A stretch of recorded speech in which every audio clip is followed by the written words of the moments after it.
we are still on the direct examination during the state's case in chief.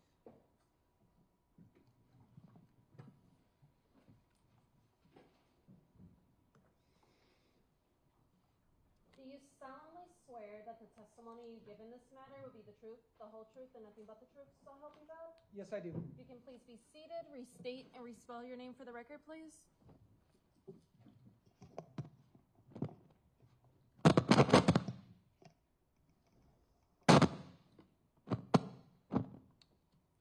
My name is Casey Donahue, CASEY-DONAHUE.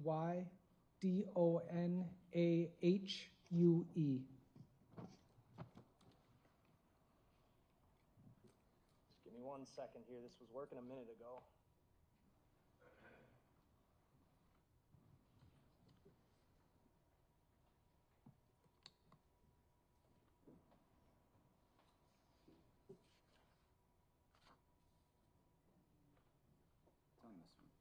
All right. Detective Donahue, we last left off. You had testified regarding video from 2900 West Lisbon Avenue as well as 1650 North 30th Street. Is that correct? Yes, that is correct. Thank you. I have up here the clip.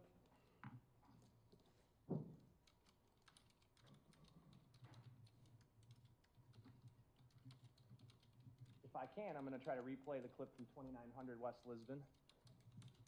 All right. I have video file marked starting D2 ending in 7395 or 35.mp4. I'm going to play it from 9:51. It's 7:29:32 a.m. on the video clip.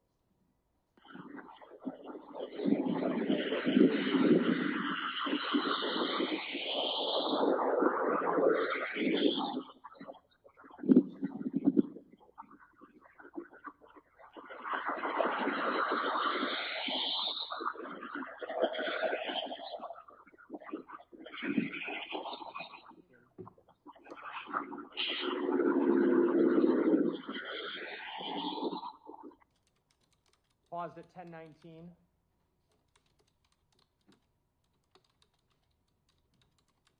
There's a city bus there? Yes, there is. Okay. Playing at 10:19. I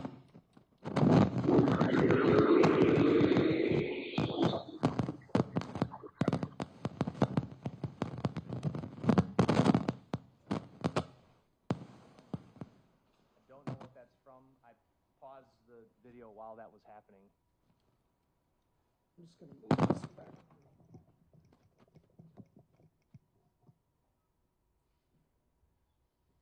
All right, playing from 10:26.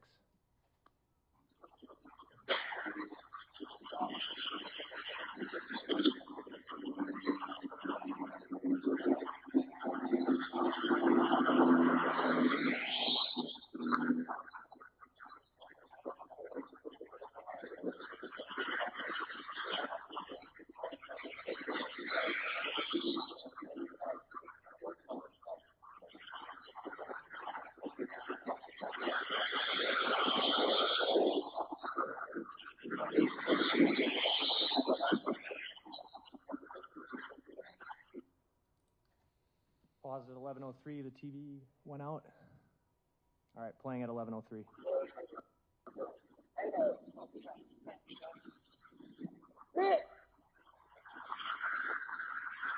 Who did that? Bravo! It's coming, it's slow! That's what I think.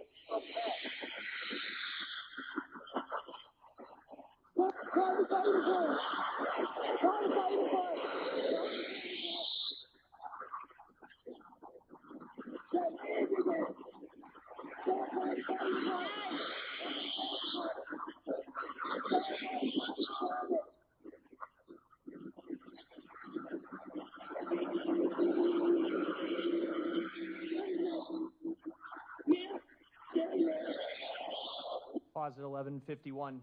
Detective, when you first reviewed this video, well, how many times have you reviewed this video, first of all? I've reviewed it dozens. And when you listen to the audio, how are you listening to it? I'm listening to it with a pair of Bose noise canceling headphones. And what do you hear being yelled during those last minute or so of that clip? What she's yelling is, he did that, call the fire department, call the ambulance. The subject that that person is sort of pointing at walks south on 30th and then turns onto Walnut, right? Yes. That's the video we watched yesterday? Yes. I'm going to show you exhibits 447 and 448.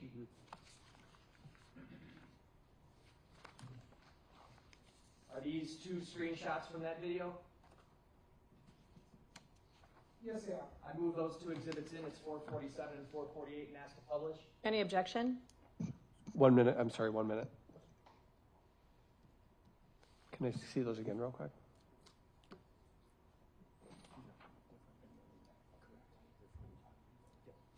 No, I don't have any objection. They're received into evidence. You may publish. All right, and these screenshots, I have exhibit 190 on the screen here. These screenshots were from the video that we watched yesterday from this building here that I'm circling with my finger, correct? Yes, that is correct. I'm going to put them up on the Elmo here. It's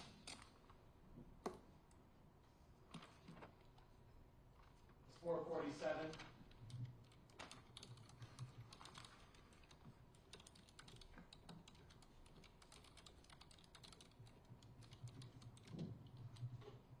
And that's 448. Looks like, well, tell us what he's wearing. The subject is wearing dark clothing. The top is a hooded sweatshirt or jacket. The pants are dark pants.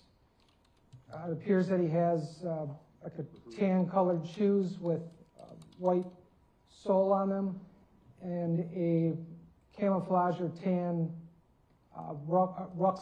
rucksack-style backpack.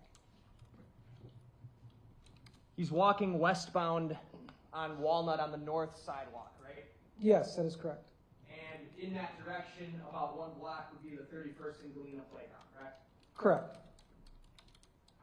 After Miss Robinson had been reported missing and her car had been found burned behind in the 2900 block there, West Lisbon, were people, including law enforcement as well as family and friends, canvassing that area extensively to try to find any clues about what happened to her? Yes. And that was almost round the clock, right? Yes, it was. Were you part of that? I was, yes. Obviously, you've already talked about you going to these places and getting these videos, but you were also searching what areas around there. And I'll pull the map back up if it helps you. Am I able to move this back? There's a glare on As it. long as all the jurors can see it, yes. Is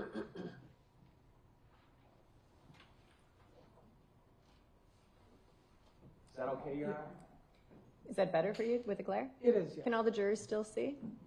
Okay. That's fine. Please proceed. Okay, you can answer the question. I just want to know what areas you were searching. Sure. So my initial responsibility was to go and canvass the area for video surveillance. When we noticed the subject go southbound on 30th Street, we then go to the 1651 address on North 30th Street. We then see the subject walking westbound on West Walnut. We then canvassed to the west, and we are unable to locate additional video. So myself, other detectives, and some uniformed officers then conducted a canvass of the playground area. I had knowledge that there were train tracks that were located down in this area right here. We then walked down to the train tracks, canvassing for additional evidence, and that's when we received a call stating that... Objection, hearsay. State? I can just ask a follow-up question. Go ahead. All right, so you're searching basically, actually, why don't you come down here, Detective? I'm going to have you use this pen or marker, if I have one. Do you want a Sharpie? I think I have one, Your Honor. Thank you.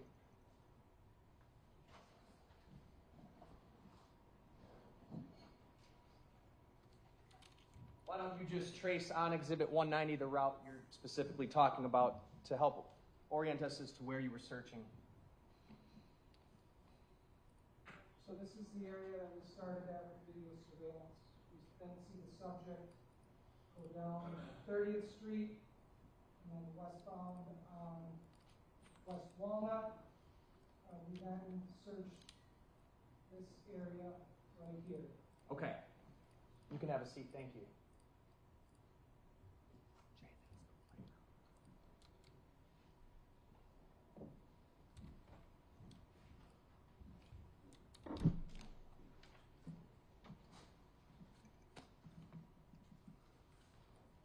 I know. I know. Were you there searching on April 5th? Yes, I was. That would have been 3 days after Miss Robinson was reported missing. Yes. Were you with other detectives? Yes. And what happened? We were notified that human remains were discovered in the wooded area just east of the playground. Who notified you of that? Detective Cassie Linder. Did you subsequently assume the responsibility of documenting the scene of where those remains were found? Yes, I did. And so this would have been, was it late in the day on April 5th? It was, yes. About what time? Do you recall? It was nighttime. I recall that the two pieces of human remains were collected at 1:14 and 1:16 a.m. So we were probably out there for a couple hours at that time. So from the 5th into the 6th? Yes. Okay. So can you just give us an idea of how many people were canvassing that area and searching around that park and that playground, or excuse me, and those train tracks? During the initial canvass that I was a part of, I would say approximately a dozen.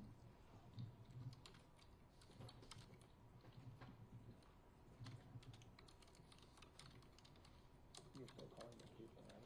Go ahead. I'm going to show you Exhibit 191. Is that a map of the 31st and Galena Playground? Yes, it is.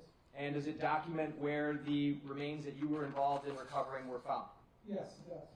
Move 191 in. Any objection? No. It's received. Ask to publish. Go right ahead. Detective, are you aware of whether or not in the subsequent days after the night from the 5th into the 6th, in the subsequent days, were additional body parts found around that playground? Yes, they were. Does this map document where the remains you documented were found as well as those? Yes. Got on the screen Exhibit 191, just a zoomed-in map of the 31st and Galena Playground. We've got 31st Street on the left side of the map, correct? Yes. All right, and on the north side is Walnut. Yes, that is correct. The video from 1630 West Walnut, originally when we watched it yesterday, we started at 6:50 a.m. when we saw Sade's car driving westbound, correct? Yes, I was at 1651 North 30th Street. Okay, can you tell us, just point out where that video was covering when we saw that car driving? An approximate would be this area right here. So kind of facing northwest? Yes. All right. So 6:50 a.m., her Civic is going westbound on Walnut past that building, and then it turns north on 30th Street, right? That would be eastbound on West Walnut and then north on 30th Street. Thank you for correcting me. So right next to this park. Correct. Then at 7:30, a few minutes after, is when we see the subject walking westbound on Walnut that those screenshots were from, correct? Yes, that is correct. All right, you can have a seat. Thank you.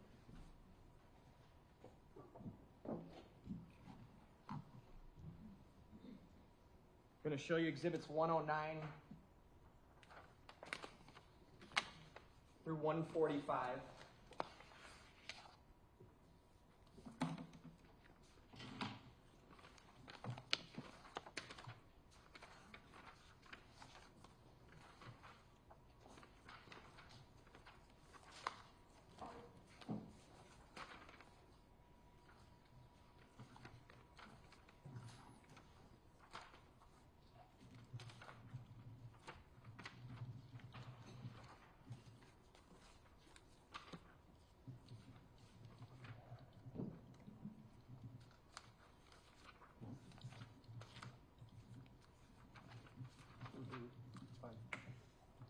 No objection to any of these exhibits.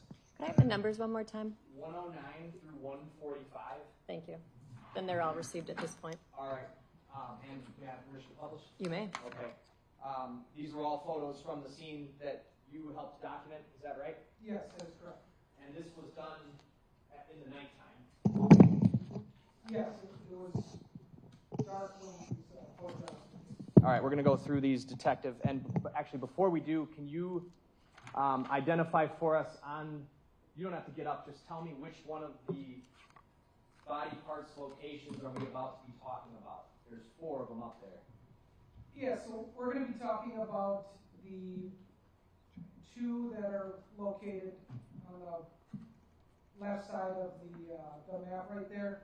The foot location and then the flesh and bone location. Okay. More specifically, 2 pieces of flesh were recovered that night.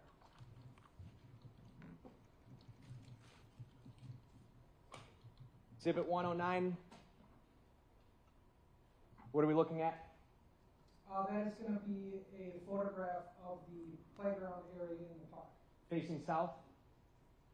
That is facing south, yes. And then 110, the cameraman just turned to the left a little bit, correct? Yes, And 111 turned to the right. yes. Okay, and that street right there would be what? That would be North 31st Street. Pretty dark area, correct? It is, yes. Okay. Not a lot going on there? No. All right. To the north of this block, well, actually, I'll hold off on that. Next, exhibit 112, cameraman turned which direction? That's going to be facing east towards North 30th Street. Okay, so It's on the other side. behind those trees would be those train tracks? Yes, that is correct. And then on the other side, way on the other side, would be that North 30th Street video camera that we were talking about. It is, yes. And then the street that we're seeing on the left, that's Walnut? Correct. 113. What's this?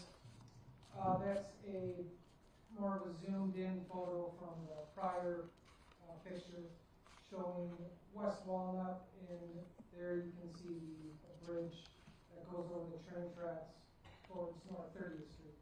114. Cameraman looks like he just moved over into the street, right?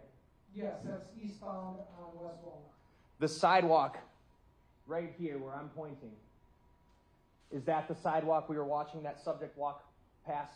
Yes, it's the north sidewalk. And then there's this kind of brick building on the left-hand side, right? Yes, 115, little clearer view of that brick building. yes. What is that? I don't even know. I believe it's like an abandoned old factory building. So I guess what I'm getting at is, did you guys check for cameras from that building and that area? Yes, we would have checked all buildings, all residences in that area. Were you able to locate any video footage that showed the Galena playground, the 31st and Galena playground? Not from that building, no. Okay. 116. That same building is on the right side, correct? Yes, that's going to be facing westbound on West Walnut. 117, we're back towards the playground. Yes, Okay, so the playground is going to be on the left side and we're looking south. yes, that is correct. 118, That is going to be a further camera angle south. that apartment complex at the end of the street there, what street is that? That would be Galena. Any video cameras recovered from there? I don't recall if there was any footage on Galena. 119. What orient us here? This photograph is it's hard to say, but I believe that's going to be. It might be a little bright. Just give me a minute. Okay. The bridge that's on the right side, is that Walnut? Yes, so that's going to be on the other side of the tracks facing northwest. This kind of depicts that there's some elevation from the tracks to the playground. Was that how it looked? Yes, it's hard to see in that photograph, but from both sides of the train tracks, it dips down, elevation-wise. Maybe 120 will help. I have that on the screen now. Yes, that's what I would be referring to, how the train tracks are the lower elevation. 121.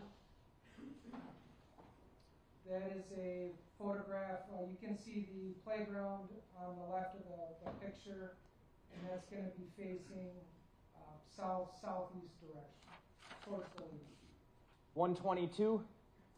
That's going to be facing east. And then 123, we just get close, is a closer up of that same thing we see in the middle of 122, correct? Yes, that is correct. All right, and then right next to that, or near that, 124 is what? That's going to be a pathway that leads down to the train tracks. And into the wooded area, correct? Yes. 125? That's going to be facing south. All right. Then that pathway, I'm putting up 126, leads to where?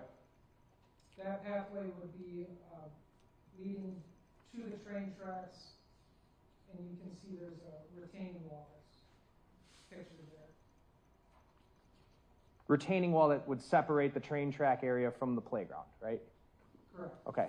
127. Oh, and these yellow cones, those were items placed there by you or your department? Yes, I placed the cones there.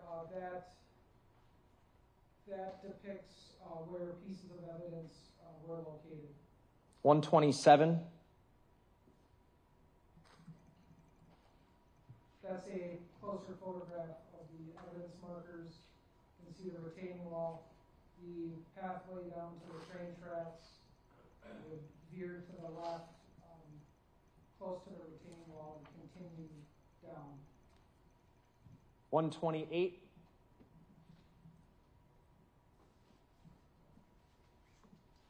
This picture is going to be facing towards Walnut. The train tracks are going to be down to the right-hand side. Let me put up 129 here. Is this the same tree? Oh, that is, so I was mistaken. Okay. So that's going to be facing south towards Galena, and that's the retaining wall right there. On the left side. On the left side. And then we've got a mattress and some other items on the ground, right? Yes, I don't recall exactly if that was a mattress or a box. Okay. Hard to tell. Was there a significant amount of sort of trash in this playground? Yes, there was a lot of trash and debris. At the point that you were that these photos were taken and that you had been alerted to the location of a body part, you had really no information about what would be significant to recover, right? That is correct. So items with that amount of trash there, you didn't know what might relate to it or what might not relate to it, meaning the body part. Correct. Okay. Did you mark or notice, mark as evidence certain items that you later came to conclude probably had nothing to do with this? Yes. Exhibit 130, that's just the retaining wall, correct? It is, yes.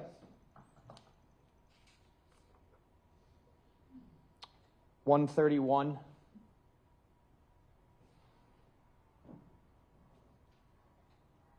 Looks like cone 8 on the right, lower right there.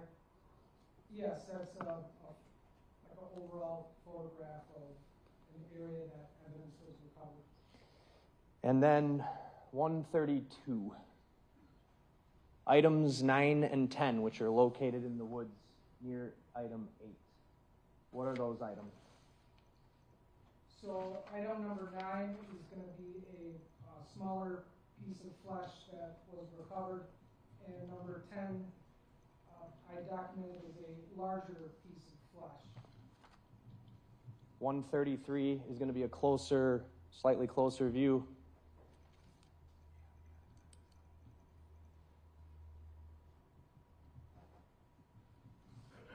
$134 is going to be a close-up of number 9.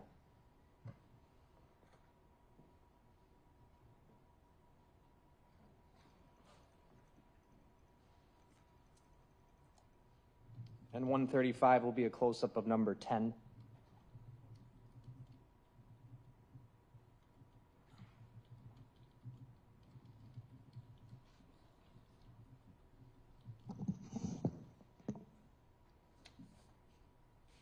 (136), number 9. 137. Is this sort of just an image of the retaining wall in the relation to where those items were found? Those body parts of flesh? Yes. Okay. How big were items 9 and 10, if you could describe? Detective Jen, can you pull that mic back around towards you, please?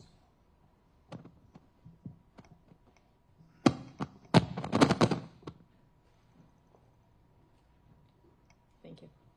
The smaller piece of flesh was approximately 2 by 2 inches. The larger piece of flesh was approximately 6 by 6 inches. Here's 138.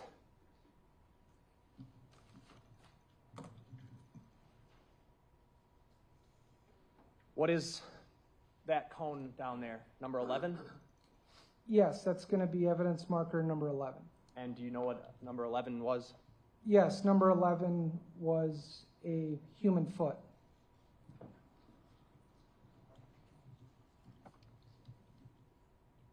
(139).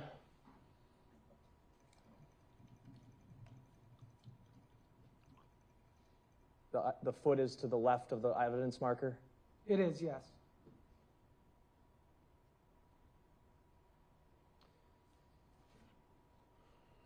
(140).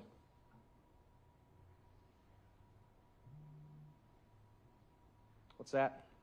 That is a closer photograph of the human foot that was recovered.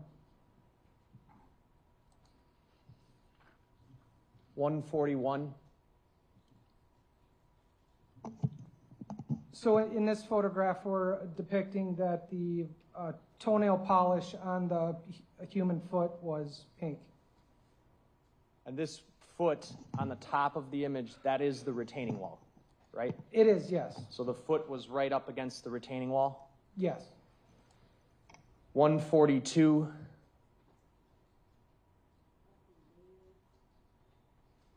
When the foot was found, was it covered by some leaves there? Yes.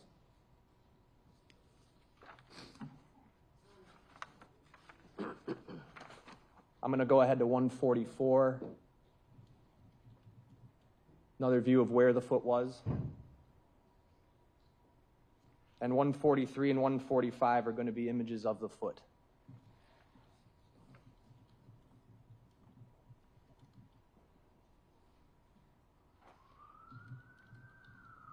The cut line at the ankle, how would you describe it, Detective? It appears to be a straight cut that the foot was severed.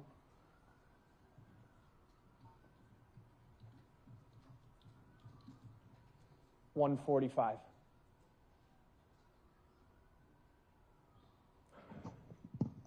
Top view from the ankle. Yes. Are you able to see that same straight cut just from the top? Yes. And there's another piece of flesh coming off of the ankle, correct? That is correct, yes.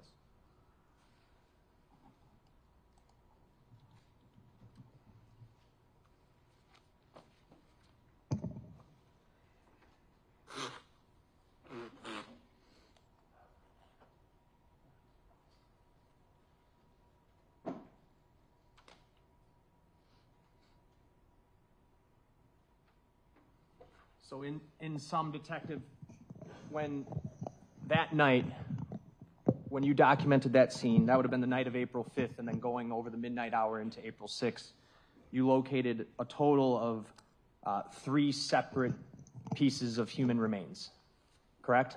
Yes, that is correct. Can you just reiterate what those 3 separate things were?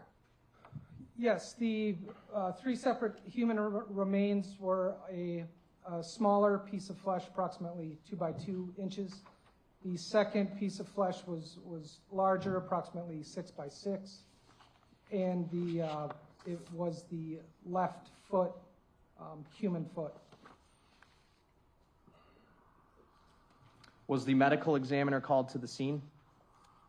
Yes, medical legal death investigator is their official term that responded. That would be your standard practice would be when you have a homicide or a case that involves recovery of human remains that you would summon the Milwaukee County medical examiners to the scene. Yes, that is correct. And do they then recover the human remains? Yes. Was that done here? It was, yes. Was there a specific case number assigned to the recovery of the remains we just discussed? Yes, there was. Was it medical examiner case number 24-02399? Yes.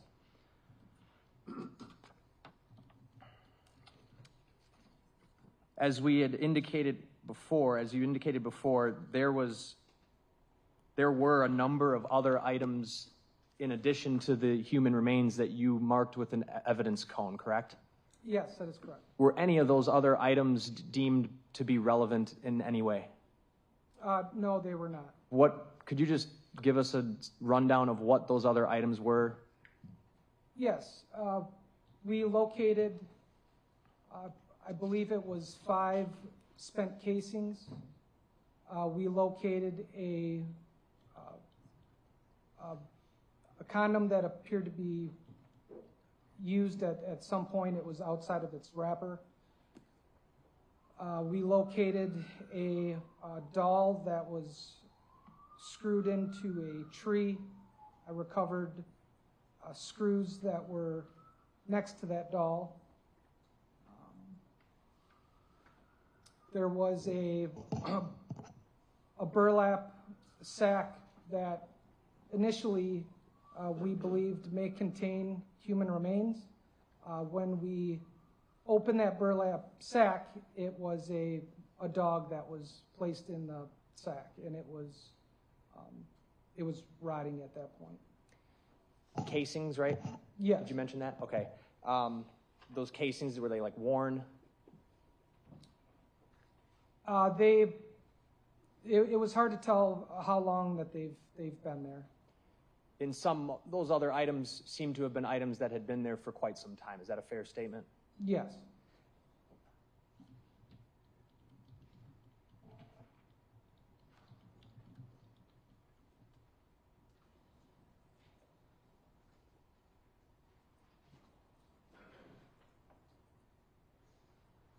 Lastly, Detective, what we just talked about, flesh located in this area here, correct? Yes. It says and bone, but that you didn't find the bone on this side, right? No, that was found at a later time. Okay. And then the foot was right about here? Yes. And that retaining wall is basically, you can't see it on here because it's kind of contained within those trees and brush. Is that correct? That is correct, yes. I have nothing else. Thank you. Cross-examination. Good morning. What was in the backpack the person was wearing? I don't know. You've studied these videos, you said dozens of hours, hundreds of hours you've spent watching the videos? I believe I stated that I watched the videos dozens of times. Okay, thank you, dozens of times. Can you see blood on the backpack? No. One would expect that if they were putting body parts in a backpack, you'd see blood on it, wouldn't you? That's fair to say, sure. In the dozens of times you've watched, and when you say dozens of times you've watched the tapes, we're referring to really all of the tapes that you had canvassed throughout that area, right? Because you've watched all of them multiple times. Yes. Did the car, the Honda Civic, did Sade's Honda Civic ever stop at the park here that's on the screen on Exhibit 191 at Galena? I don't know if it did or not. You're not sure? No. And that's because there's no video that actually shows that car ever stopping at that park, right? That is correct. And similarly, it's true that there is no video of a person getting out of that car at the park at Galena. You would agree with that as well? Could you repeat that question, please? Sure. There's no video of a person getting out of that Civic at this park area at Galena, is there? No, there was not. Certainly we have the video we've seen of a person walking, but I want to talk about the videos of the car. In all the videos of the car that you've watched, who's driving the car? Can you see? You cannot see who's driving, no. Can you see a gender of a person? No. So then I'm assuming you can't tell the race of the person in the videos you've watched? Not in the vehicle itself. And we saw that one clip yesterday. Where there was the passenger window was going up. Do you remember that video? Yes. And that was actually when the car was going sort of near that playground area, right? Yes, that would have been eastbound on West Walnut, just prior to turning north on 30th Street. Sure. And in that video, when the passenger window was going up, Mr. Vance Curzan asked you about whether you could see a passenger, but you also couldn't see a driver in that video, right? That is correct. And when you look at that video, when you study it closely, can you see, are there body parts of any sort visible in the car when you look in on that video?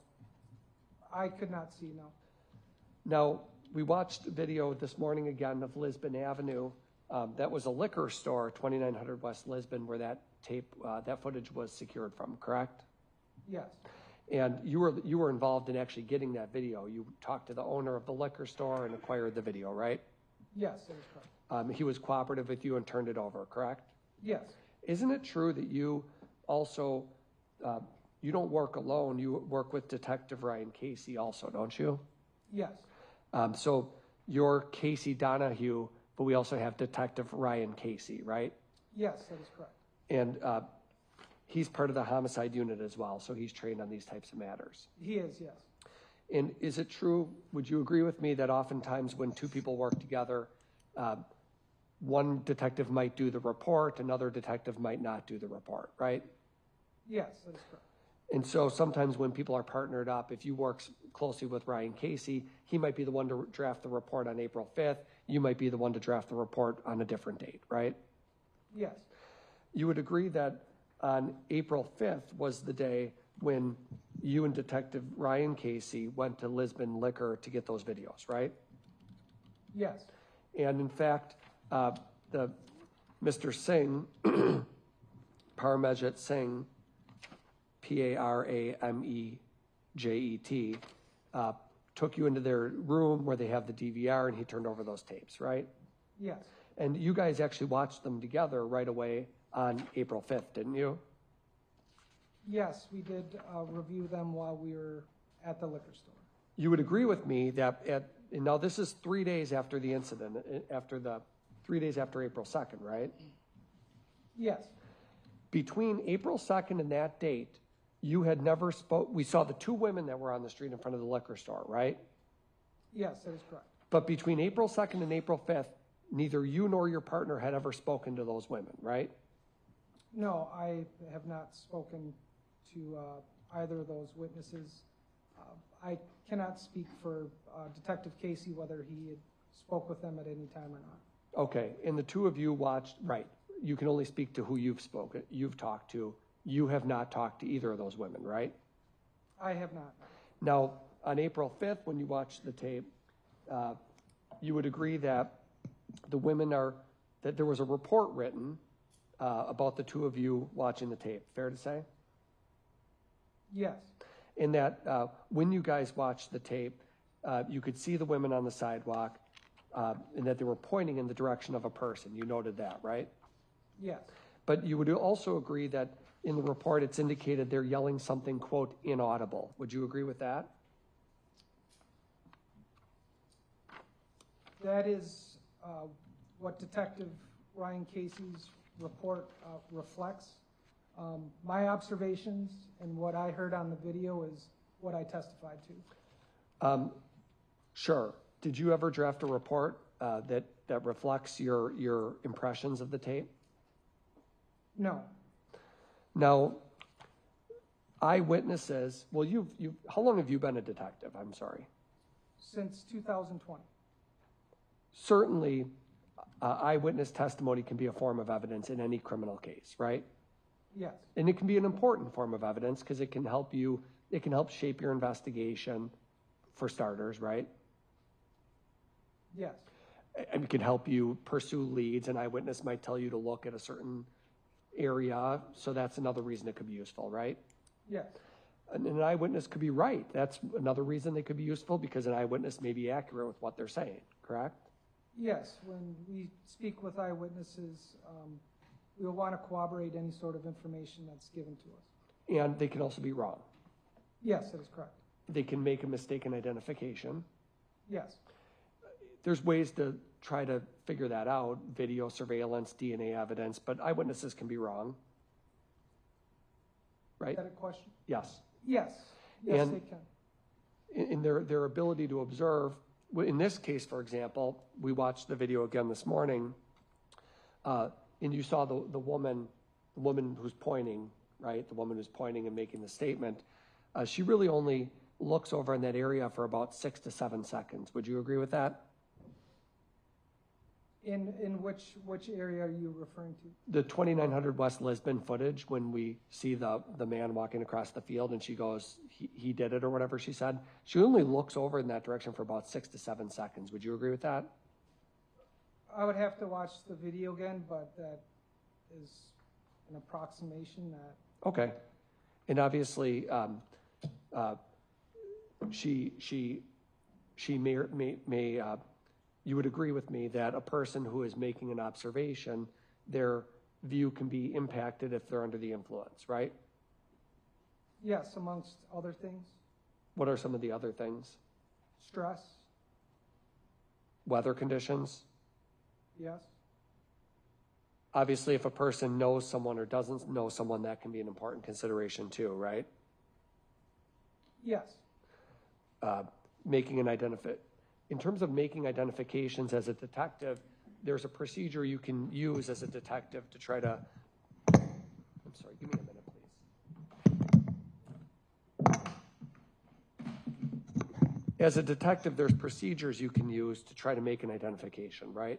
Yes, that is correct. You can do what's called a live lineup, Correct. where you take a group of people, one might be a suspect, some people aren't suspects, and you put them out in a room, and there's a process to it, but essentially the eyewitness can choose if they see the person. Yes, that is correct. And there's also photo arrays that can be done where specific photos are used of, for example, Max Anderson, and then other photos of other people to show, is this the person you saw, right? Yes. And that you never did that, you yourself never did that with either of these two women, right? I did not, no. Now, Detective Donahue, can you pull that mic towards you again? Thank you. in the woman on the street who's pointing, I'm sorry, you never had her do any photo array or a live lineup. Do I have that right? I did not speak with her, no. Now, she never yelled, he threw a lighter. Did you ever hear that on any of the tape you watched? He threw a lighter? I did not, no.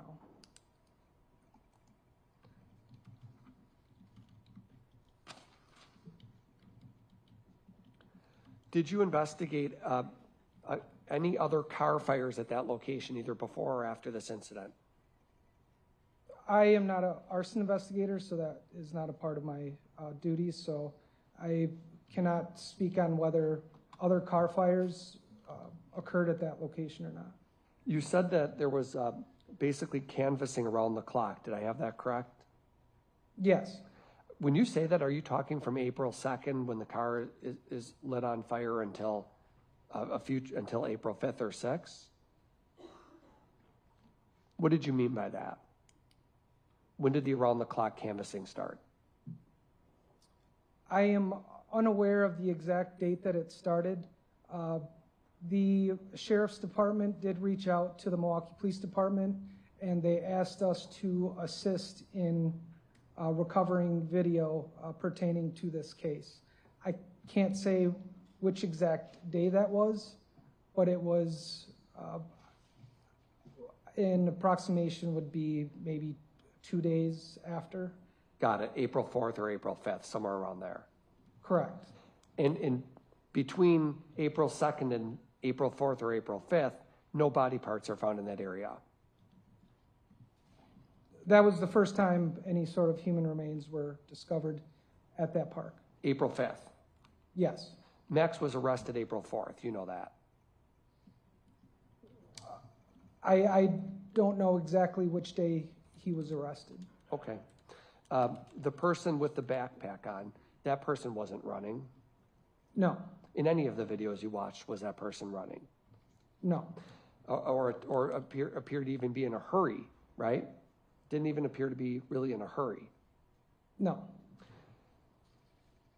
And when you looked in that park on April 5th, when you examined the park, one of the things you just said you found were spent bullet casings. Yes, Well, that's evidence of a shooting, right? yes, Used condom, whatever, make of that whatever you will. Could be 2 people had sex, obviously, right? yes, Okay.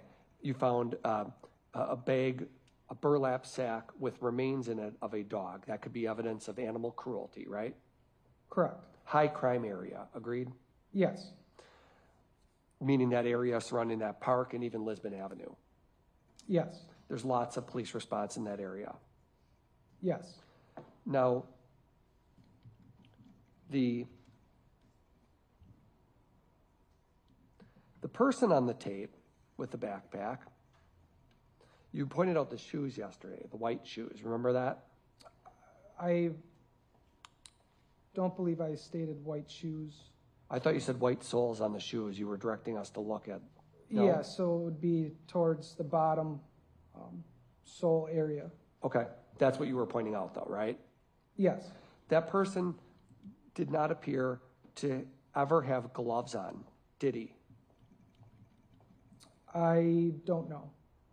Well, you never saw gloves on that person on any of the videos, right? Not that I'm aware of.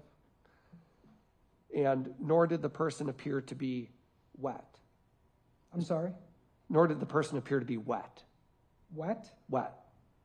Covered in water, soaking, right? You can't tell from the video that I was watching. Okay.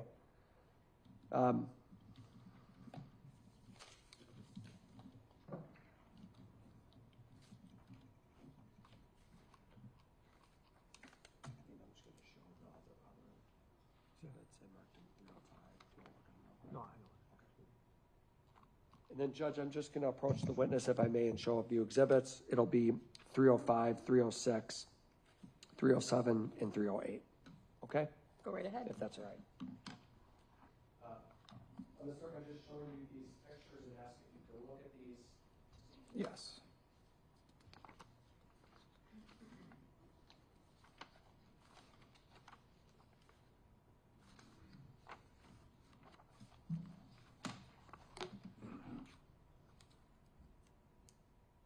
You got a chance to look at those?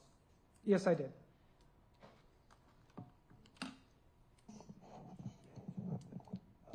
Could you start by identifying Exhibit 305, please? Yes, that's a photograph of evidence markers 6 and 7, and what is depicted to be a doll screwed to the tree.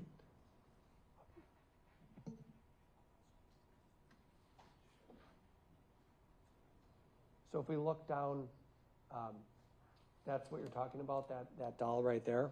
Yes, And then Exhibit 306. Same thing? yes, And then 307, same thing? yes, 308. Is that the doll? yes, it is. And it looks, it might not be perfectly visible. It appears that there's a screw right in the middle of the forehead and then 2 of them on the eyes. Yes, And is that blood smear on the side of the tree as well, the red substance? I don't know what that is. Okay. So some person And this is in the same park where you find human flesh, right? Yes. Move these exhibits 305 through 308 in evidence. Any objection? No objection to the admissibility. However, the numbering of them, I think, is going to conflict with exhibits we've already numbered. But we can address that later. Okay. That's my only. I will receive them. And actually, I think we're going to renumber them right now. Okay. And we're going to renumber them as 50. Can we start at 600? 600? Yes, please. Let's go to 800 to be on the safe side. So we'll do it as 801, 802, 803, and 804.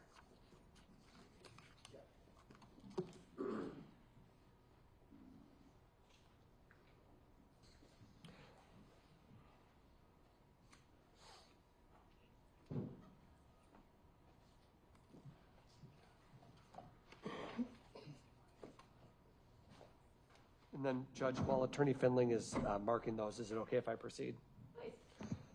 So, Detective, then you had these photos taken because obviously that's not a typical thing to see in general, right? Yes. When I did my initial walkthrough and began to photograph and collect evidence, at that point, early on in the investigation, we don't know what's relevant and we don't know what's not relevant. I was informed that homeless encampments near train tracks often place these dolls as a kind of a protection symbol. Interesting. So the homeless encampment you're talking about essentially right below that crime scene, right? It would have been near. It was further down. South. Further south of if you were to go down on the train tracks, then a little bit south of that, right? Yes. So you attributed that to potentially the homeless encampment, but you actually, you went to the homeless encampment and talked to people, right? Yes, I did. You never asked anybody about that doll, did you? Objection calls for hearsay. No, No, it's actually a question, so it wouldn't call for hearsay, and you can answer it if you're able. I did not know.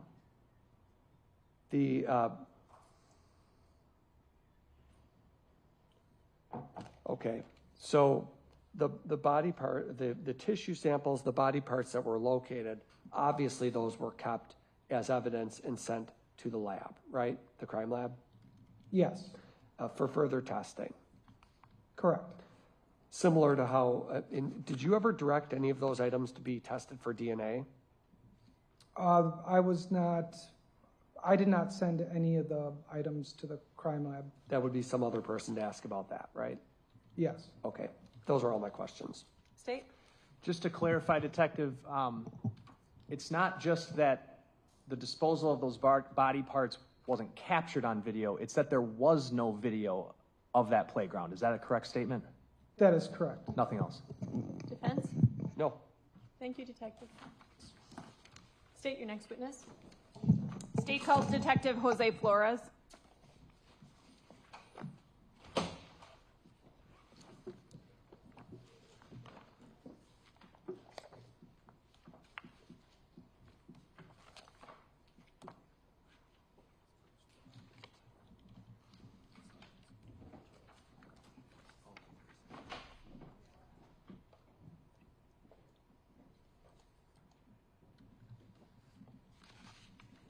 Do you solemnly swear that the testimony you give in this matter will be the truth, the whole truth, and nothing but the truth, so help you God? I do. If you could please be seated, state and spell your name for the record.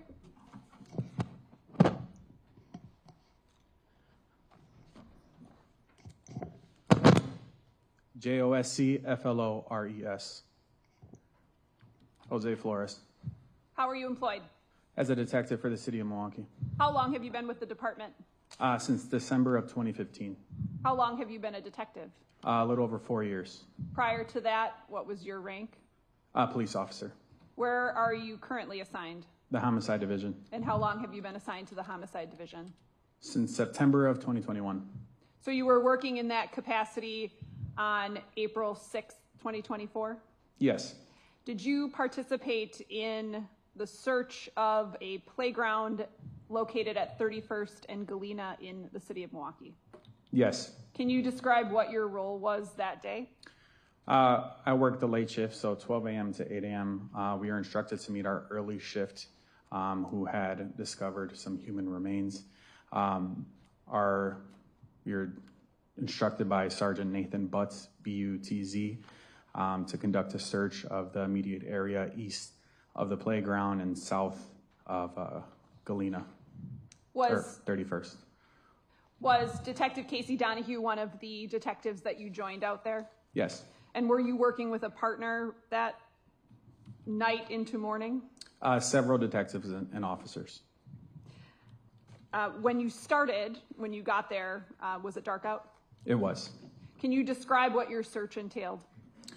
We were instructed to conduct a grid search through the wooded area east of the playground, along the train tracks southwest about a half mile, and it's approximately 2.3 acres of terrain.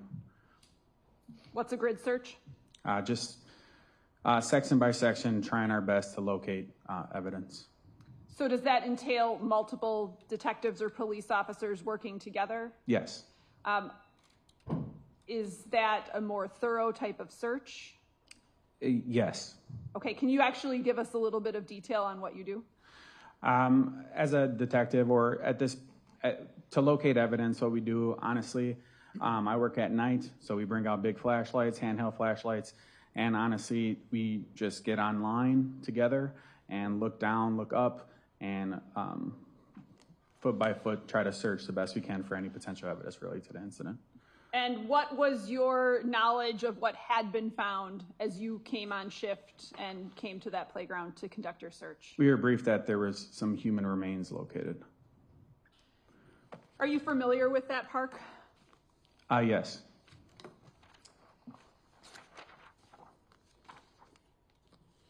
Can you describe how you get down to the railroad tracks?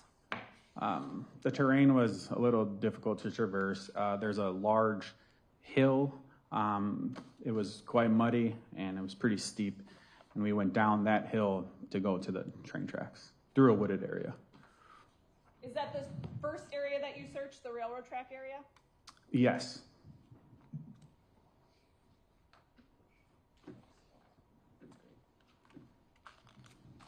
Showing you exhibits 147 through 154. If you can briefly look at those and let me know if you recognize what those depict.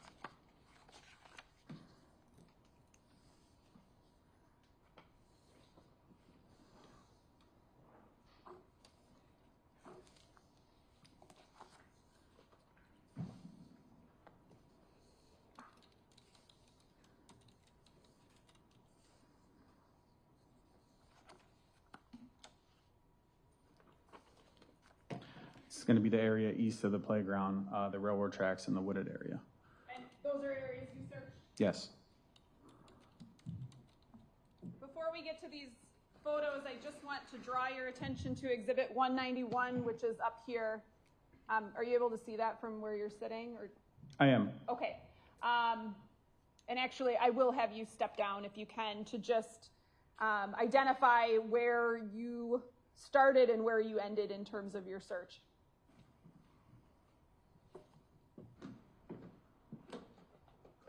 We were briefed in the park area, and then we proceeded down through this wooded area, down that hill, and then onto the train tracks. And then our search consisted southwest all the way down to, I believe, the 35th Street Bridge. Okay, thank you. You can have a seat. Showing you exhibit 147. What is that? That's the area just east of the playground. Okay, so kind of at the beginning of Yes. that trail that descends down. Correct. Exhibit 148. That's the trail that descends down onto the tracks. You can see the train tracks in that picture. Yes. Exhibit 149. Just on the train tracks, the dense grassy area. What street is this up here? That should be Galena. Or 31st, sorry. Okay. Exhibit number 50. It's just another view of the way down to the tracks. Looking back up at the playground. Correct. An additional view. This bridge depicted in 151 and 149, could that be the Walnut Bridge? Yes. Okay, you Apologies. previously said it was the 31st and Walnut intersect, though, correct? Yes.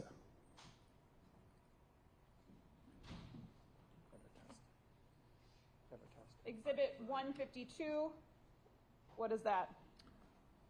That is just another view of coming down to the train tracks.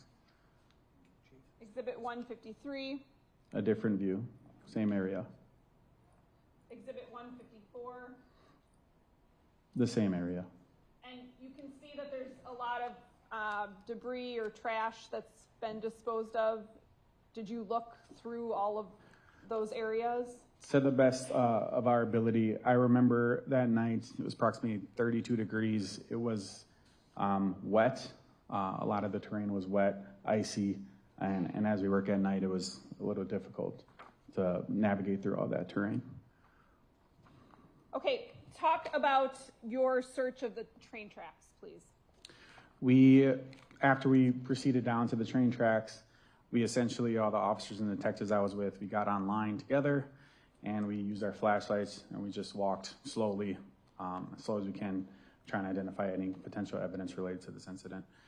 We walked all the way southwest to the 35th Street Bridge, and then turned around and proceeded back the way we came. What, if anything, did you locate? We eventually located skeletal remains. Where? On the train tracks near where we first started.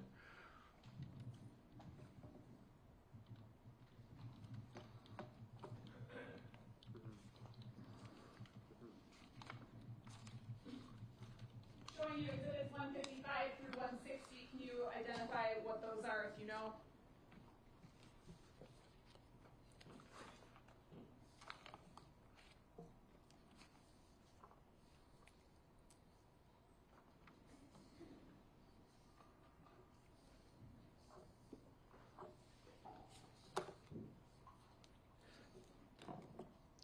It's the skeletal remains that we located along with the crime scene evidence marker. Permission, sorry, I'm moving actually exhibits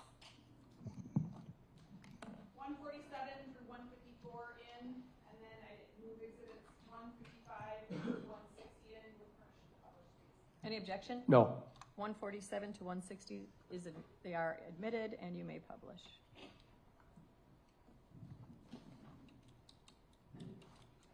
Okay, what are we looking at here? That is the skeletal remains along with the crime scene evidence marker. 156. Just a closer view of the skeletal remains. Does this appear to be both bone and flesh? Yes.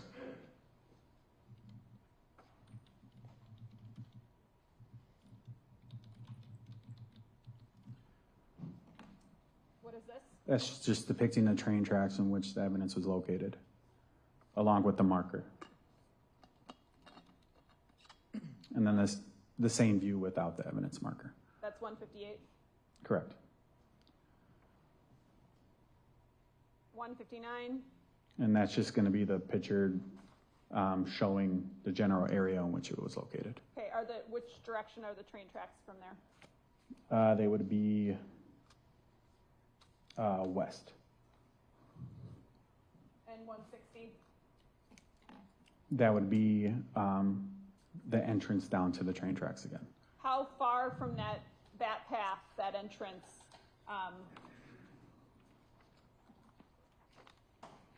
was the bone found? Not very far. The pictures try to show a reflection of the scene, but it was not very far.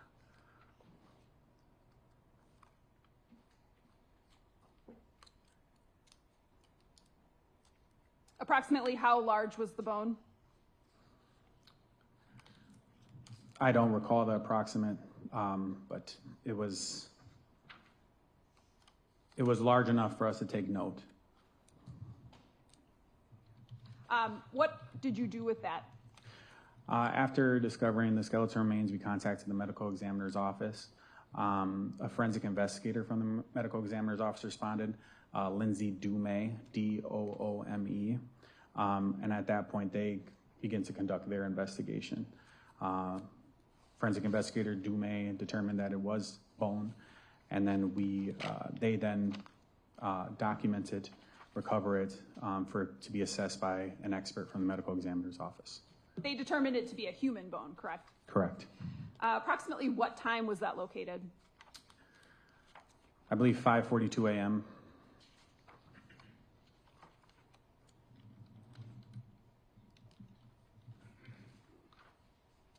And did that bone get assigned the same medical case exam number that the other items that were recovered in this playground got? Or did it get a different number? I believe at the time it got a different number. Okay, was that number 242403? Yes. Nothing further. Cross? Thank you. Good morning, Detective. Good morning. So you would testify that you're a homicide detective? Yes. And how long have you been a homicide detective? Since September of 2021. And one of your roles in this investigation was to search this Galena Street playground area, correct? Yes. And you had said that you arrived around, you said your shift was from 12 a.m. to 8 a.m.? Correct. And so I assume you arrived at like midnight? Approximately. And by the time you arrived, there were already detectives on scene, correct? Yes. How many, do you remember? I don't recall the members of the early shift, though. Okay. And this is 12 a.m. on what day? April 5th? It would be the next morning after they initially responded. Okay, so yeah, they responded April 4th, late at night, and then, so this is April 5th. Correct. And you were you joined by Detective Donahue, or was he already there? He would have already been there. So detectives had already been around, and they briefed you and said, we'd found some human remains in this area, and so one of your roles was to kind of search this entire area. Yes. And you had explained that you did a grid search. To the best of our ability, yes, sir. And I'm trying to like kind of picture this. It's like a bunch of detectives or law enforcement in a giant line walking in unison, correct? Yes. And because and you start this search, it's probably still dark out, right? It was. And so you're using flashlights to, flash on the ground and flash, up into trees maybe. Correct. Because, I mean, you can't see things with the naked eye, so you got to use a flashlight. It's definitely harder, sir. And all of these detectives are on foot, right? Yes, sir. And because you'd been briefed before you got there, so you knew what you were looking for, probably human remains or bones, right? Any potential evidence? And so you're aware that, were you aware that they had found like very small pieces of human remains before you arrived? Yes. So you knew you had to be looking for maybe small pieces of human remains, maybe larger. The sizes could vary. Any potential evidence, sir? And this search went on for hours, right? Yes, sir. Because we see these photos and it looks like the sun is, I don't know if it's up or not, but you can see that it's light out. Yes. So probably, can you approximate how many hours you spent searching? We were briefed somewhere around midnight, and I believe this was 5:40 in the morning, so several hours, 6 hours. And we saw pictures of, it looks like there's a trail that goes from this park, this playground park, the wooded area, to the train tracks, correct? Yes. And we saw, it doesn't look like it's an established path from like the park system. It looks like it might just be human-made of people walking up and down. It was a path. Yeah, I don't know if it was established or not, but I understand you're probably not part of the Park Service. Correct. Okay. And you testified that the terrain that you were searching through was, I think you said, difficult to navigate, right? Yes. And is that just because it's like this wooded area is just full of logs and leaves and trash? Well, the train track, again, we were all online, so the train tracks was less hard to navigate. As you get closer to the wall, yes, it would have been a little harder due to the field was wet and it was cold. And it's probably even more difficult because you're not really familiar with this park. It's not like you on a Tuesday afternoon you're going walking in this park. Can you repeat that question, sir? Well, I can rephrase that actually. The area you're searching is difficult to navigate because you're not really familiar with that area. You don't commonly walk in that area. I will more so say the weather conditions, the field, and like I said, the train tracks weren't necessarily, and then again, we're doing this at nighttime, so that also was difficult for us. So the most difficult part to navigate is when you're in the wooded area, right? Yes. Because you see the train tracks, it's a wide open space. It's very easy to walk that. Yes.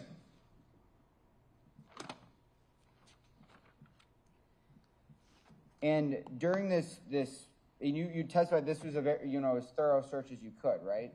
Correct. And during your search, you located the bone kind of almost rusting on the train track? It was on the train tracks. Did you locate any other human remains at that time? Not at that time, sir. Did you locate any other piece of evidence of value that you ended up sending to the crime lab? No, sir, not at that time. You don't recall ever, locating a blanket during that search on April 5th, correct? We did not, no. And you didn't find a weapon of any sorts, correct? No. I have nothing further. State? You testified when we started talking on direct, you testified that your shift started on April 6th at midnight. Is that correct? Yes. Okay, so when defense counsel said April 5th, and you answered a question about finding the bone on April 5th, can you just clarify what date you found it on? Apologies. We start at midnight. So whatever the shift prior, whenever they started, we come in the following morning. So apologies if I misspoke. So which date was it? It would have been the 6th. Okay, so on April 5th is when detectives initially found pieces of flesh and the foot, and you then were called in to assist. Yes. I have nothing further. Defense? No. Thank you. Thank you, Judge. State your next witness. State calls Detective Cassandra Lindert.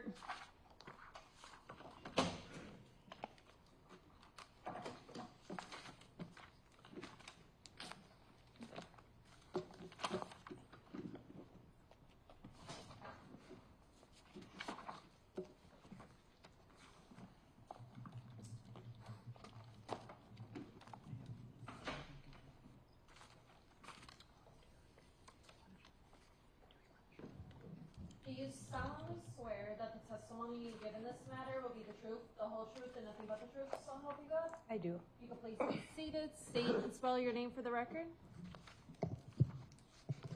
Cassandra Lindert, Cassandra Lindert. How are you employed? As a sergeant for the City of Milwaukee Police Department. How long have you been with the department? Total about 11 and a half years. What's your current assignment? Currently, I'm assigned as a sergeant to District 6 early shift. Prior to becoming sergeant, what was your capacity with the department? I was a detective assigned to the homicide division. How long were you a homicide unit detective? Approximately 2.5 years. Were you working in that capacity in April of 2024? I was. Specifically April 6th, 2024? I was. On that date, did you participate in a search of the playground at 31st and Galena? I did. Can you describe what you did there? On April 6th, I was dispatched to 31st and Galena to the park I was informed that family and friends of Sade Robinson had responded to the park because they had saw a news article the night prior that police were at the park and were searching it for evidence. And I should clarify, you actually were there on April 5th as well, correct? I was. So why don't you describe when your shift started on April 5th and describe what you did once you got to the park? On April 5th, my shift would have been 4 p.m. to midnight. I was involved with a team of other homicide detectives. We went to the park due to some video that was retrieved, and we began searching the park. During that search, it was nighttime, and I located a piece of flesh and a left foot. And was Detective Casey Donahue part of that search as well? He was. And was he with you, or did he come after when you located that? He was with me.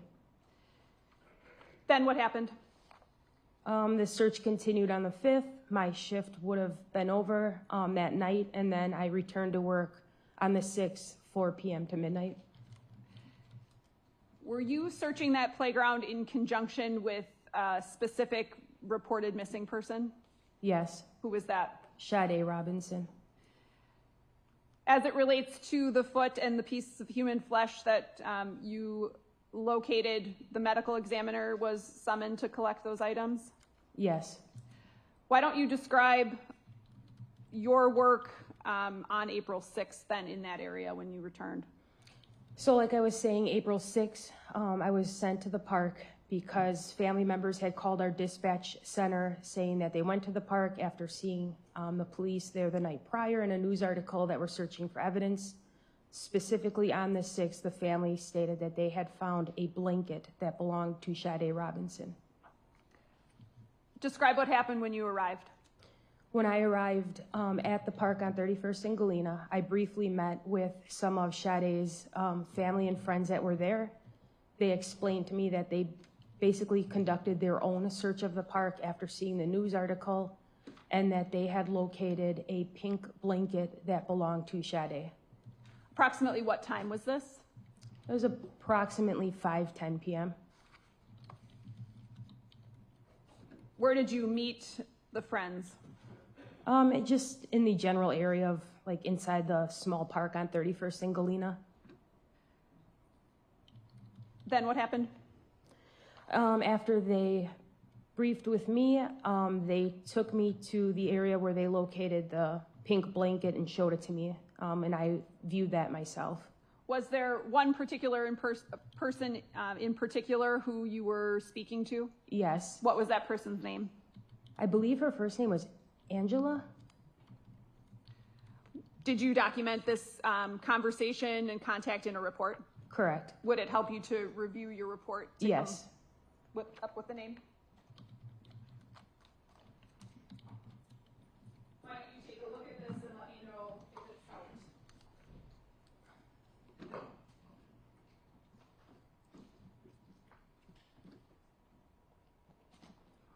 I'm done. Thank you.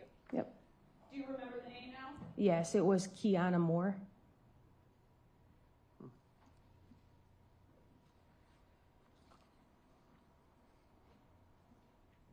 Okay, where did Ms. Moore take you to show you the blanket? She took me to the wooded area, and the blanket was located kind of centrally north and south in the park. If I showed you a map of the park, would you be able to give us a general idea of where the blanket was found? Yes. Showing you what's been previously received as exhibit number 191. Do you recognize that? I do.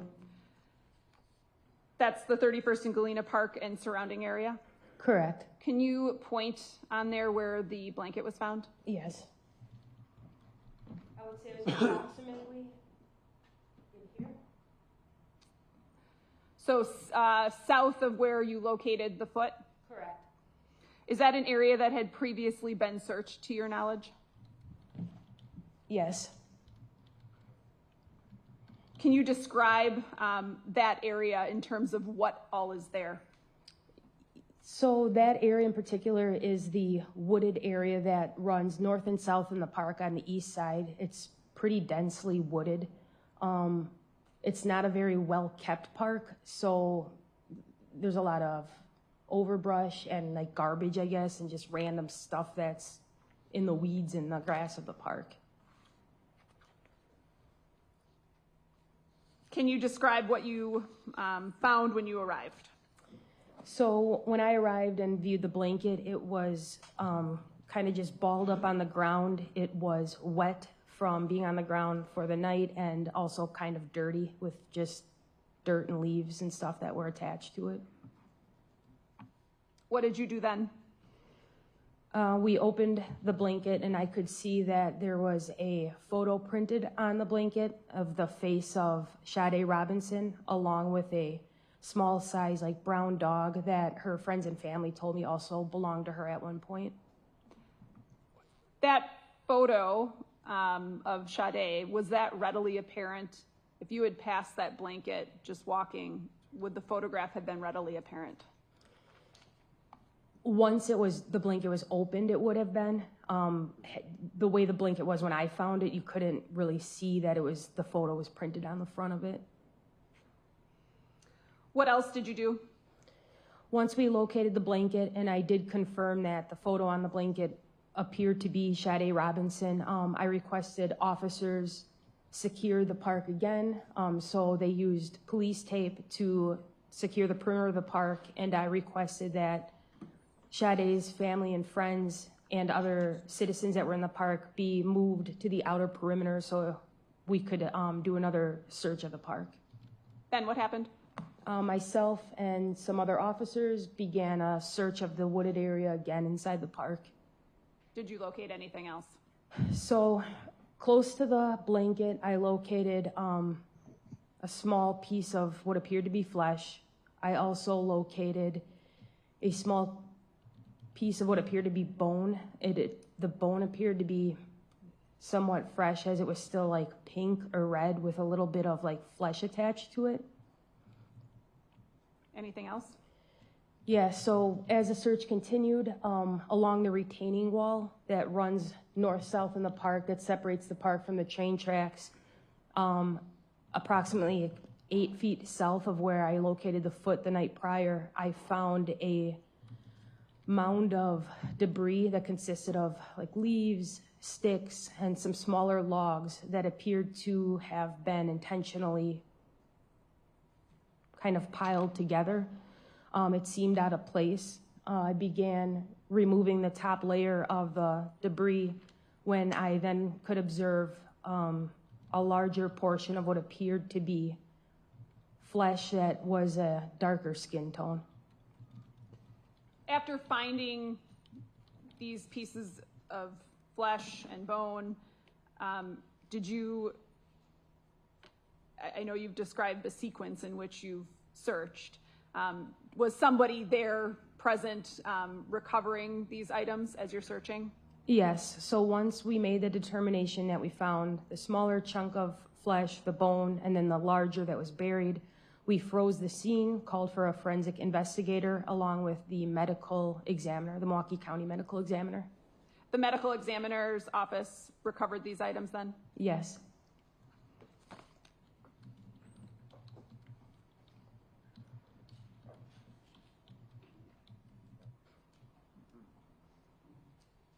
I'm going to show you exhibits 161 through 181 and ask you if you recognize them. 161 is a photo of the park after it had been taped off. And you can just go through those and let me know if you recognize what each one is, and then we can go through individually what they are. Yes, I do recognize.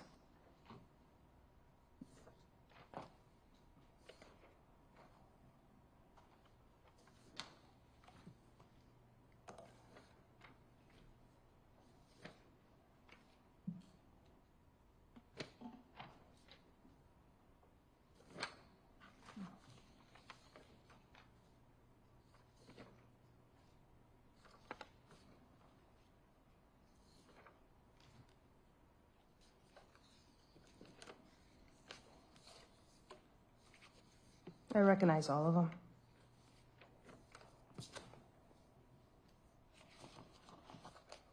I'd ask for exhibits 161 through 181 to be received and published. Any objection? No. They're received, go ahead.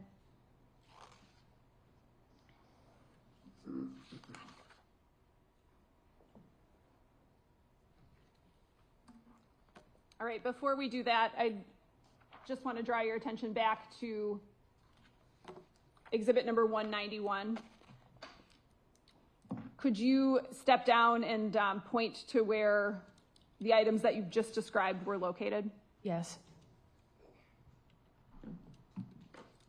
So again, I would say the blanket was located approximately here.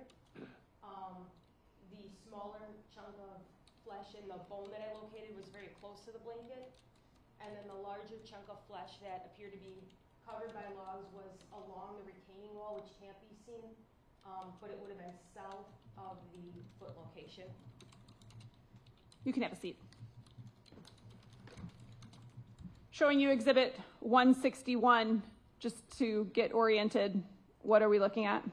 That is a view of the park taped off by police tape, and that's in particular the playground section. Okay, what street is over here?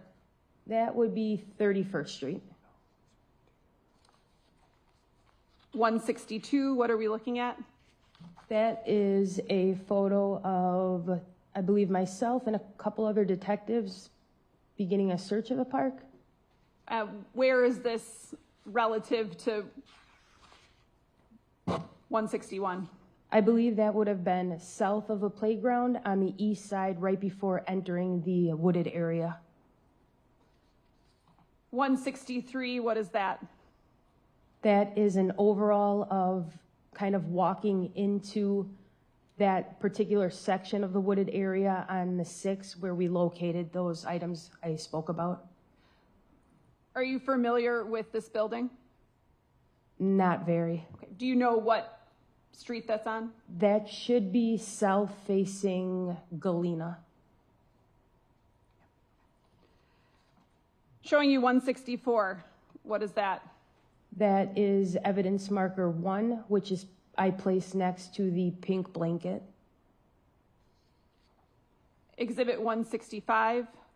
It's another view of evidence marker 1 and the pink blanket. Do you recall if the blanket was wet or had it appeared to have been moved at all? It was pretty saturated from being out on the ground. In the state we found it is how it was photographed.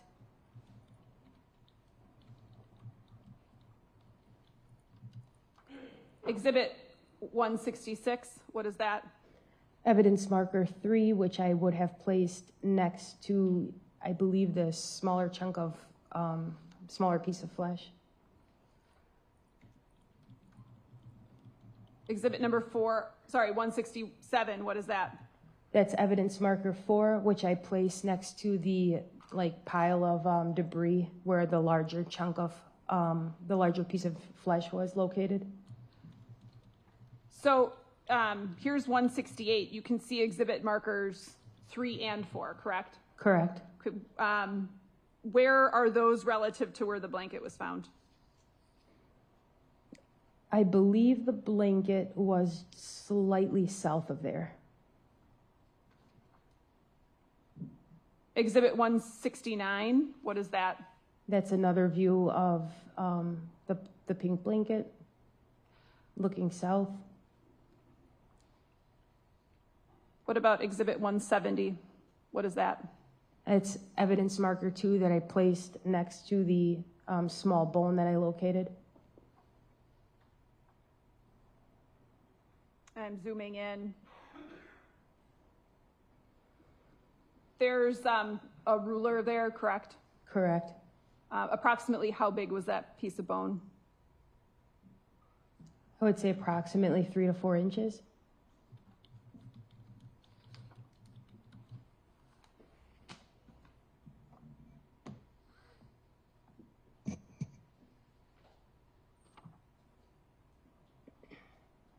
Exhibit number 171, what is that?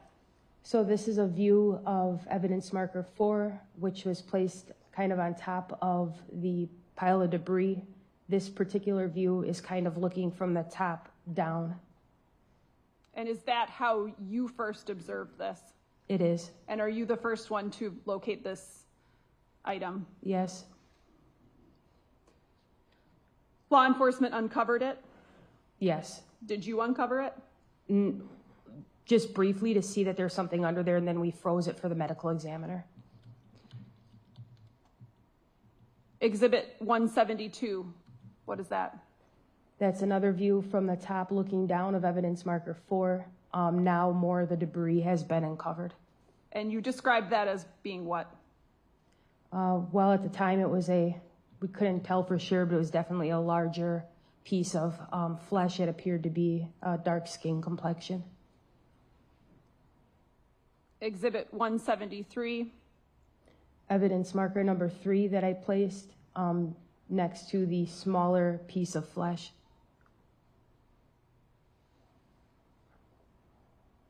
Exhibit 174.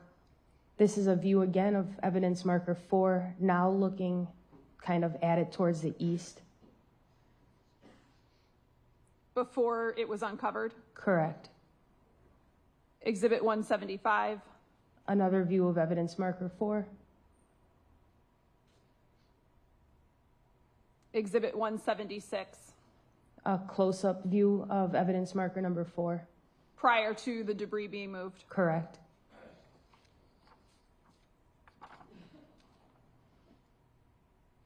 Exhibit 177.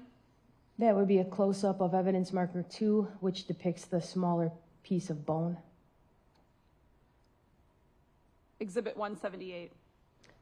So now this is where the medical examiner laid down a yellow tarp, and she placed evidence 2, which is the bone, on top of the tarp with the ruler next to it. And you were present for that? Yes. Exhibit 179. That's evidence marker 3, which is the small chunk of flesh that was located. Again, the medical examiner removed it from the wooded area and placed it on top of a yellow tarp.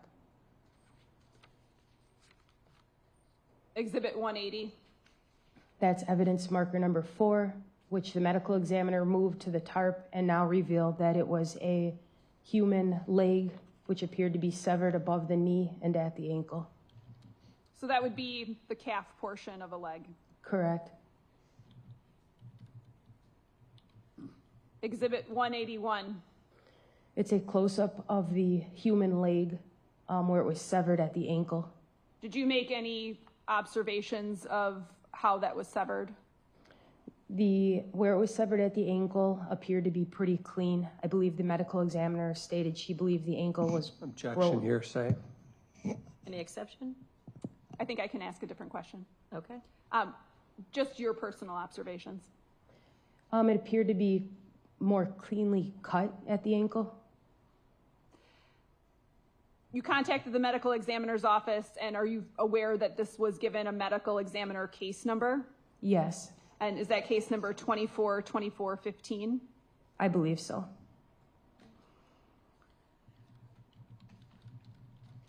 The portion of the leg that was covered under, what kind of debris did you testify it was covered under? A larger pile of leaves, some small sticks, and then some larger logs. You testified that it looked unnatural, or like an unnatural portion of the landscape, correct? Correct. Did it appear to you that it had been intentionally covered? To me, yes. The blanket, is that something that was recovered by law enforcement? Yes. And it was placed on inventory? Yes.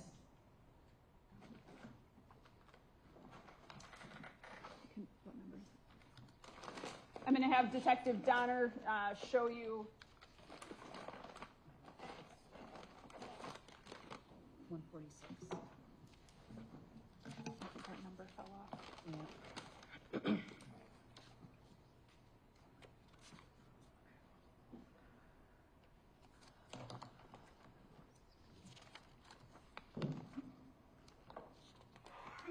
Going to have Detective Donner show you Exhibit 162. 46. I just wrote that and I couldn't remember it.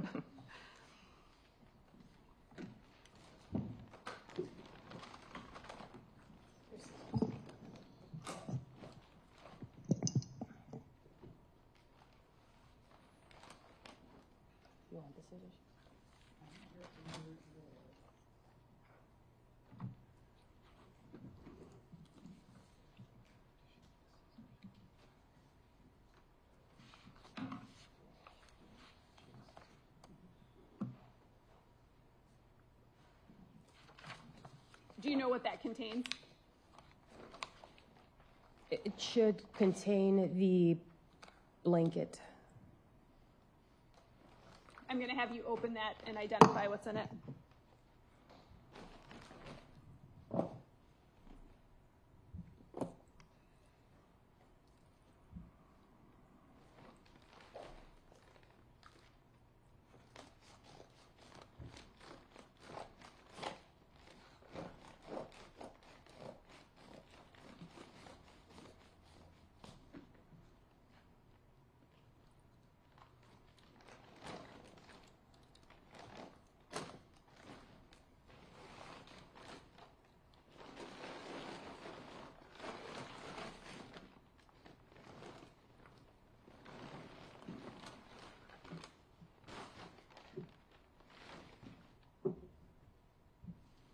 So this would be the pink blanket that I recovered from the park at 31st and Galena that shows Sade Robinson's face on it.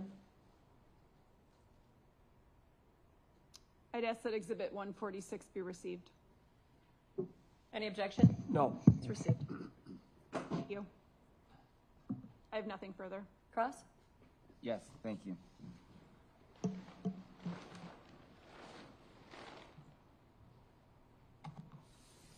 So I just want to start with kind of like the timeline of kind of some of the searches you did. You really participated in 2 searches of this Galena Street Park, correct? Correct. The first one was on April 5th, correct? Yes. And at what time of the day was that? That was later at night. I believe we may have arrived at the park around 8:30 p.m. Okay. And you're searching this park with other detectives, correct? Correct. And during that search on April 5th, that's where you locate, was it 2 pieces of human remains and then a human left foot, correct? Correct. And after that search, your shift ended, you went home, right? Right. And then the next day you received a call from Sade Robinson's family or her friends about how they conducted their own search, correct? I was dispatched to the assignment, correct? Okay. But you're aware that there was a call to law enforcement that the family had done their own search in this park, correct? Correct. And they had conducted that search. Do you know whether police were present during that time or not? I believe police were not present. Okay, so after the search on April 5th, police leave, and then Sade Robinson's family comes in and does a search of their own, correct? Correct. And so when you arrived on scene, you're aware that the family had said they found a blanket, correct? Yes. And you testified on direct examination that the area where the blanket was found had been searched the prior day, correct? Correct. And this is multiple detectives and police officers walking through this wooded area, and no blanket was located on April 5th, correct? At that time, correct. And we saw a picture of the blanket. It's a distinct pink color. We saw how the position it was when you arrived, right? Right. It's pink. There looked like the underside was white, correct? Correct. And then about 8 or a couple feet from the blanket, you found more human remains, correct? Correct. And you didn't find those remains on April 5th. You found those on April 6th, correct? Correct.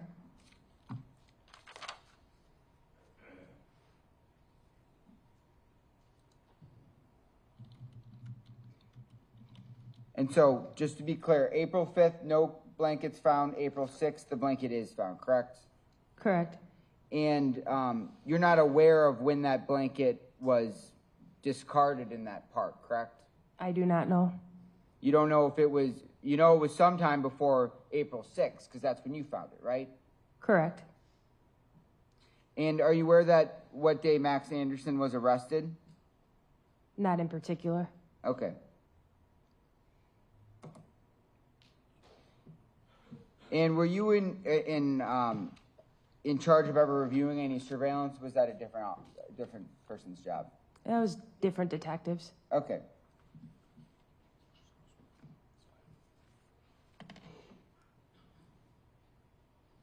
And just briefly here, you said that the human remains that you found looked like they were almost intentionally covered up Correct. with leaves and dirt. Yes. And that's why, I mean, one of the photos you said that some of the debris had been removed and you were able to see a more clear view of what it was, right? Correct. And that blanket that you just opened, was that swabbed for DNA? I believe it was sent to the crime lab. And when you found it, did you do any preliminary I don't know, review of it? You found any hair or anything? I just examined it myself. I did observe some red spots that appeared to be blood, but we don't conduct any tests ourselves at the detective level for that. Yeah, but I mean, your main role is you find the blanket and you secure it and make sure you preserve any evidence that could be found on the blanket or near the blanket, right? Correct. I have nothing further. State? Based on your involvement in this search and your knowledge of that area, is it that do you know if that blanket had been there when you searched previously on April 5th? Objection, speculation. If you're able to answer it, you can answer it. On April 5th, I actually do recall seeing the blanket. It was never opened up or looked at because the park is unfortunately extremely littered. There's miscellaneous garbage and clothing items and things like that in the park. I have nothing further. Defense? Did you draft a report indicating that you saw this blanket when you initially searched on April 5th? I did not. Nothing further. State? Nothing. Thank you, Sergeant. Thank you. So it's 10:30. It's probably a perfect time to take a 10-minute break, and then we'll come back and get right back at it. Please leave your notebooks on your seat.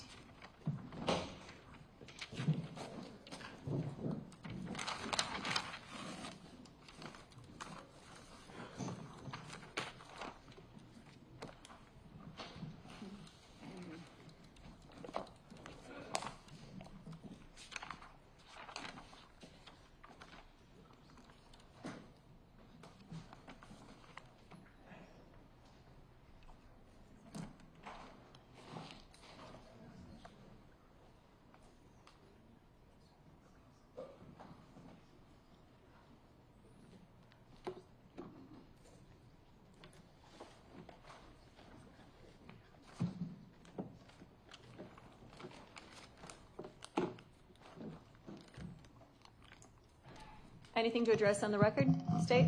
No. Defense? No. Okay, we'll take a break. Thanks, everybody.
This is the Wisconsin Live Desk.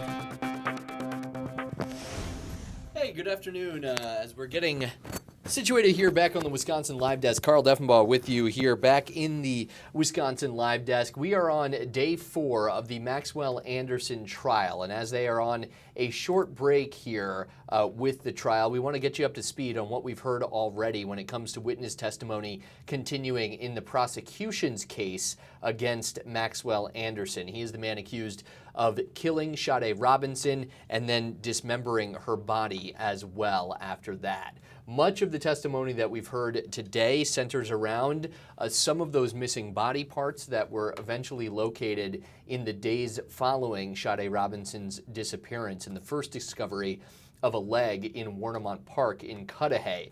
Different body parts were then found throughout southeastern Wisconsin and Milwaukee County specifically, and that search and discovery of those body parts and some other items related to Sade Robinson, specifically a pink blanket that you saw at the very last bit of witness testimony there before the break in Milwaukee County Court, has been the subject of the prosecution's questioning. So we're going to take you through who has spoken so far already today and some of the things to come out, including on the defense side of things, the holes they're trying to poke in the prosecution's arguments and in the witnesses that the prosecution has called so far. Of course, the jury in this trial has to surpass the reasonable doubt that Maxwell Anderson may not have convicted the murder of Sade Robinson. So let's get you to who started things off today. That would be a recall by the state of a Milwaukee police detective, Casey Donahue. And they went through a number of different things, all in the location of 29th and Lisbon in Milwaukee. There was a series of surveillance video with some different audio quality, basically saying that there was a subject wearing dark clothing, a hooded jacket, dark pants, tan shoes, a white sole, and then a backpack, either camo or tan, kind of rucksack-style backpack, walking in the direction of 31st and Galena, a playground in that area going westbound on Walnut. And much of what you've seen as well has been a retracing of both video and maps from those areas, trying to get people to understand the area, some of the pieces of evidence that were found in the area that police detective Donahue kind of traced on the map where some different areas were searched at the time, noting that human remains were discovered in a wooded area just east of the playground. And again, this is near 31st and Galena. Now, Detective Donahue says the remains were found at night. It was about actually 1:14 in the morning, 1:16 or so, April 5th into April 6th.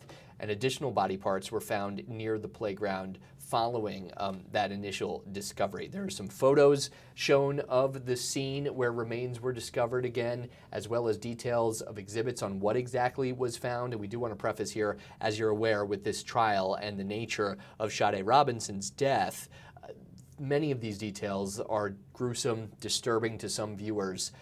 So the detective said that there was a smaller piece of flesh and then a larger piece of flesh that appeared to be cut, a foot severed, and that was some of the remains, a left human foot found, again, near 31st and Galena. The medical examiner was called to the scene at the time. The detective takes us through some of the process and whether or not a car connected to Sade Robinson was ever at that park. No video shows that car, no video of the person getting out of a Honda Civic that belonged to Sade Robinson at the park is there. No video evidence of that. Some of that comes from the cross-examination as well of the defense attorneys, pointing out that there is no video of a person ever getting out of that car at the park. There is no video showing the car stopping at the park. And in all of those videos, you cannot make out who's driving the car, not even a gender or a race of the person driving that car. Now, one notable moment, a reminder of the human element of this trial. At one point soon after that, Sade Robinson's mother was actually walked out of the court, helped out of the court by a witness coordinator. She had her head down at the time, her hands behind her back. From our reporter Bill Miston inside of the courtroom, it seemed like her eyes were almost closed somewhat to that degree. It seemed like she was kind of affected by the evidence shown, and much of this, of course, related to different body parts of her daughter found throughout Milwaukee County. Now, going on Back to Detective Donahue with the Milwaukee Police Department. There was liquor store video, and let me, as you're seeing a picture there of Milwaukee Police Detective Casey Donahue, the first witness on the stand today for the prosecution. Detective Donahue wrote in part that this liquor store video, video from a liquor store near 29th and Lisbon, was inaudible. The defense attorney, Anthony Cotton, now went into the different procedures used to make identifications like this, live lineups, photo lineups, and that did not necessarily happen in this case. One of the other things that the defense attorney, Anthony Cotton, noted with his cross-examination of Detective Donahue here is that there was a number of different canvassing in this area. The Milwaukee County Sheriff's Office reached out to assist with video recovery as well. This is in the time of April 4th or 5th, just a couple days after Sade Robinson's disappearance and the leg discovery at Warnemont Park. Attorney Cotton said between April 2nd, April 4th, and 5th, there were no body parts found in that area. And specifically in the video, that person with the backpack was not running, and the detective agreed, did not appear to be in a hurry at that time. He also noted just the area that this was all happening, again in the area of 31st and Lisbon, also that liquor store near 29th and Lisbon, and I should say 31st and Galena, 29th and Lisbon. Attorney Cotton asked the detective as well what else was found in that area, including, it apparently turned out, spent bullet casings, evidence of a shooting, which the detective agreed with. He asked, the attorney asked if that was a high crime area, and the detective agreed as well. You kind of get the sense for the defense attorney there, Anthony Cotton, trying to point out that not uncommon for crimes to happen in this area, whether or not that was a specific crime in the death of Sade Robinson or other crimes. Attorney Cotton also presented some different crime scene photos from that park near 31st and Galena, including a doll that was screwed to a tree there. Question about whether that was relevant or not, as they say that eventually those human remains found at the park were sent to a crime lab for examination. Now, after the testimony of Detective Donahue this morning, then the next witness for the prosecution was a Milwaukee police detective, again, a different one in this case, Jose Flores, who's in the homicide division and has been in that division since 2021. He participated in a search of that same playground area, 31st and Galena, early in the morning on April 6th. The role was to conduct a search in the east area of that playground, south of Galena. Again, the maps, the photos in this case, they go through a series of evidence and locations to try to point to what parts of a wooded area down near some railroad tracks were searched in the days after Sade Robinson's disappearance. In this case, the new detective, Flores, on the stand says skeletal remains appeared to be both bone and flesh near where they had actually first started looking. Some of this is unclear if in the state's case they have tied those remains, those follow-up remains, to Robinson yet or not. But the detective said large enough remains for them to take note of this in this case. And then on cross-examination here from the defense attorneys, they asked about the search process, whether they ever located a blanket during that search on April 5th. Detective Flores said no. Whether they ever found a weapon during that search, again, the answer was no. After that cross-examination was finished, then it was on to another prosecution witness, a Milwaukee police detective again. This woman, Cassandra Lindert, Detective Lindert, who participated as well in the search of a playground near 31st and Galena. This was on April 6th now, and also apparently around this time had informed family and friends of Sade Robinson that they were also coming to the park, had seen an article the night prior that police were searching for evidence in that area. So now, April 5th into April 6th, friends and family of Sade Robinson were in that park looking and searching and trying to help out as well. Now, this search happened at nighttime, and again, a location of a piece of flesh, that left foot, that we've discussed already. The search continued April 5th. They returned to work April 6th, actually working from 4 p.m. through midnight or so, according to Detective Lindert. Family members also at the park, and the family, according to the testimony given by Detective Lindert, says they found a blanket that belonged to Sade Robinson. Now, when she got there, she met with some of those family and friends of Sade Robinson, explained that they had conducted their own search and found that blanket, saying this was about 5 p.m., 5:10 to be exact, on April 6th. A family member named, or a friend named Kiana Moore, took the Detective Lindert, to a wooded area kind of centrally north and south of the park. And in that area south of where the foot was located, not exactly a well-kept part, a lot of brush, a lot of trash in the area, there was this balled up blanket, wet from being on the ground, dirty, leaves attached to it as well.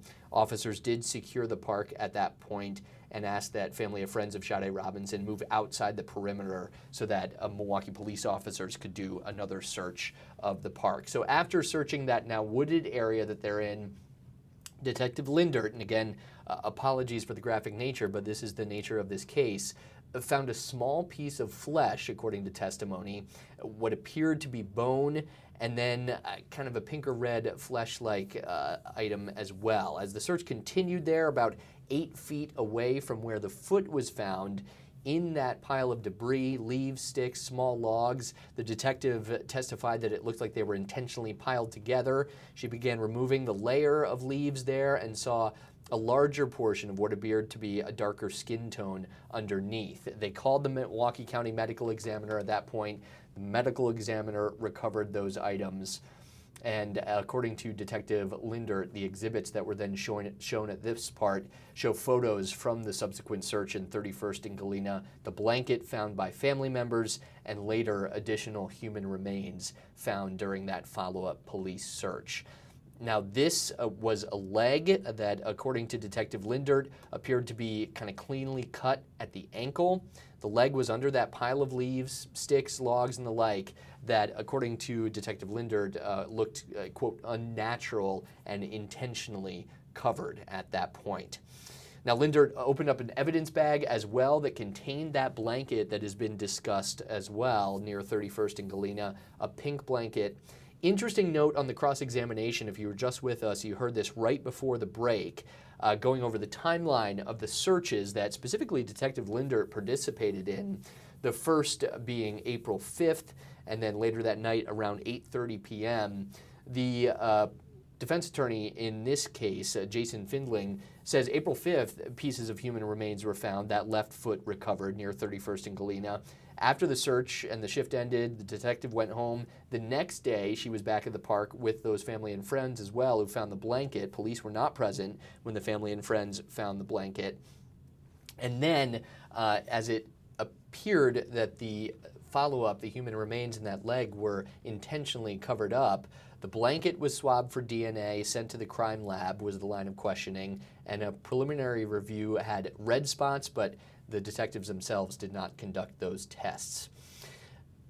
Detective Lindert also said that she had recalled seeing that blanket in her initial search, but never opened it up or looked at it. Part of that is because this park is, as she said, extremely littered, kind of unfortunate, but a bit of a dumping ground with garbage and clothing items throughout the park. So she remembered seeing this blanket, didn't make note of it until the following day when family and friends of Sade Robinson said that they recognized that as Sade Robinson's blanket.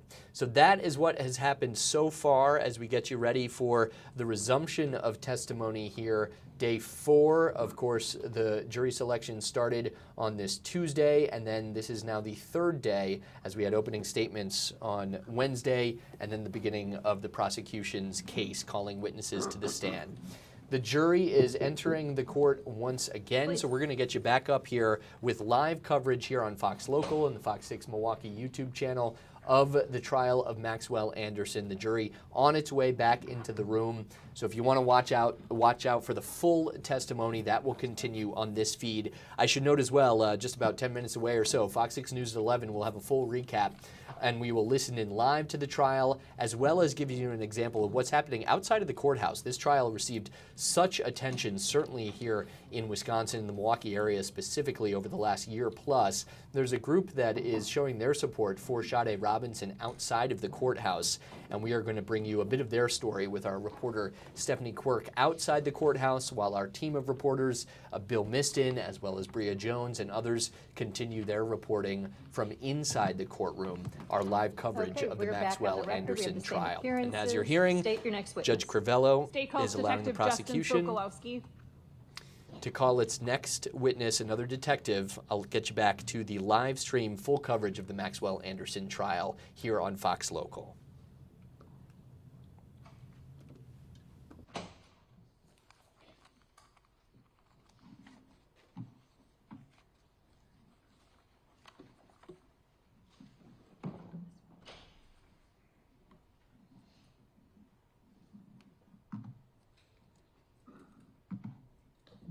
Do you solemnly swear that the testimony you give in this matter will be the truth, the whole truth, and nothing but the truth? So help you God? I do. If you could please be seated, state and spell your name for the record.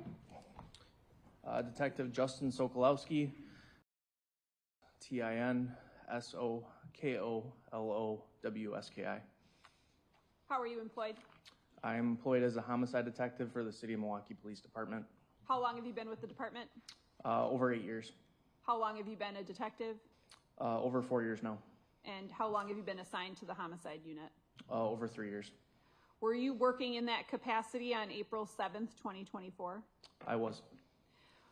Were you dispatched to the area of 31st and Galena, specifically the playground that's located there? Correct. Me and my partner were in the area doing follow-up at the time. Who's your partner? Detective Michael Driscoll, MICHAEL DRISCOLL.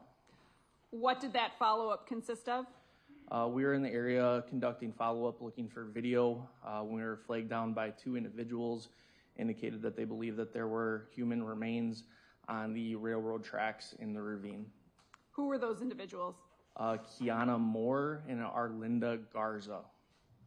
And were you able to identify how, whether they were related to Sade Robinson at all? Correct. They indicated that they were friends of Sade Robinson. Hearsay. Any response? I can withdraw the question. Okay, next question. They flagged you down, and what did you do in response to that? After we were flagged down by those 2 individuals, we began searching the area. The area is between West Galena and West Walnut in the 1600 block between North 31st Street and North 30th Street. There is a park there located at 1650 North 31st Street. That park was previously searched on the prior day, and we were pointed directly to the railroad tracks that were located in the ravine between North 31st and North 30th Street. I entered the park that was located at 1650 North 31st Street, and I went east through the ravine to the railroad tracks. You referenced searches on prior dates. Correct. Did you participate in either of those searches, referencing April 5th and April 6th? I did not personally know. So is this the first time that you searched a part of that park? Correct. Continue to describe what you did. So the park is on the edge of a railroad tracks. There's a very steep hill that leads down to the railroad tracks, which is where the 2 individuals indicated that they believed there was additional human remains. Upon going down that hill from the west to the east towards the railroad tracks run from the northeast to the southwest. And I observed what appeared to be a chunk of human bone just west of the railroad tracks and south of the gate that led us to the railroad tracks. Was there other debris or trash in the area? Correct. The area is very common to have illegal dumping, which there was multiple garbage bins, other animal debris and things along those nature in that area. Based on your experience, what did the bone and ligament and tissue appear to be?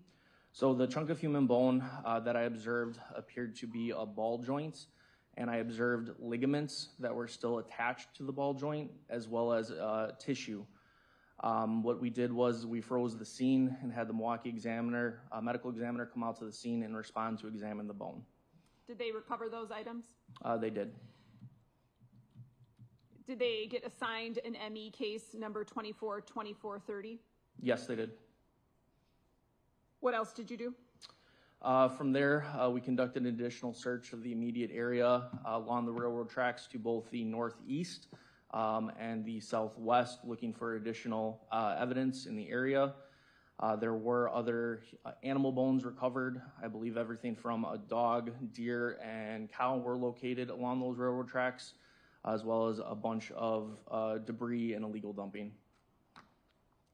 No other human bones were found? Not on that day, no. Showing you what's been received as Exhibit 191. Can you tell us what this is?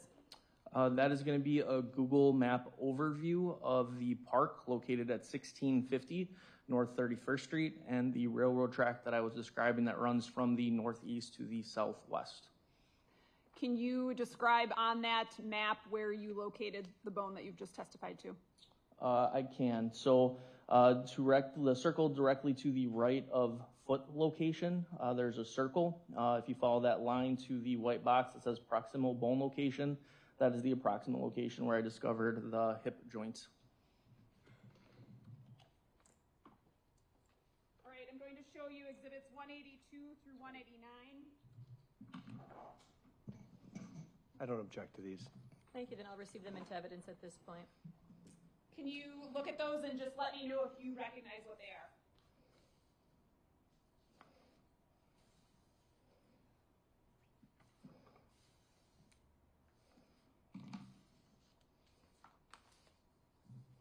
I recognize where this is. What are those exhibits? The photos start off with the bridge directly to the south of where I discovered the proximal bone, facing northbound to cover that railroad track area, and then a series of photos getting closer and closer and closer to the bone that was discovered. Permission to publish these? Go right ahead. Let's start out with that bridge. Is that bridge also depicted on Exhibit 191?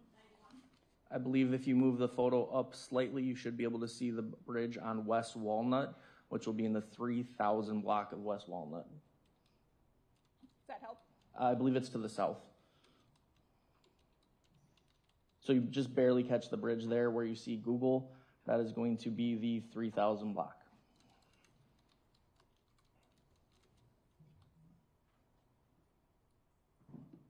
Okay, I'm going to show you Exhibit 182 here, and then I'm going to go back to 191, okay? Okay, 182. Your testimony is that this is this southern bridge. I'm mistaken. That's actually going to be the West Walnut Street on the north side, facing to the south. This one? Correct. Okay.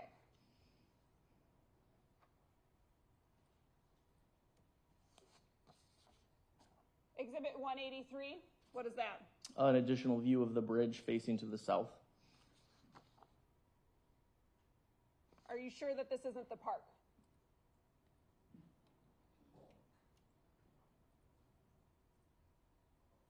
I believe that's going to be a view of the park from the south. Exhibit 184. That is going to be a view from the bridge facing down to the approximate location where the bone was recovered, and that's going to be the light that was set up due to it becoming dark at the time. Exhibit 185. Just a zoomed in version of that same photo. Exhibit 186. Another zoomed in photo of that same photo. These photos are getting darker as we go in sequence here. What time were you flagged down approximately? The initial time of being flagged down was about approximately 6 p.m. I would say by the time that it was discovered and that we had the crime scene investigator who takes our photos arrived on scene, it was probably about an hour to 2 hours later. And what is this a photo of, Exhibit 186? That's just going to be the flashlight on the bone that was discovered, as well as you can see a yellow bag on the top right that is going to be our evidence markers. Exhibit 187. Just a closer up photo of that same image. Okay, and there's an evidence marker number 1 there? Correct. Showing you Exhibit 188. What is that? That is going to be a zoomed-in photo of crime scene marker number 1 that we used, as well as a scale for reference due to size. And what about? So that's going to be even a further zoomed-in version of the bone that was discovered, showing the ligaments and the tissue that was observed on that bone. You testified at the beginning that you and Detective Driscoll were out canvassing the area for surveillance video. I believe that was our initial intention to be in the area, yes. Did you accomplish anything as it relates to that? Unfortunately, that night we did not recover any video. We were occupied by the bone recovery. Were you able to search for any surveillance video or not? There was numerous attempts on multiple days to get video in the area. You personally? On a later date, yes. Okay. But your assignment this night kind of shifted when you were flagged down. Correct. Nothing further. Cross?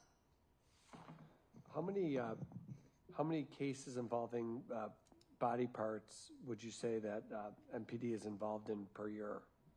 I would not have an exact quote on that number. Is it something that you go years without even having to see that situation? I would say no. Meaning what? That you, in your 4 years as a detective, you saw something like this every year, or what? I wouldn't say every year, but there are cases where human remains are discovered in the city of Milwaukee. Is it important to be thorough? Yes. And isn't it true that MPD can preserve a crime scene if they wish to? Yes. With tape, right? Correct. Or even just by, in the homicide unit, just by stationing officers there, right? Correct. And for this park at 31st and Galena, was that ever done? I think in 2 separate occasions, yes. On a couple of two different occasions? Yes. Meaning that, what were those occasions? The day that we were flagged down, there was a pretty large crime scene set up to conduct a secondary search, and I believe a day prior it was done as well. And it appears that as the days are going by, different things are being located. Does that sound right? Yes. Meaning that it wasn't thorough the first time. The area is littered with extensive amounts of illegal dumping, trash bags that are mountains high, tire piles. It is a very common area for illegal dumping. So it is very hard in that area to do search everything. So you wouldn't say that it was sloppy, you would just say it was difficult? It was very difficult. But you would agree that something like this ought to be given the highest degree of attention and care, right? Yes.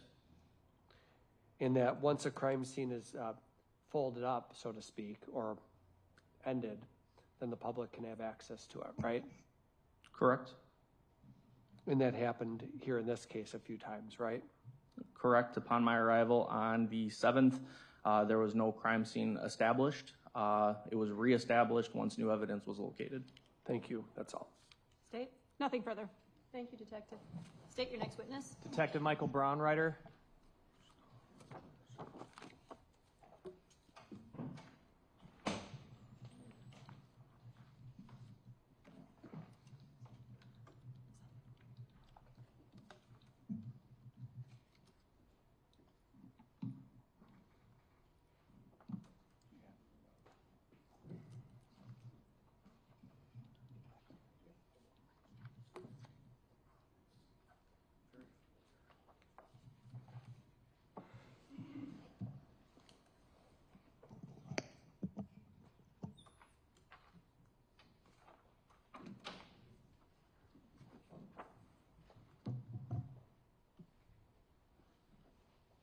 Do you solemnly swear that the testimony you give in this matter will be the truth, the whole truth, and nothing but the truth, so help you God?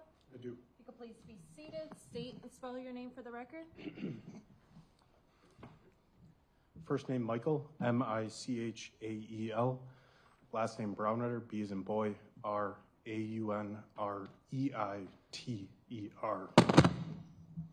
Are you a detective with the Milwaukee Police Department? Yes, I am. What unit are you assigned to? The Homicide Division. How long have you been a detective? Since 2021. Were you working as a detective with the Homicide Division back in early April of 2024? Yes, I was. Did you participate in the investigation to the disappearance of Sade Robinson? Yes, I did. Was one of the roles you played in this investigation to canvass the area near where Sade's car had been set on fire near 30th and Lisbon? Yes, it was. That video canvass entailed a large portion of parts of the north side of Milwaukee, correct?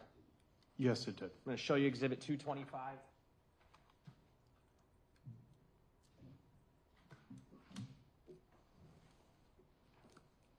Is this a map of a part of the city and county of Milwaukee? Yes, it is. Move 225 and ask to publish.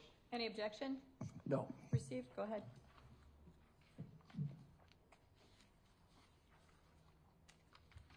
.225 here, Detective.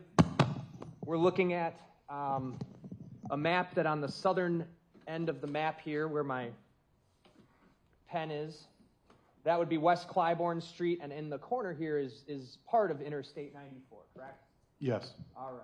And there's a freeway exit there. Correct. Where does that exit get off? Gets off at like 26 in St. Paul. All right. If you were getting off coming from the east, you'd be getting off right there on 25th and Clybourne. Is that right? Yes. Where my pen is pointed? Yes. All right. Now I'm going to direct your attention. Well, can you point out for us sort of the general area where you were canvassing for video? Yes. Do you mind if I stand? Go ahead. So the general area was 30th and Lisbon. So this is the intersection of 30th and Lisbon. The skeletal... Can you pull the microphone by you? The other one. The other one. The remains had been found in a park near 30th and Walnut, like 31st and Walnut. And the fire had been on the corner of 30th and Lisbon just to the north and a little bit to the east in the alleyway. So my main focus was just in this general area spanning from North Avenue south to Cherry, 27th to 35th. That was your main focus originally, right? Yes. And eventually you searched other parts of this map video that we'll get to later, correct? Yes, I did. Okay. The playground where the body parts were found, it's not marked by green on this map, but it's right here. Is that correct? Yes, you can see the railroad tracks coming from the left side of the screen here, kind of in a it's half circle where they turn north and then they point due north or travel due north through Lisbon Avenue. Were you able to find videos in the area of where Miss Robinson's car was burned that depicted her Honda Civic? Yes, I was. Driving? Yes. I'm going to show you on the screen now what I have marked as Exhibit 194. I'm going to go back to the map in a moment. I just want you to take a look at this quick. It's not on the screen there. Okay. You recognize this camera footage? Yes, I do. Is this camera footage from the address of 2001 North 30th Street? Yes, it is. And you recovered this footage yourself? Yes, I did. I moved 194 into evidence. Any objection? None. It's received. When we're looking at 225, we see, can you point out to on 225 where this video footage is in relation to where her car was burned? Yes, so 2001 North 30th Street is the corner of 30th and Brown. Particularly, that's the, it would be the northwest corner of the intersection of 30th and Brown. So we go up to 30th here. This is going to be West Brown. The camera, the store is at the intersection, like I said, the northwest corner. Specifically, that camera view is facing south towards Lisbon Avenue. The one we just had on the screen? Yes. And then are we about to discuss another camera view from a different location? Yes, we are. Where is that in relation to this? It's a liquor store. The address is 3013 West North Avenue. So that is the southwest corner of 30th and North Avenue. So you have that camera here, then you have the 30th and Brown camera. My left hand is pointing here, and then Lisbon Avenue is just down here where the fire was located just north of Lisbon Avenue. Thank you. You can have a seat, and we're going to go back to the video now.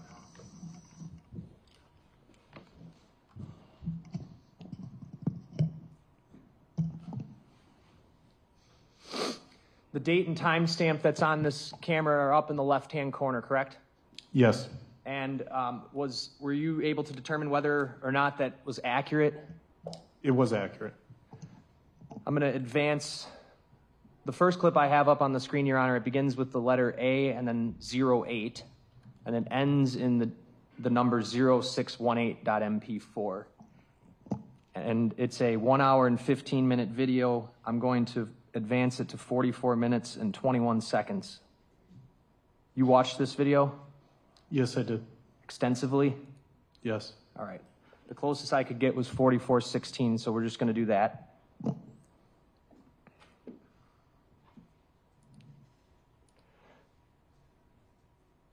The date and time stamp at this part of the video, it's 44:17. What is the date and time stamp? April 2nd, 2024 at 6:50 and 36 seconds in the morning. And are you aware that shortly after 6:50 a.m., Ms. Robinson's vehicle was picked up on camera on North 30th Street near Walnut and Lisbon? Yes, it actually, if you follow the headlights, you can see it turns onto 30th Street from Lisbon Avenue. It continues northbound through the intersection here at West Brown, North 30th, and continues north. It turns northbound from 30th and Walnut, correct? Yes, sorry. If you zoom all the way in, you can actually follow the headlights. It comes from Walnut, comes through Lisbon Avenue, and continues northbound. All right. I'm playing this from the 44-minute, 17-second mark to about 45:20. So we're going to see it coming from the south? Yes, that's the top right corner. Okay. Where you can see headlights there. That's the intersection of West Lisbon Avenue and North 30th.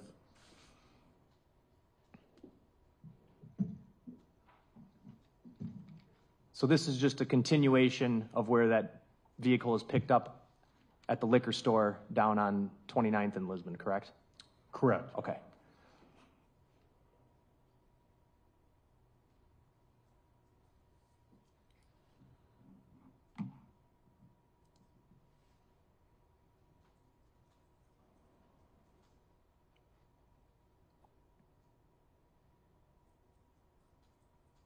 What do you notice about the vehicle? You can see the damage to the passenger side. The fog light is burnt out or broken. Are the wipers going? Yes. And it just passed the camera going north? Yes. Okay, paused it at 45:21. Going to advance it to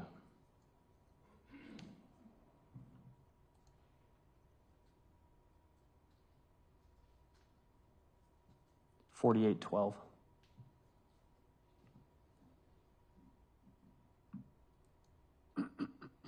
$48:14. Playing from that time, 6:54:34 a.m. There it is again. Yes, and sorry, the camera went out, but from that view, you can see the damage to the front passenger rear view mirror is broken, as well as some damage to the front passenger side bumper. All right. I can't zoom in on this player, but are you able to see right? You're saying that this front passenger mirror appears to be dangling? Yes. Okay. And I have it paused at 48 minutes, 19 seconds, 6:54:38 a.m. What about the windows? They're all fogged up. Is that kind of something you noticed in other videos you watched as well? Yes, it is. Playing from that timestamp. Paused again because the TVs went out.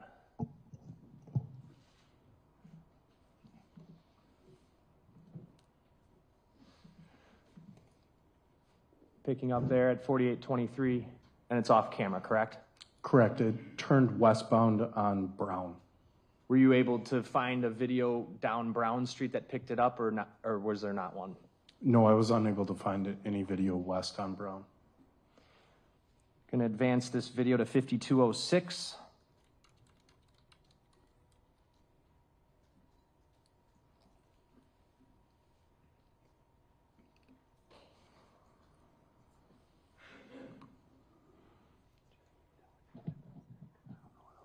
I'm going to play from 5203. It says 6:58:22 a.m. if we get it back. Correct. Okay.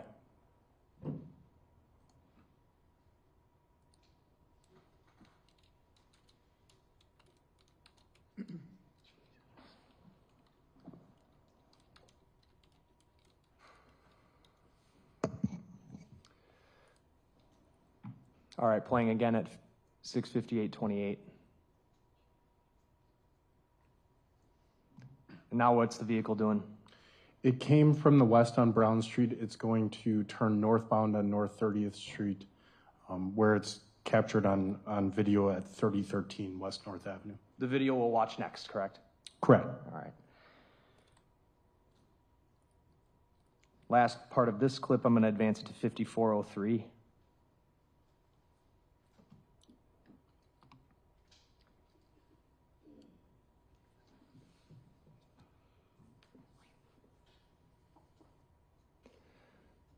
Now we're at basically 7 a.m. on the dot. Yes. 7 a.m. and 22 seconds, playing from there.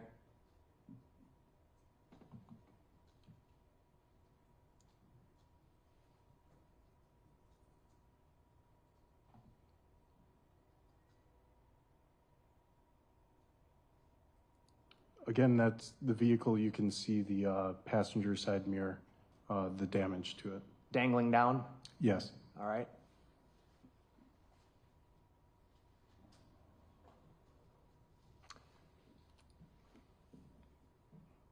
And what does the vehicle do? It continues southbound towards Lisbon Avenue, and you can, if you zoom in, you can see that it actually turns westbound on Lisbon Avenue.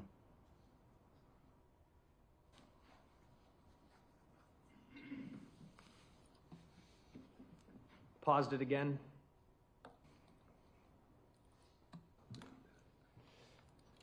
All right.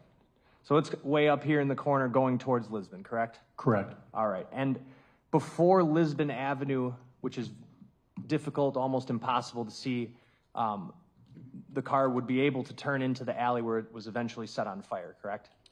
Correct. All right. I'm going to bring up the next clip. It starts with A08 and ends in 2150. Sorry. Got to get the right player up.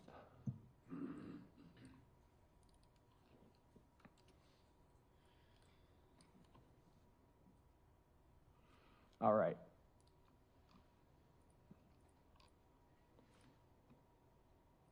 So we're at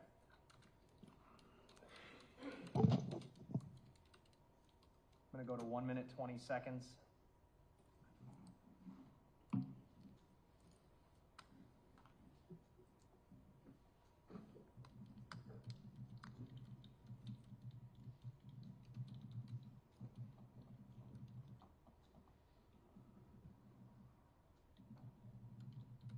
All right.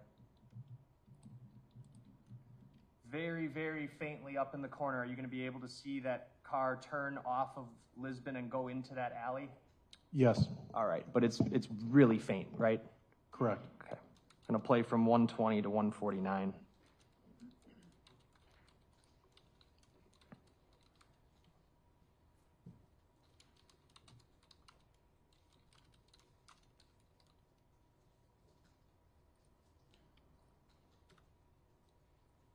All right. There it is, and it's making the turn now, correct? Correct. Okay. And you've reviewed that video footage from the liquor store before? Yes, I have. This is the time that you see behind the liquor store, the car in the L-shaped alley? Yes. All right. And then lastly, I'm just going to go ahead. I'll cue it up so when the TV comes back, it can be ready. 13 minutes, 52 seconds, roughly. 7:35 a.m. You can start to see faintly in the upper right corner the siren, or the the fire trucks coming northbound on 30th. Correct. Okay.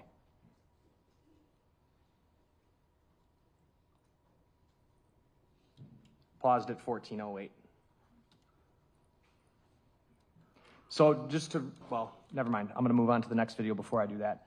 The next is going to be Exhibit 195.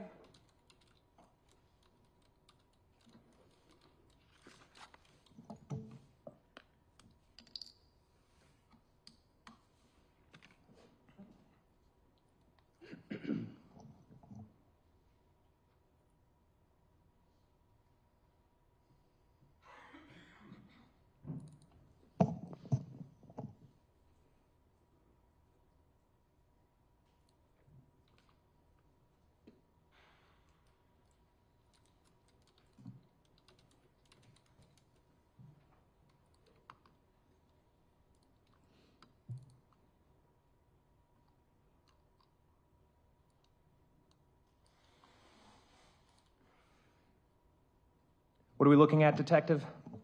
This is the video from 3013 West North Avenue. Move 195 in. No objection. It's received. All right, I'm going to go up to 6. Well, was the date and time accurate on this one? Yes, it was. Very hard to see, but I'll bring it up in a minute. Make it bigger. Okay, so what date and time do we have? April 2nd, 2024 at 6:52 and 42 seconds a.m. And this is 30th Street right here, correct? Yes, And then this would be North Avenue going east if you were going that way. correct. And this just picks up where kind of that last camera left off? Yes. What are we going to watch the Honda Civic do here? So after the Honda Civic goes out of view traveling northbound on North 30th Street, it reaches this, I guess, the entranceway to the parking lot of the liquor store. It's going to turn into the parking lot and kind of back out and then go back southbound on 30th Street. Playing at 6:52:43.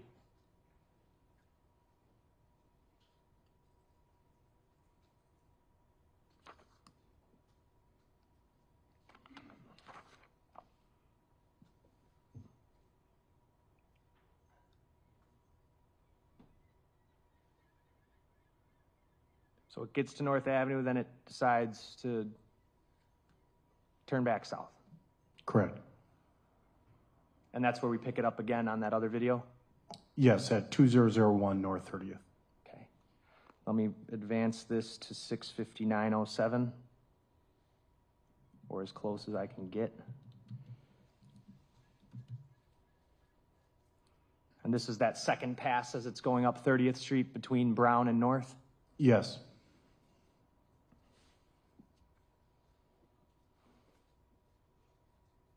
Makes another turn.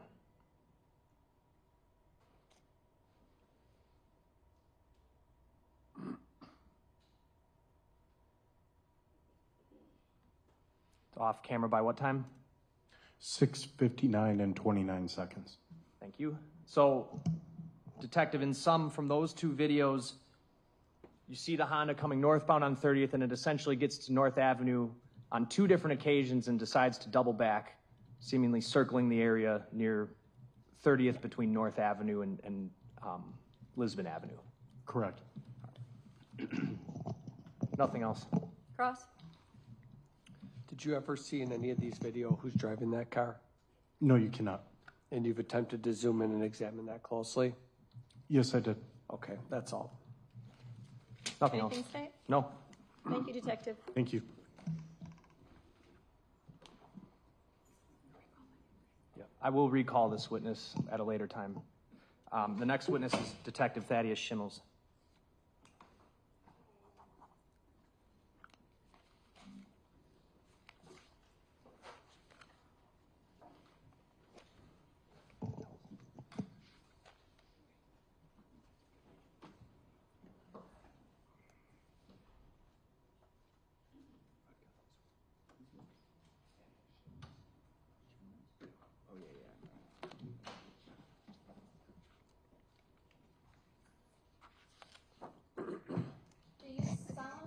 swear that the testimony you give in this matter will be the truth, the whole truth, and nothing but the truth, so help you God?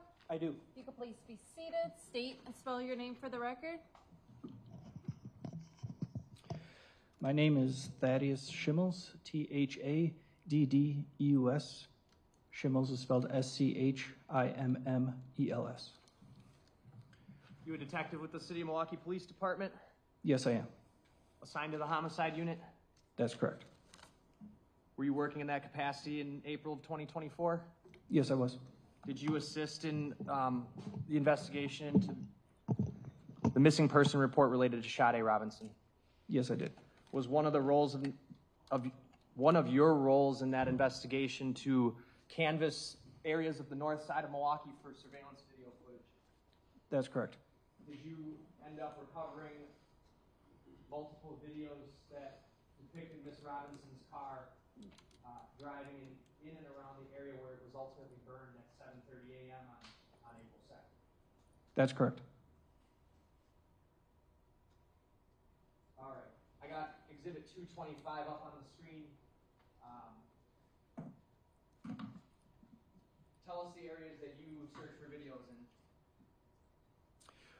The City of Milwaukee Police Department was looking at video in the area from North 27th Street to North 35th Street, from the area of West Valete Street to the area of West North Avenue.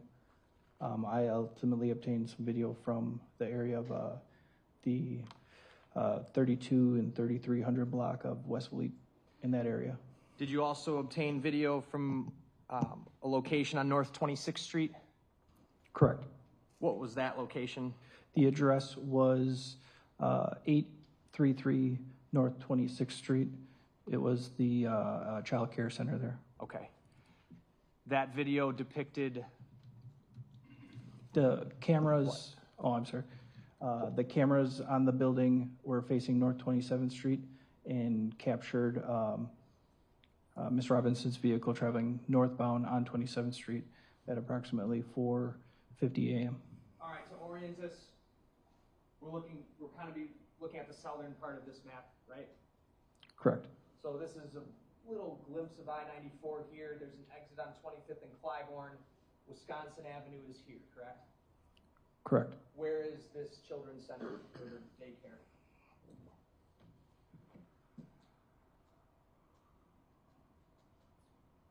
It would be 26th Street here, and then just around Wills. 26th and Wills. Okay. So it captures 27th Street, even though the daycare is on 26th. That's correct. The entrance is on 26th Street, but there's cameras on 27th Street. I'm going to pull up Exhibit 196. Okay, thank you, Your Honor. 196 on the screen here.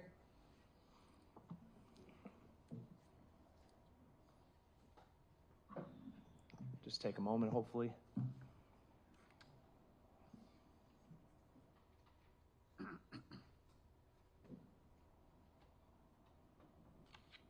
What are we looking at? This is a camera mounted to the west side of the building. It is facing westbound. The street in front of the street that's in the camera view would be North 27th Street. Okay. It's on the west side. It's facing west? Okay. Correct. All right. So where's the freeway? Off to the left side or to the right side? It would be to the left. And what are we going to see? What we're going to see is Miss Robinson's dark blue Honda Civic traveling northbound, which would be from left to right through the camera view. The date and time stamp, it says April 2, 2024, 4:50 a.m. Was this determined to be accurate? Yes. I'm going to play clip, the first of two clips.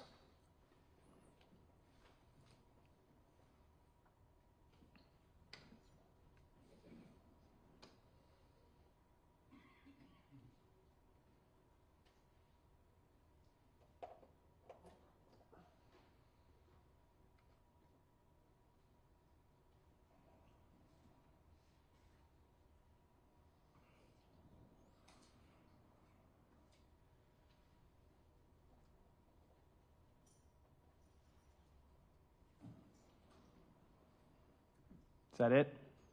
Yes, it is. All right. Are you able to tell anything about the windows? Yes, the windows are steamed or fogged up. They're all of them are cloudy. I can also tell that the passenger side rear view mirror is not mounted fully. It's hanging on the side. Was that something that you were specifically looking for in videos? I mean, was that something you had known prior to your video canvas? It was developed during the video canvas, but yes, we were became aware that there's those distinctions noticed about the vehicle. Playing it again.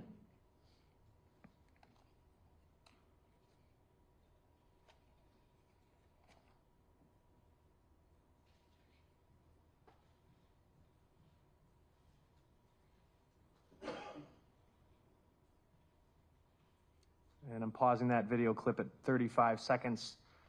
Timestamp is 4:50:36 a.m. and I'm going to play the second clip.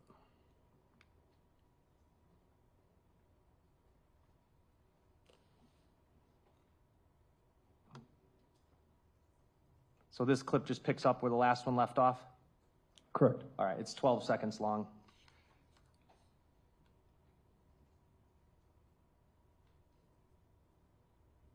And that's the vehicle going through? That's correct. All right. Are you able to see on this video too whether or not the windows appear to be foggy? Yes, they are. One more time.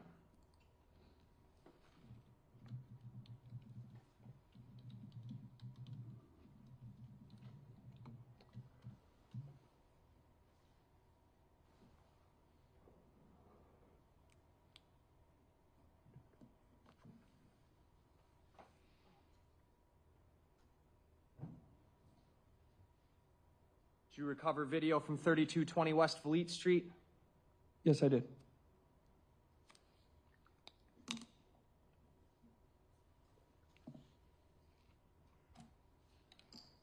I'm going to pull up here Exhibit 199.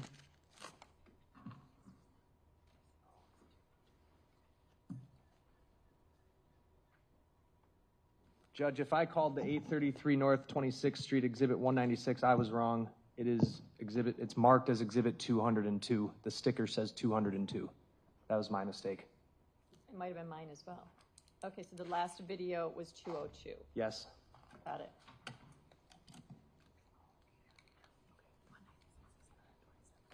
And this one's 199? This one is 199. Okay. What is 3220 West Fleet Street? The location is a Community Care Incorporated. And its video cameras face where? They have a number of video cameras at this location. We obtained multiple exterior cameras that were both along the south side of the location, which is West Fleet Street. And there were some other cameras that were obtained that were captured West Cherry Street to the north of the property. What camera angles were of note or of relevance to this? The two camera angles that were on the south side location along West Fleet Street. I'm going to pull up 199. It's going to be camera number 2, the clip ending in the numbers 44000.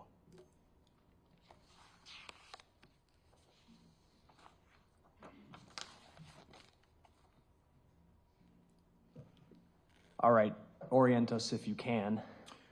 Do you want the map? Well, why don't you describe it first, then we'll go to the map. Again, the building itself is a larger building. This would be located, the camera's on the south side of the building. It's both marked and it's facing in a southwestern direction. The camera itself is specifically titled Volite Southwest. What you see is the sidewalk in front of the building in West Volite Street facing in a western direction. The set of green lights right there would be 33rd Street, and then in the distance you can see red lights of 35th Street.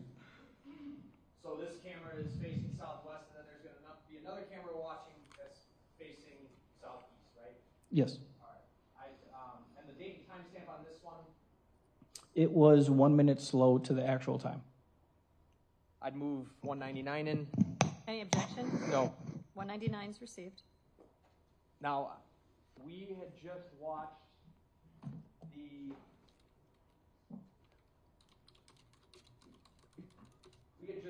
the vehicle coming up 27th Street in this direction, correct? Correct. All right, and Valete Street is right here, correct? Correct.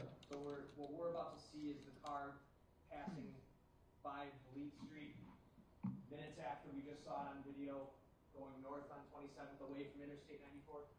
Correct. Okay.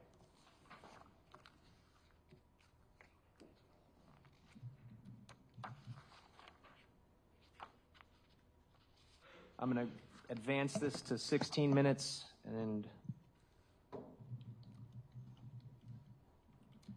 49 seconds.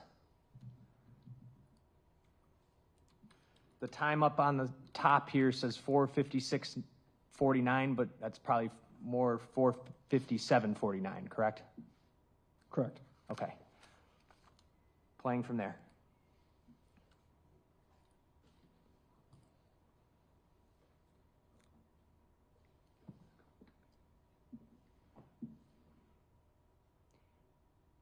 And there's the car? Correct.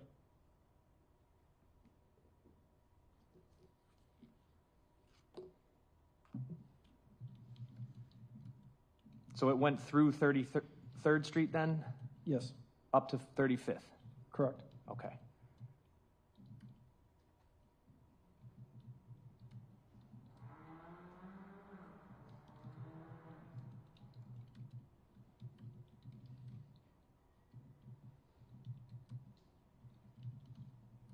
It's at a red light?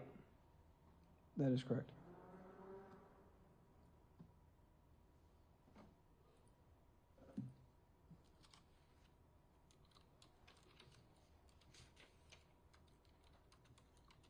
What's it going to do? Once the red light changes in the distance on North 35th Street, it's going to make a left turn to travel southbound on North 35th Street.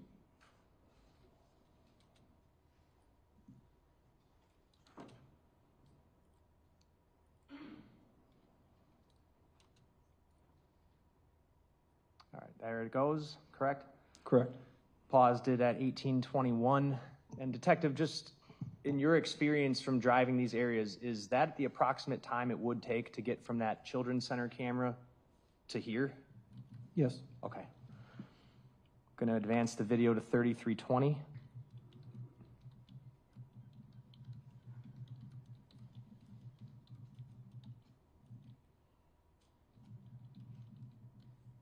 Playing from there. This would be roughly 5:14:20 a.m. That's correct. And what are we going to see off in the distance there? The vehicle, I believe it goes, is going to travel. Turn south there? Yes, it was traveling eastbound on West Fleet Street, and then it turned south on North 33rd Street. There's another camera we're going to watch that's going to show that same turn from that intersection, right? Yes, that is correct. Going up to 35:15. 5:16:12 a.m. Correct. There it is again, right? That is correct.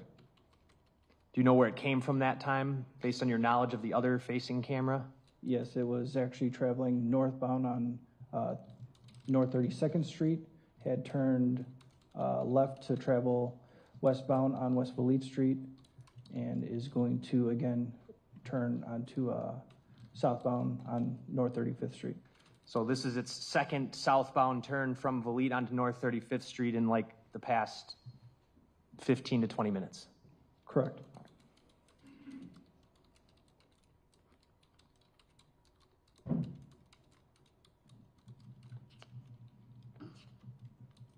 The exact same route it just did.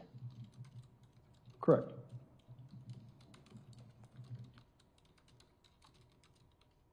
And there it goes.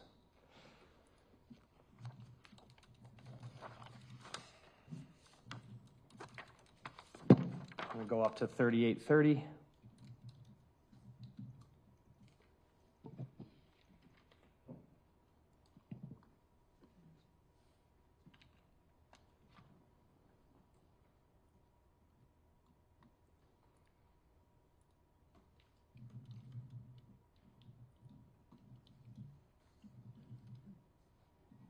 All right. Now the TV's back. We're up to 5:19:28 a.m., Detective? Actual time, yes. Timestamp Okay, of actual time. 5:18. Okay. Play a brief clip from here.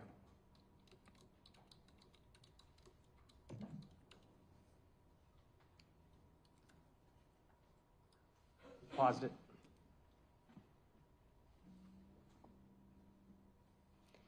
Picking it up. All right, there it is again. Correct. This time it's going to turn where? It's going to turn southbound again on 33rd Street. So the last two times it did this westbound path down Vliet, turning on 35th. This time it's turning on 33rd. Correct. Paused it at 39:04. This would be roughly 5:20 a.m., correct? Correct. I'm going to switch over to channel 4, or camera 4, clip ending in 4400.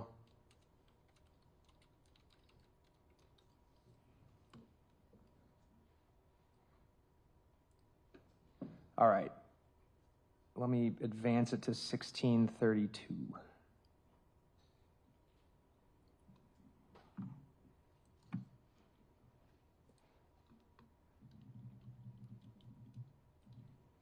All right, it's at 1638. Up in the left here, we've got April 2nd. This is going back to that first clip we watched where it's coming westbound on Vliet, but we're just looking at the different angle, right? That is correct. And those set of lights down there would be what lights? That will be Ms. Robinson's vehicle traveling westbound on West Vliet from North 27th Street. Sorry, I meant the traffic lights. What street would that be over there? Lights in the distance would be North 27th Street. So if the car had been going north on 27th Street like we saw in the Children's Center video, all it had to do is get up to Vliet and then make a left-hand turn. Correct. Is that what we're seeing here? Yes, sir. And then it just comes past on passing 32nd and Vliet. I'm just going to object to leading questions at this point. I'll rephrase them. Go ahead. I played it from about 1645. Is that the car? Yes. Are you able to tell anything about the windows as you watched this? Yes, the windows appear fogged or steamed up. Again, the rear view mirror on the passenger side is hanging, and the front lower fog lamp is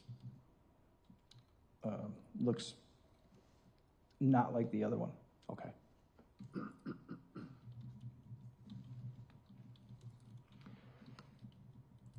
Next clip is camera 4, ending in 5737.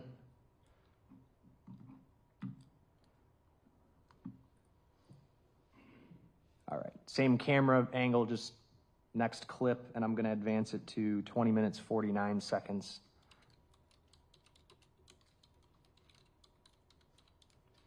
Minutes 52.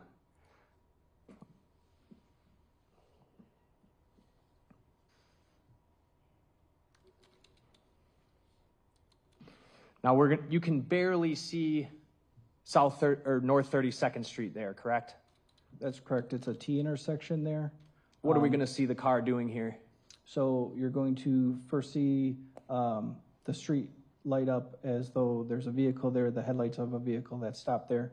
It's going to be stopped there for what appears to be an extended amount of time, just for the fact that there doesn't appear to be any other cross traffic. And then the vehicle come into the camera view just momentarily as it turns left to go westbound on West Vliet again. So it stops right here a little off camera is what you're saying? Yes. And you're able to tell that how? Even though you can't see the car, how can you tell? Again, the street will illuminate with headlights from the vehicle itself. Playing at 2052. You see the lights? Yes. And are you able to see the windshield? Yes, the windshield is fogged and cloudy. And in this frame, are you able to see the front passenger rear view mirror? Yes. What does it look like to you? It is angled downwards as though it's not fully mounted or damaged.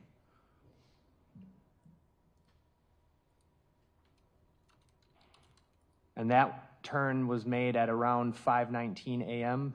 That is correct. Are we going to see the car do the same turn? Yes. You're going to advance it to 20 minutes.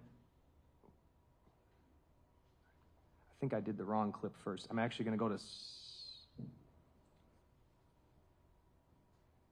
17:14. So that was at 5:19. We're going to back up to 17 minutes, 15 seconds. This would be roughly 5:15 a.m.? That's correct. Okay. Playing from there. What's the car doing? Again, it's stopped. There is the vehicle that's traveling westbound. And now there's no vehicles traveling east or west, but the vehicle is remaining there for some time before it makes its turn. Can you see the windshield? Yes. What does it look like to you? It's cloudy and fogged up. And on where I have it paused here at 17 minutes, 41 seconds, can you see the front passenger rear view mirror? Yes, it's angled downwards. It appears to be hanging.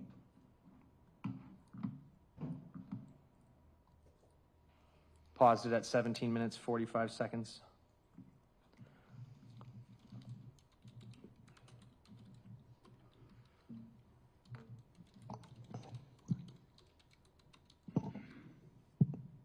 If I didn't move 199 in, I would do that.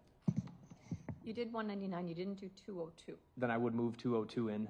Any objection? No. It's received. I would, I could go on to the next one, but if you wanted to break here, I'd leave it up to the court. We can keep going. Maybe one more. Okay, I Then we'll break. have actually a quick one. I'll do that. All right, did you get a ring video from an address on McKinley? Yes. What was the address? The address was 3332 West McKinley. I'm going to show you what is marked as Exhibit 200. This is a brief clip, right, Detective? Correct. Okay. While I pull that up,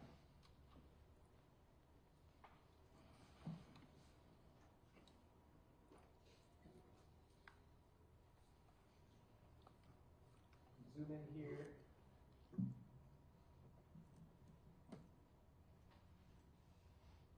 All right, so we just watched the video of the car going westbound on Bleed here, right? Correct. And then we watched it make some southbound turns on the 35th here, correct? Correct. And then we also watched it make one southbound turn on 33rd Street here, right? Correct. After it made one of those southbound turns on the 35th Street, is that shortly after it goes off camera there? Did you catch it on camera at this McKinley address? Yes. Where is that address? The address? The address would be located right here. It would be 34th Street. And the east and west would be McKinley Avenue. That's it. Is that a residential area? Yes, it is. Were there any cameras down McKinley that were able to help you? No other ones that we were able to locate. All right. So the street, McKinley here, this would then be 34th, right? Correct. 34th runs into the train tracks, right? Correct. Dead end? Yes, there is a way to get through by an alleyway that would be in between McKinley and Valit, but yes, essentially a dead end. Okay. So we're about to watch video footage from here facing 34th? Correct. All right.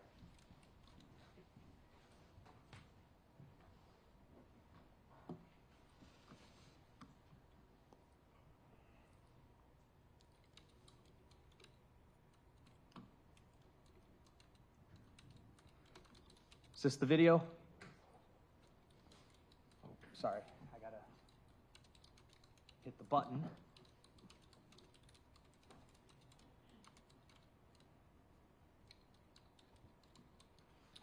Yes, that is the video.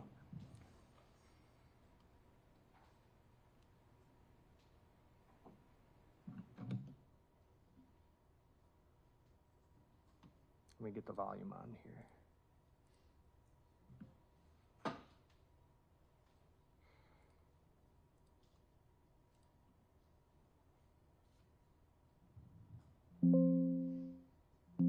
All right, I would move 200 in. Any objection? No. Received. Off to the left side of the screen would be McKinley. Correct. All right, and then to the right side is sort of where that train tracks meet 34th Street. Correct. Is this the car right here off to the left? Yes. And what time and date is this? It is April 2nd, 2024 at 4:59 and 29 seconds. Would this have corresponded with the timestamps from the other video when the car is seen turning off onto 35th Street? Yes, it would. Playing the 50-second clip.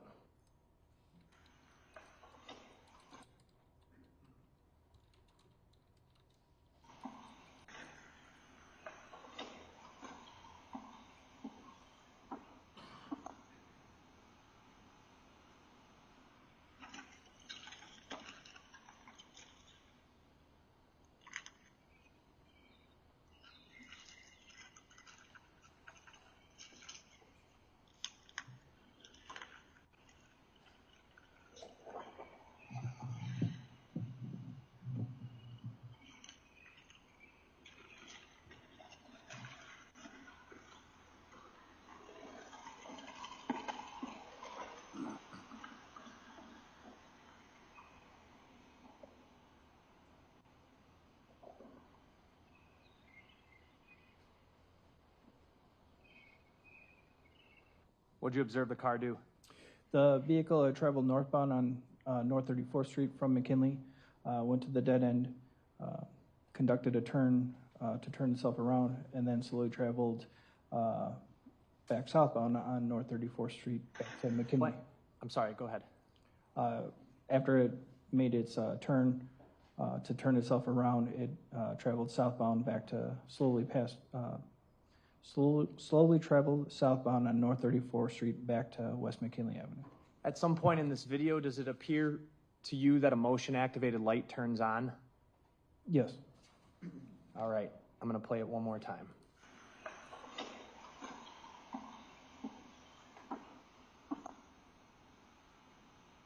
Right there?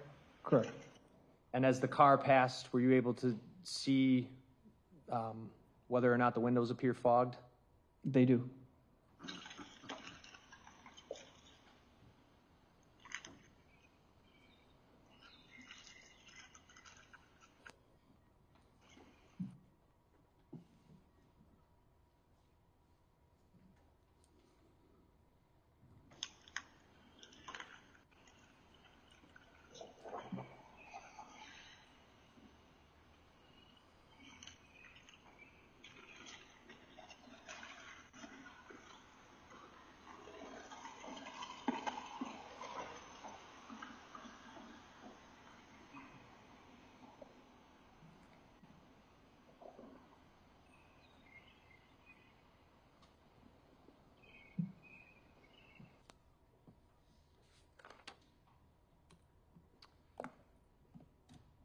Okay, I think this is a perfect time to break.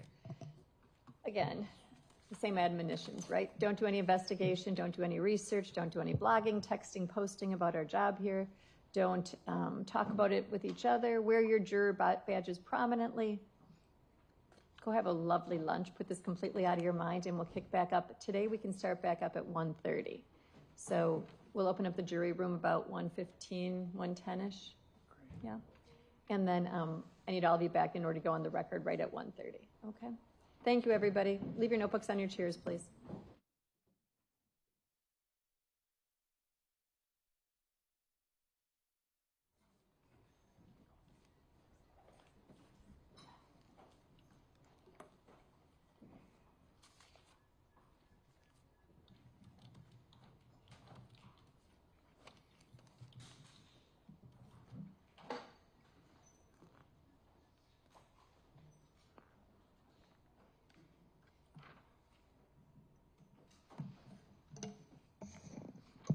See right at 1:30.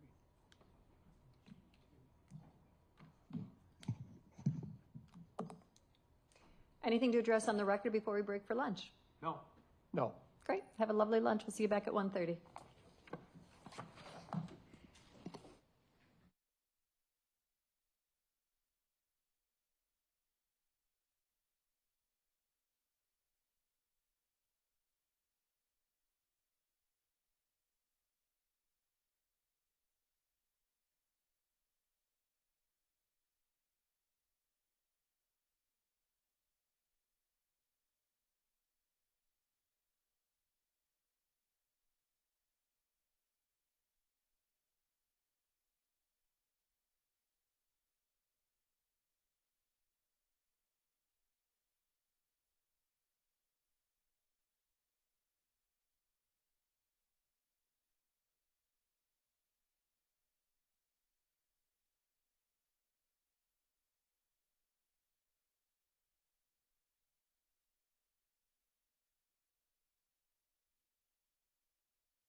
in various places all over Milwaukee County after a date with Maxwell Anderson. Day 4 of the trial, the AM testimony is complete. The court is currently in recess and preparing to come back for one more afternoon before they break for the weekend and resume in a second week of testimony. We've talked a lot here about what's happened so far. I want to talk a little bit about what has happened today here on the 4th day of the trial. We have heard from detectives primarily who have talked about a canvassing of the north side of Milwaukee near the area where Sade Robinson's car was found set on fire. That was in the area of 29th and Lisbon. And in the area around that, they obtained a lot of surveillance videos showing her car prior to it being burned, driving around and circling around that north side neighborhood. One of the things the defense keeps pointing to is while that car is traveling around, making U-turns, seems to be sort of searching maybe for a place for the car fire to take place, you cannot see in the window who's driving the car. You can't see if there's a passenger. It is a wet day. It's somewhat the windows are fogged up, so you can't see inside. And the defense is pointing out that you might see this car. You might be painting the picture that that's Maxwell Anderson looking for the place where he is going to burn the car or set it on fire. The defense is saying, well, we can't see who's inside that car. We do know ultimately the car ended up being burned or set afire, according to witnesses who testified from the fire department and the ATF. It was intentionally set on fire behind an abandoned building or a vacant building there at 29th and Lisbon. We also heard today from officers who were called a few days later to canvass a playground just about a block or two away from where the car fire happened. This playground at 31st and Galena on the north side of Milwaukee is right along some railroad tracks. And in between the playground, in a wooded area between the playground and railroad tracks, we had police recovered multiple parts of what they say were Sade Robinson's remains. That includes a human foot. We know that the very first thing that surfaced was a leg that washed up on the shores of Lake Michigan. You can see now the park. Right there in the wooded area, they found a foot. It was obviously the foot belonging to the other leg of Sade Robinson's. They found some flesh and bone inside that same wooded area, and then deeper in along the railroad tracks, they found additional human remains. It's not been explicitly stated that all of these pieces of remains were in fact traced back or DNA tested as belonging to Sade Robinson. That seems to certainly be the implication. As you look at this picture though, at the very north edge of the screen, you can't quite see it, but the north edge of the screen is Walnut. And Walnut this is again all in that area not far from the car fire, but right there at that north edge of where the playground is, the prosecutors presented a photograph of a man who was seen on surveillance walking down the sidewalk on that road just north, pretty much north of where you see the tree line there. You see the trees. If you imagine just beyond those trees at the top of your screen, there's a road that's Walnut. Right there, there's kind of a white bridge that's going over the railroad tracks. And just in front of sort of the white railing of that bridge, Maxwell Anderson, or I should say, prosecutors say Maxwell Anderson, is spotted walking with a backpack and a hoodie. We know there's a person who is walking with a hood over his head, a backpack that appears to be stuffed full, and they describe the color of the pants, the color of the hoodie, the color of the shoes, in fact, with light colored soles, which becomes important later when in other surveillance videos, you can only see his feet, but you can, from these other videos, because it's at the very top of the screen, you can't see the full body, you can still see those white colored soles or lighter colored soles of the shoes. So the implication from the state here is you have the car fire up at 29th and Lisbon, and then a very short time later, this man walking with the backpack and the hoodie, backpack that appears to be stuffed full of something, and then right in that same vicinity, human remains are found a few days later. The suggestion would be that he left that scene and then dumped these body parts. One thing that defense attorney Tony Cotton asked investigators was, did anyone find these human remains on April 2nd or 3rd or 4th in the immediate days afterwards? And the answer is no, they didn't find them actually until April 5th or 6th, which is after Maxwell Anderson had been taken into custody in this case. The suggestion I would imagine that the defense is trying to make there is that somebody else must have left those body parts and not Maxwell Anderson. Of course, I would imagine prosecutors would argue that they just hadn't recovered them yet. It wasn't until they were called out because of something someone else had spotted in that area that they were called to canvass that neighborhood. In any case, we're going to keep hearing more and more of this kind of testimony. There's one more thing I want to update you on that we heard about today, and this is sort of a reminder that all the people who are part of this case, part of the prosecution, part of the defense, part of the criminal justice system, are real people and have real families, but at the same time, there's a lot of emotion wrapped up on this. We received word today that the Waukesha Police Department is investigating a threat made against defense attorney Tony Cotton. They say that the caller to the police department to report this was an attorney for the Kukler and Cotton law firm, the defense attorneys that are obviously handling the Maxwell Anderson case, high-profile jury trial for the murder of Sade Robinson here in Milwaukee. This is written on Thursday, so yesterday afternoon. It says, at 3:30 p.m. today, their office received a phone call from a 262 phone number, and the caller stated, quote, if Tony doesn't drop the, and I'm going to censor here, bleeping case, I'm going to kill his bleeping sons, end quote. The caller stated that this office received a call from a blocked phone number. Now, again, these are high-profile cases with a lot on the line, a lot of emotion. Someone's been killed, and in this case, graphically dismembered. You also have someone whose life is on the line in a homicide trial. It is not uncommon that threats like this might happen, but now that this has been reported, we wanted you to know about it, wanted to bring it your way. One more thing I want to get to before we get to our Fox 6 anchor, Ben Handelman, who is out in the field. He's going to give us an update from the Milwaukee County Courthouse. We've heard from, I think, about a half dozen witnesses so far today. Maybe it's a half dozen. One was a recall, Casey Donahue. All of them Milwaukee Police Department detectives. We have the case laying out, or the state once again laying out this sort of methodical case. But as they do, you start talking about things like human remains that are being found, particularly the remains of a young woman whose family is in the gallery watching this. We know at one moment, at one point, the mother of Sade Robinson stood up and was walked out of the courtroom by a victim witness coordinator. Our Bill Miston, who's there in the courtroom, described it as her eyes being almost closed, her hands behind her back. It seemed as though she had been overcome potentially with emotion from watching this testimony. It's obviously difficult material, but we want to bring you every bit of it here on Fox 6 News and here from the Fox 6 Wisconsin live desk.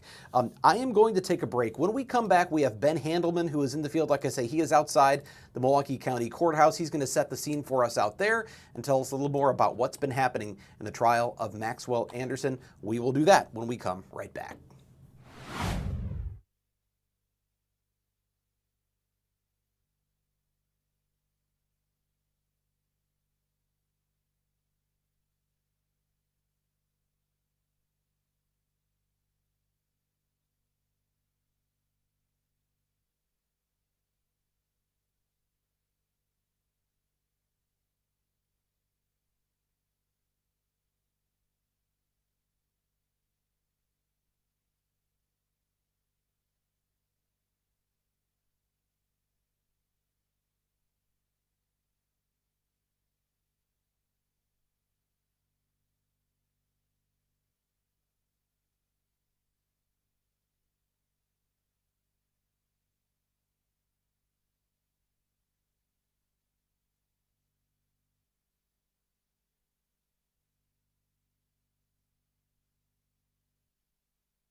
This is the Wisconsin Live Desk. And good afternoon. I am Fox 6 investigator Brian Polson here at the Wisconsin Live Desk. Day 4 of the Maxwell Anderson trial. He is on trial for the death, dismemberment, and attempted concealing of a corpse of 19-year-old Sade Robinson. This is all happening down at the Milwaukee County Courthouse Complex, actually the Milwaukee County Safety Building. And our Ben Handelman is out there right now outside the safety building. Ben, thank you for joining us here on Wild, and tell us a little bit about what's happening in your location right now. What are you seeing out there?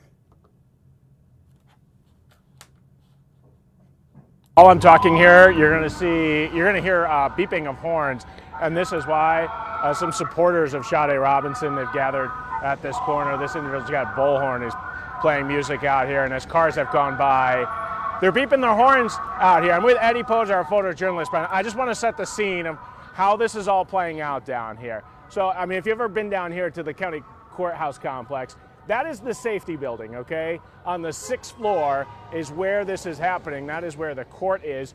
Just to the west of that, that is the Milwaukee County Jail.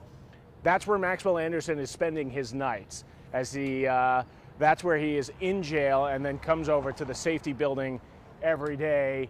And then obviously on the 6th floor is where Crivello's courtroom is, way up there. So that's where all of the media is, family members and supporters. Then down here, District 1 police station, that's the police headquarters here. And then this here is where, I mean, you can see these are supporters of Sade Robinson, family, friends, and even strangers who just felt compelled to show their support for the family. They've come out here with signs as we're on the break here, but they've got a tent. They've been out here really wanting, there's been a push to show support for the family. Okay, I want to talk about what happened in the courtroom today, Brian, and talk this out with you because I thought it was really fascinating. We got this kind of parade of Milwaukee homicide detectives, and you can hear the state, they continue to try and piece together this timeline.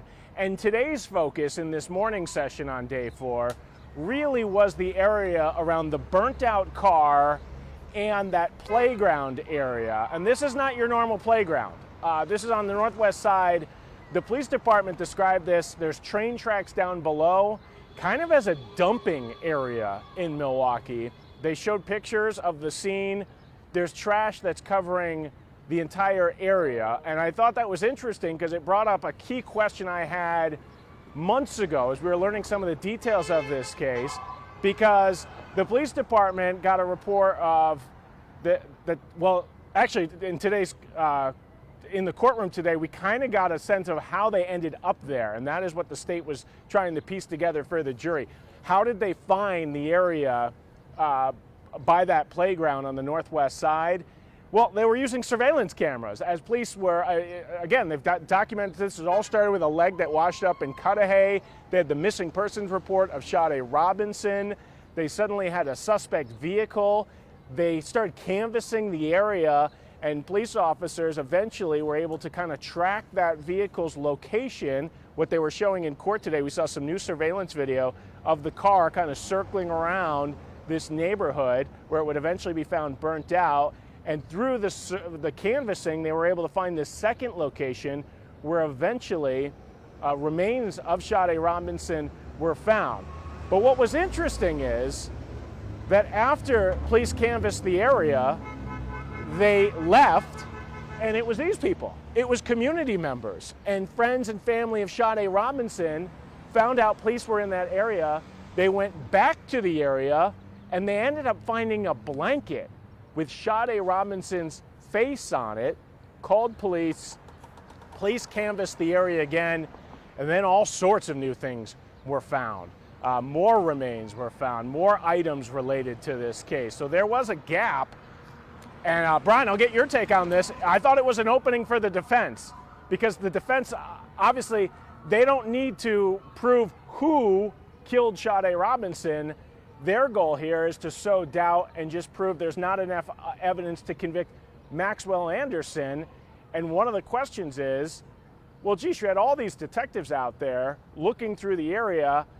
How did they not find a bright pink blanket with her face on it? And I thought it was really interesting.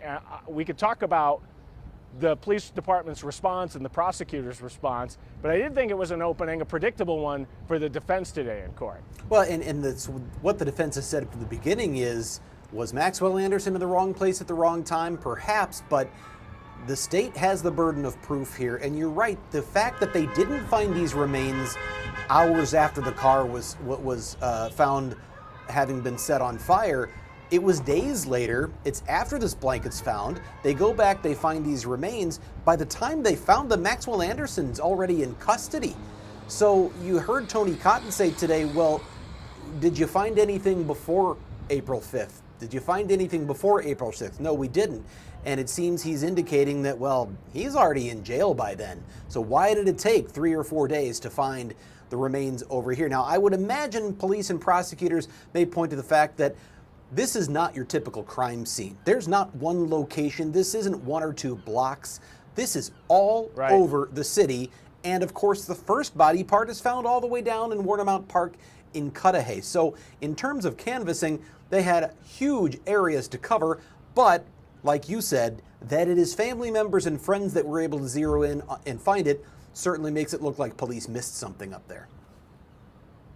Yeah, I mean, and that was the question that the defense is pointing out. Did the cops screw up here? How do you miss a pink blanket with Sade Robinson's face on it? But I will say, the state, they honed in on this. They knew that would come up, and they showed some of the pictures and the timeline.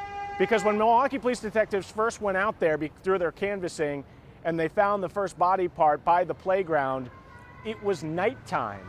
It was a very raw spring day in Milwaukee.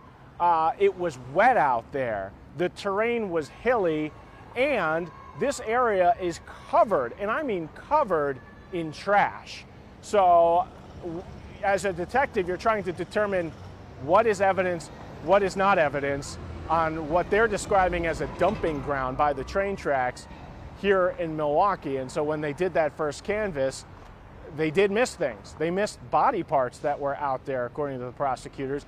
The defense is saying, well, wait a second, that's opening up a window for, did someone, after cops had been there and Maxwell Anderson was already in custody, go back out and maybe put things there, or did those items suddenly appear? But the area that was covered, and there was a lot of focus on this morning, really interesting by that playground, where the blanket, and they took the blanket out as a piece of evidence, and one of the detectives held it up today, and we saw the blanket with Sade's face. And the question is, okay, police, how did you miss this? Their response, well, the blanket with her face, you couldn't see her face when it was on the ground. It was just That's a the pink blanket right there among a sea of trash. We're seeing the blanket right now. So as you're seeing it now on your screen, that's not how it was laying, unless you're seeing the pictures of it on the ground. It was kind of just in this sea of trash.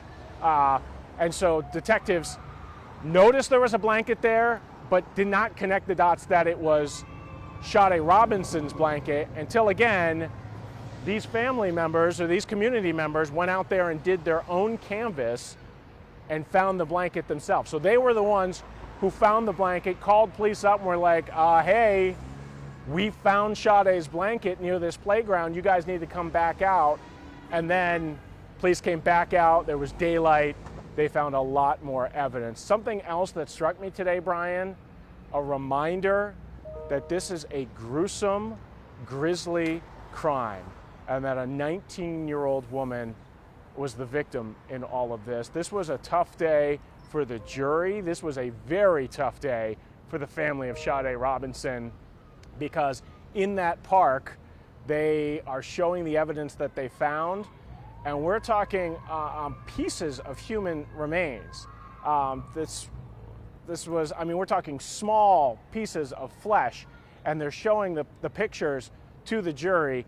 And I was not in the courtroom at this time, but Bill Miston, who's been covering this trial and doing an amazing job, he says at some of those moments that were really difficult today, Sade Robinson's mother, she got up with one of the victim's witness coordinators and left the courtroom for those images. She did not want to see what was happening.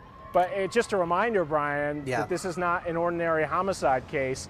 This is something really grisly happened with this murder. Well, and we talked about this on our recording of Open Record, which will be released later today and be running on FOX6, the television channel. It'll be running on the air this weekend on Sunday night. But we talked about it with FOX6 News content manager Amanda St. Hilaire, who said, there's an expectation for true crime lovers that you're going to get the grisly details and you're going to see the graphic photos and because we're used to a lot of that. Maybe on a streaming service we see a show that's about a crime from years ago or from far away.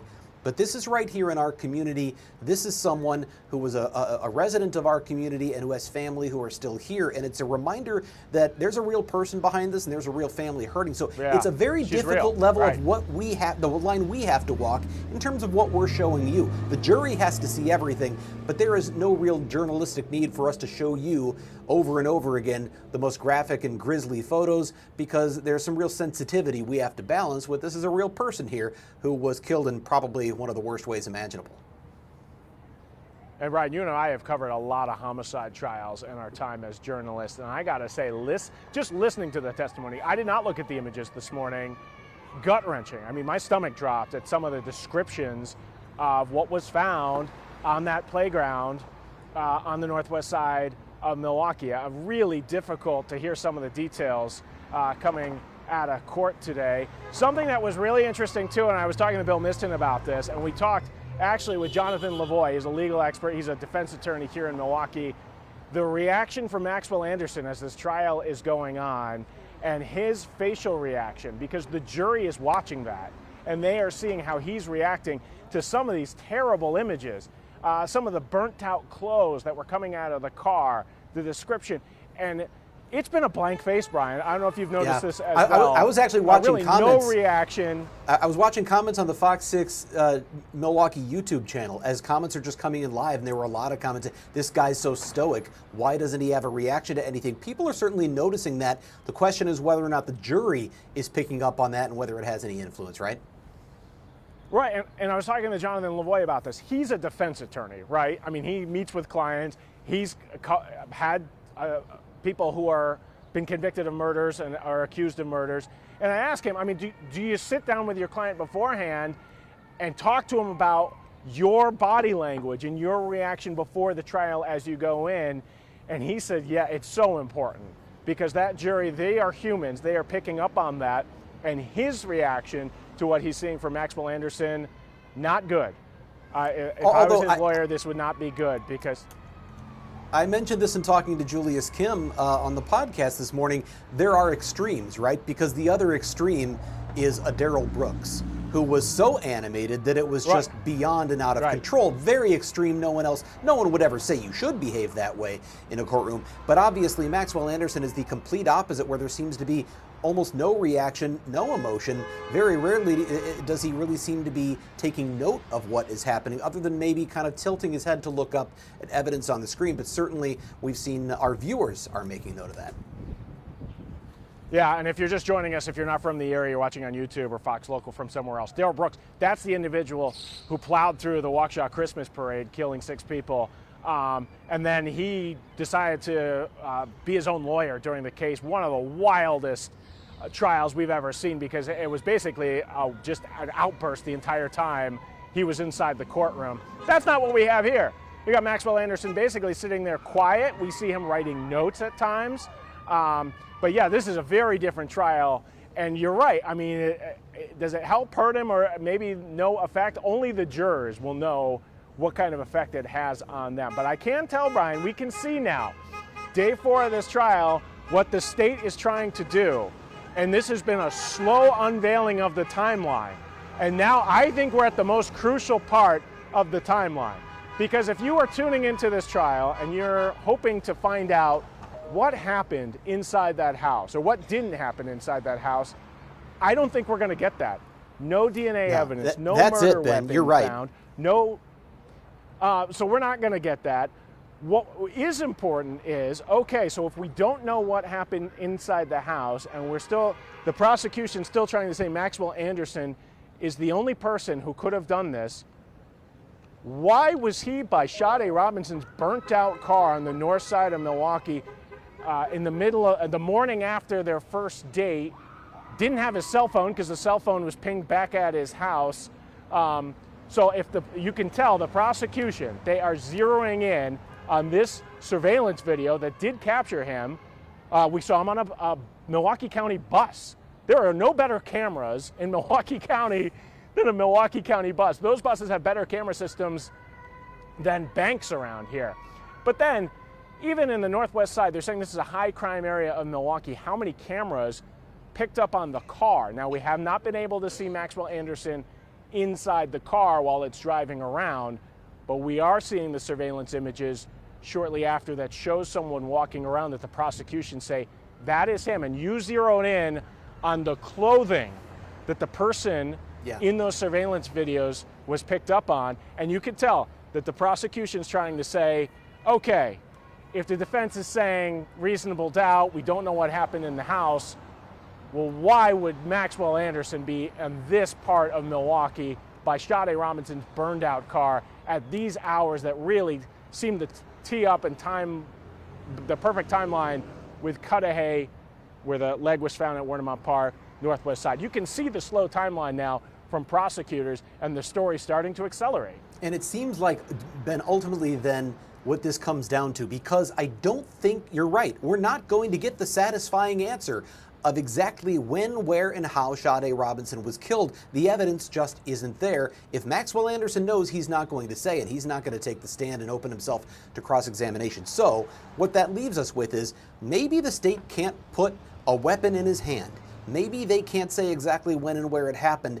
Is that enough for reasonable doubt? Or is, like you say, the fact that he's right by the car, if the jury ends up believing this evidence, they say, yep, that picture on the bus, the guy with the backpack going by the playground where the remains are, the guy who lit the fire, that's him. If they believe that, is that enough to say no reasonable person could imagine anybody else did this? And that's what it's going to come down to. It really is going to be 12 jurors in a room. If one of them says, I think there's the possibility somebody else did this, maybe he helped, but somebody else did it, that could shut down the case. But that's, I think, what it's going to come down to in the end. I do want to bring something else up that I know you've talked about in your coverage. Before this case started, there were, excuse me, the truck goes by. Before this case started, there were court documents that talked about a confidential informant that had come forward and said he was with Maxwell Anderson weeks before the crime, and that Maxwell Anderson said he wanted to kill Sade Robinson, and then basically described a surgical unit, you could say, in his basement. I mean, we're talking plastic, saws, weapons. None of that has been brought up during the trial. I asked Jonathan Lavoie, again, our defense expert, who's a defense lawyer, about that. It has not been brought up in opening statements. It has not been brought up at all during this trial. And he was saying, anonymous, confidential informants, very risky, very unreliable, and some of those details with the court documents haven't really made sense with this case. I mean, it doesn't seem like Maxwell Anderson and Sade Robinson knew each other a long time before this. This was a first date. They met through kind of mutual friends that had hooked them up for this date. So we haven't heard from that confidential informant, and our defense expert does not believe, because a lot of people have been asking about that court documents, that's going to be part of this case. I think you're right, Ben, and we talked about it with Julius Kim this morning as you look at some of Sade Robinson's supporters there outside the safety building getting attention from passersby. Ben, we talked about it with Julius Kim because that confidential informant, we don't know who it was, that's why they're a confidential informant.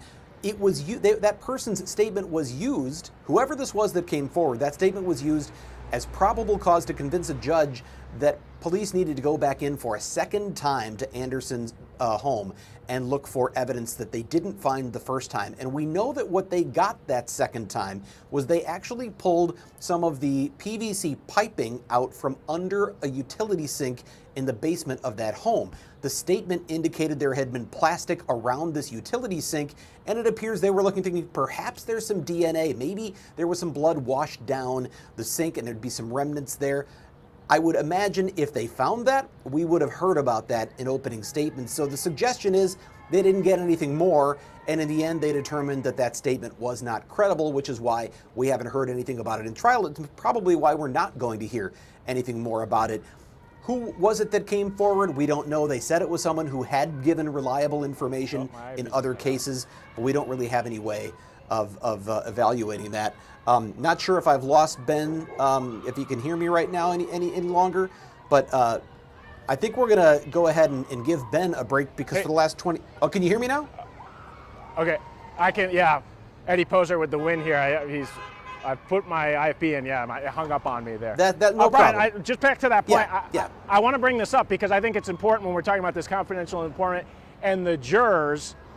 It's a clean slate when you go in the courtroom, and we have to remember that. This case has been covered so heavily in the media, and really from the get-go, when that body part was found in Warnemont Park and this whole story began. This has been so covered in the media, and this is also the challenge that this judge and the justice system is facing. Everything that's been reported before this case doesn't matter. All that matters is what is brought into evidence for the jurors during this case. At least that's what you hope, and that is why they try and be so thorough in the process of picking these jurors and asking them what they've heard, what they know.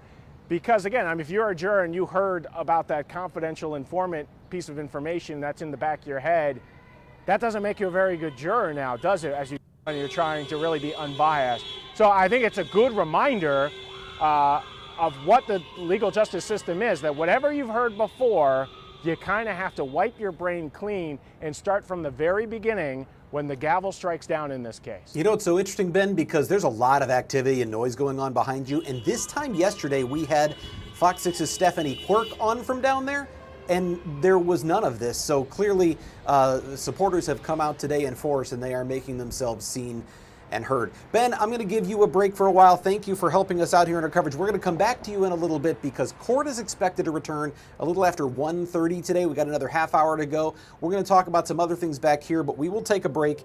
And from our coverage right now, we're going to take a quick break. We will come back and we'll return to Ben in a little while here from the Wisconsin Live Desk.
This is the Wisconsin Live Desk.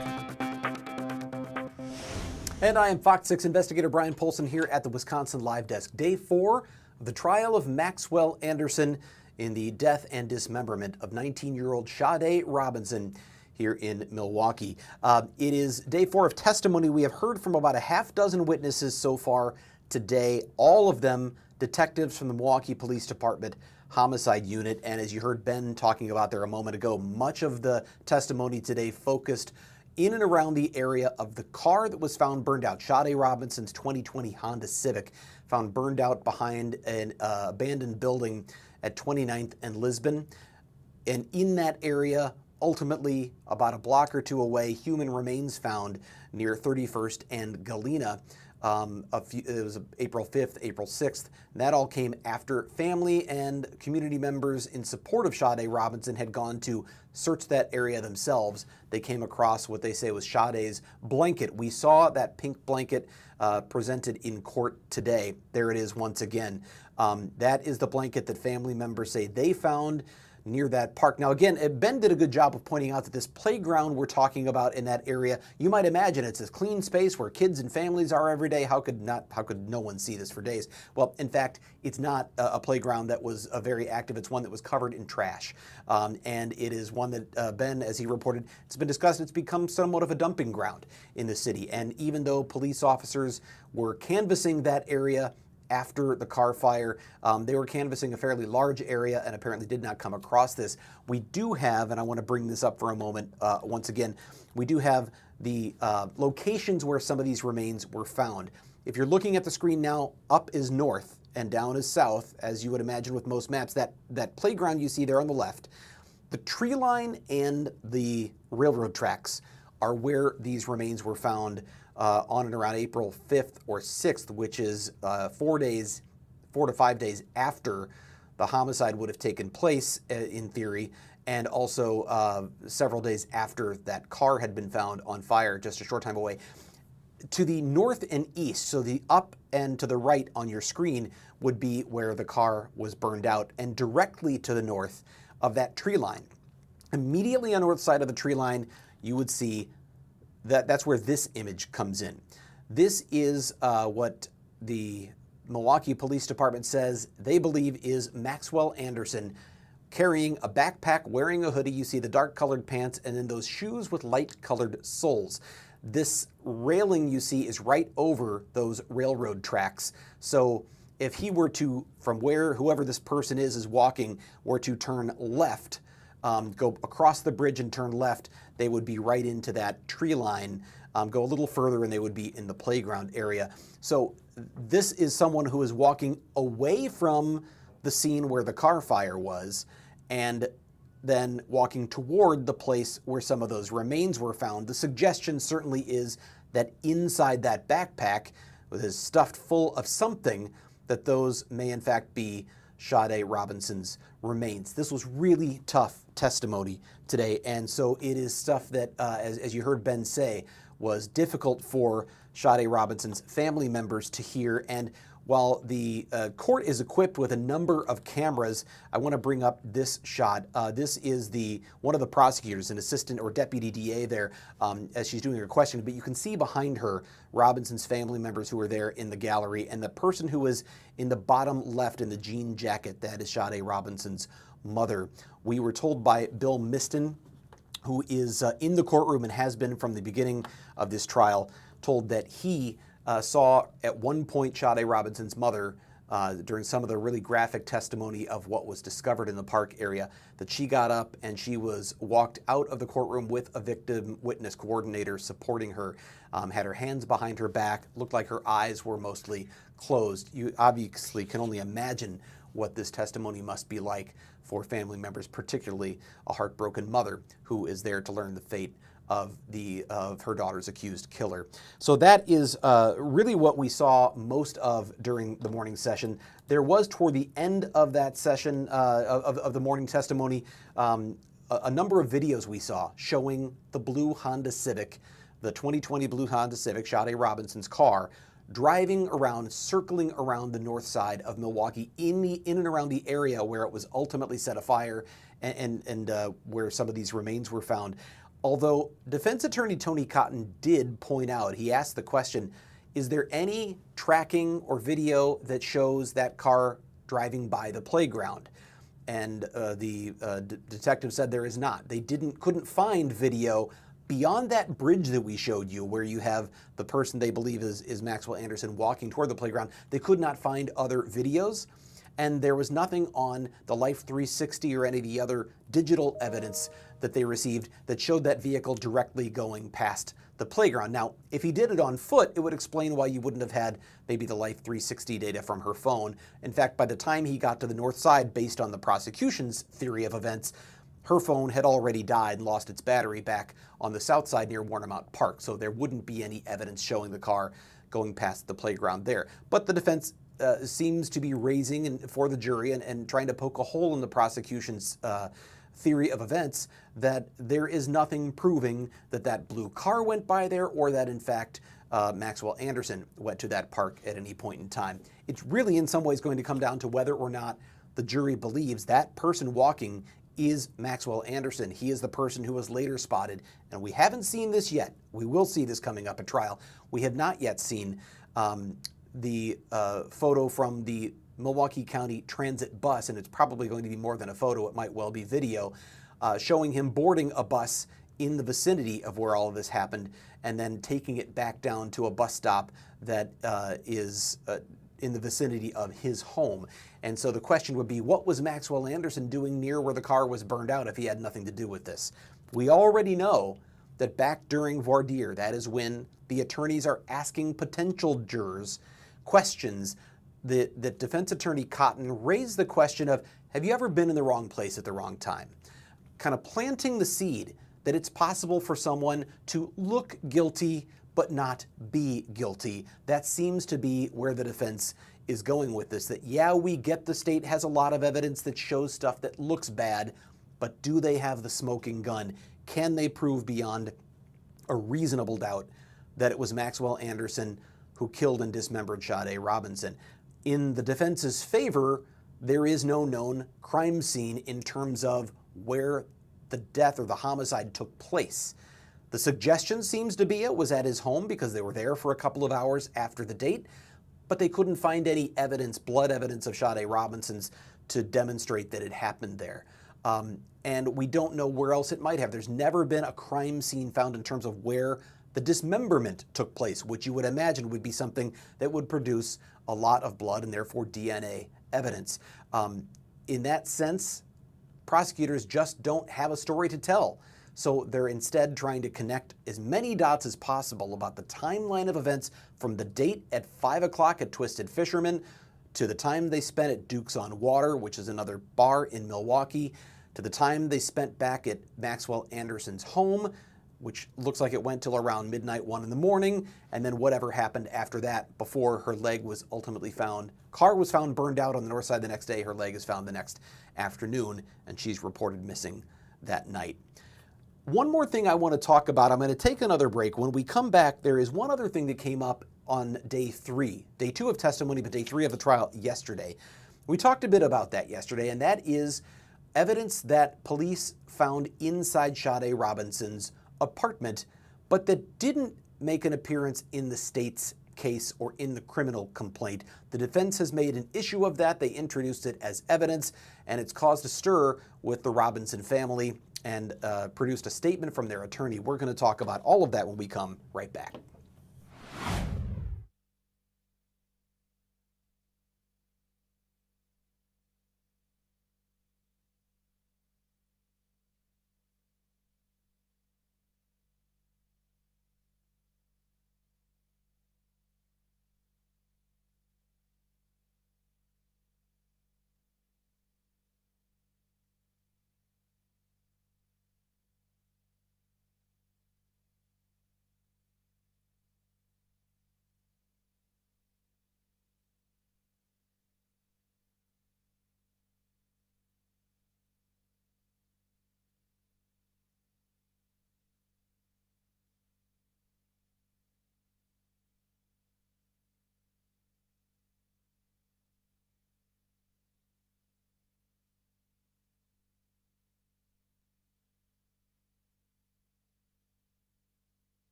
This is the Wisconsin Live Desk.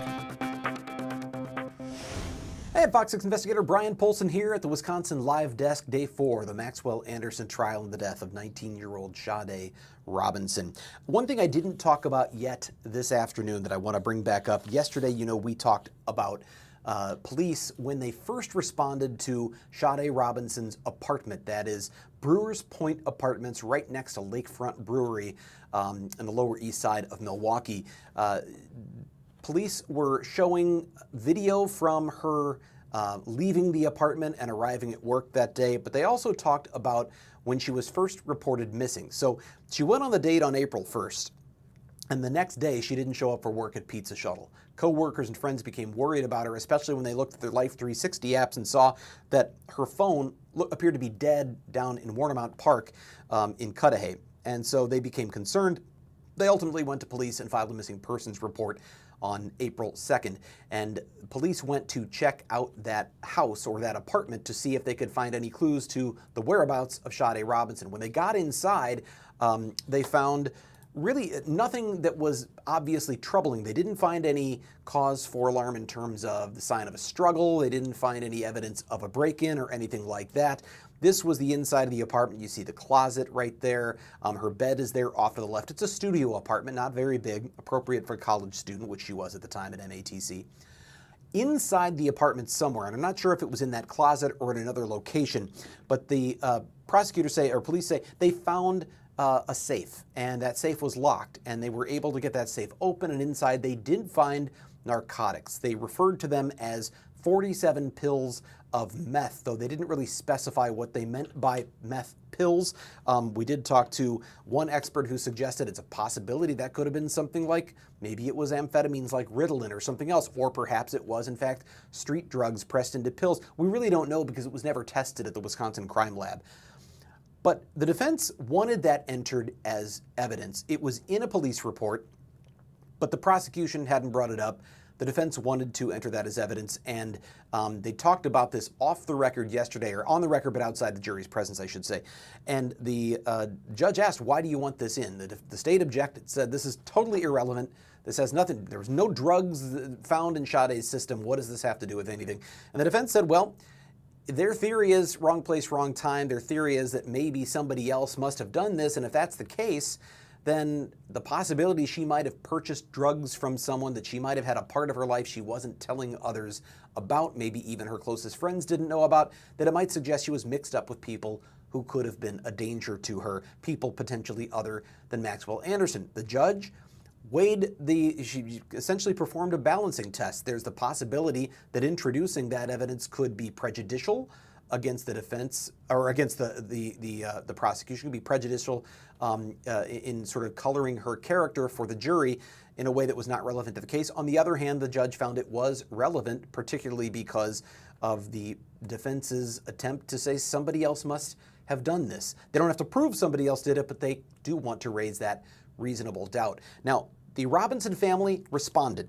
and they sent out a message. I'm going to see if I can pull this up. An attorney for the Robinson family said yesterday, quote, this is Verona Swanigan, who was the Robinson family attorney, said, this is not a case about drugs. The police testified that the drugs were irrelevant, that the murder was not in any way associated to drugs.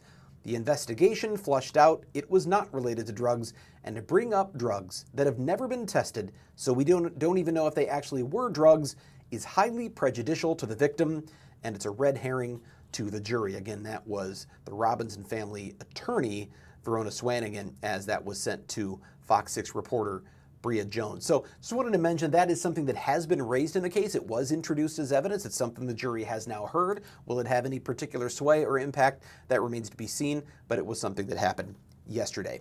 So it is 1:19 now. Today they said the court plans to return at 1:30. The last couple of days it's been closer to 1:50.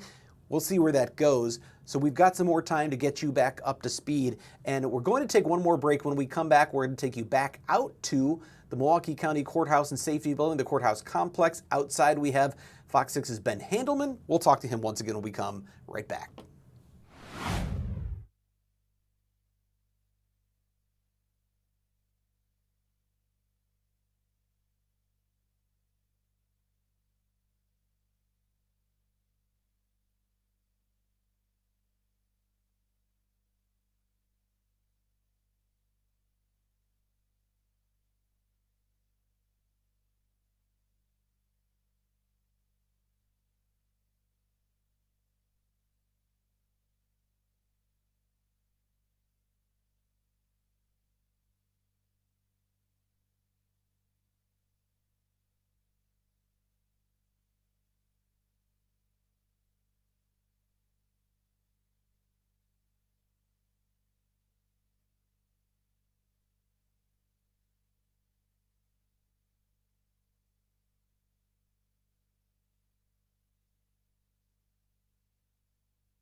This is the Wisconsin Live Desk.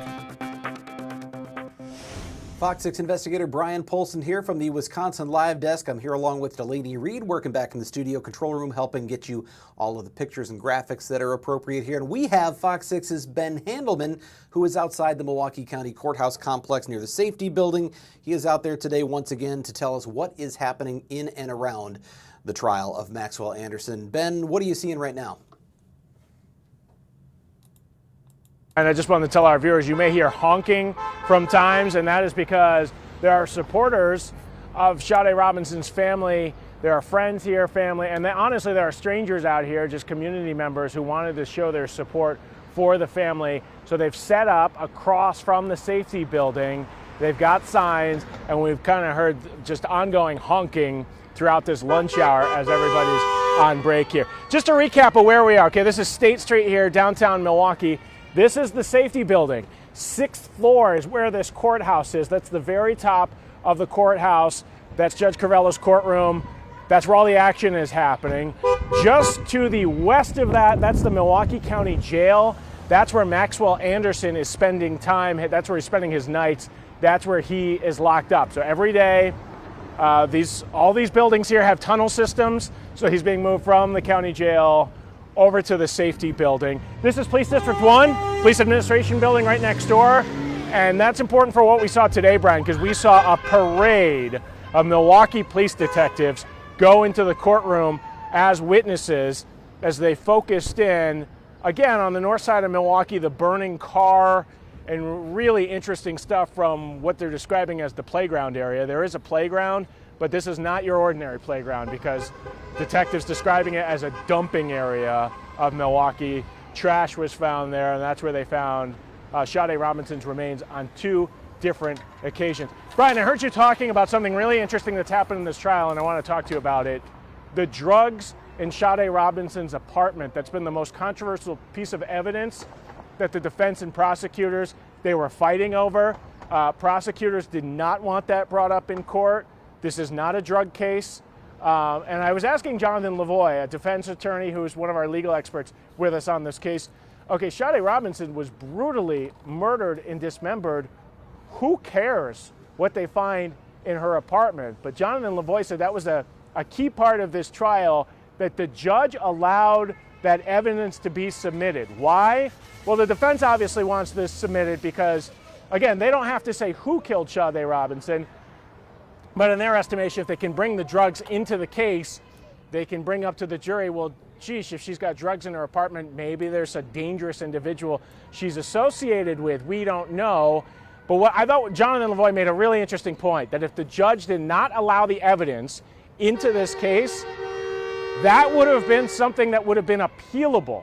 Meaning whatever happens with this trial, after all the evidence that we've been through in the appellate process, that could be brought up, and that could be a case for the appeals for them to have to come in and maybe redo this trial again, and that's what nobody wants. So I thought it was important that they did bring it up. How the jury took that evidence, what importance they find that Sade Robinson, there were drugs found in her apartment, we may never know. Well, it feels like, that, as you're saying, and as Jonathan Lavoie said, it's what Julius Kim told us on Open Record, is that it may have been the judge erring on the side of caution, because if you exclude that evidence, now you've given a very key point for appeal. But including the evidence could still be something that's problematic in this case for the prosecution. Does it actually, does it serve to underscore the defense's theory that it could have been somebody else? Or does it simply work as sort of a character attack that Sade Robinson isn't the all-American girl she's been painted to be? I think many would say that's an unfair way of characterizing it, but what Julius Kim did point out is, we've heard from a number of her friends, people who knew Sade Robinson very well. They didn't seem to know anything about Maxwell Anderson or her going on a date with Maxwell Anderson or being involved with a guy named Maxwell Anderson. And so his point of view as a defense attorney is, this could be further suggestion that maybe there was a part of Sade Robinson's life she wasn't letting everyone else know about. If in fact these were illegal drugs, then is there something that maybe she was keeping from others, and could that be enough of that seed of doubt for a juror? So for the defense, that was an important element. Obviously, the Robinson family feels it was highly inappropriate. Yeah. I want to talk about the defense attorney because Maxwell Anderson has gone out and got himself a competent defense attorney, Tony Cotton. This is a man who's Morgan Geiser's attorney. If you know that case, that is the Slender Man trial. Really high-profile case here in Waukesha. A little girl was stabbed by her friends because they were following the fictional character Slender Man. Tony Cotton is the attorney for one of the girls who was stabbing the other girl. Mental health issues, has recently got her out of Mendota, the health hospital. So he's gotten a competent attorney here. Now, you've mentioned this, and this is breaking news today, that according to you, and Brian, back me up on the reporting here, the Waukesha Police Department, they're investigating threats that have been made against Tony Cotton, the defense attorney. And I have been watching some of the comments, especially on our YouTube channel, and this often happens during a high-profile case. How could someone defend such a heinous person if you believe what prosecutors are saying? And I do think it's important. I mean, in this justice system, where the consequences are you were throwing people away in prison for the rest of their lives, you hope that they get it right. You hope that the jury comes to the right conclusion. So you would hope that there are competent attorneys on both sides, because you want everything to be flushed out, and that whenever a decision is made at the end of any criminal case, that whatever the jury has come to the conclusion, it is the right decision. So you hope there are competent people from both the prosecutors and the defense. So pretty disturbing that we're hearing possible threats being made against the defense team here. Well, I'll say a couple of things to this, Ben. One thing I do want to clarify is I think we should be cautious and use the singular term, a threat. We don't know that there have been multiple threats. Okay. We do know for sure there's been one threat, and that was a phone call from a blocked number that, according to Waukesha police, was made to Tony Cotton's law firm, which is located in Waukesha. And that it was a pretty, direct quote or direct threat. If Tony doesn't drop the bleeping case, and I'm censoring there, I'm going to kill his bleeping son. So it's not only a threat to him, it's a threat to his family. And that's something that obviously police are going to take very seriously. But I will say this, for those who ask that question, because I asked this question of Julius Kim as well, what do you say when people say, how can you defend someone who is perceived by others as a monster? How do you do that, especially if you know there's a possibility that they're guilty? How do you bring, and he said, in his view, the system we have works best when both sides put their best foot forward and the jury gets to make a decision, the jury of the peers gets to make that decision. But it's important that both sides put that best case forward. And it's actually important for the administration of justice, because if he doesn't have a competent attorney, if he has someone who's no good at their job, he has all sorts of avenues for appeal for ineffective assistance of counsel. So Tony Cotton is doing what the system requires. And I'm not trying to stand up for one side or the other. I'm just pointing out that that is why our system works this way. He is making sure that he has received the best assistance possible. And if in the end he's found guilty, then that's what the system finds.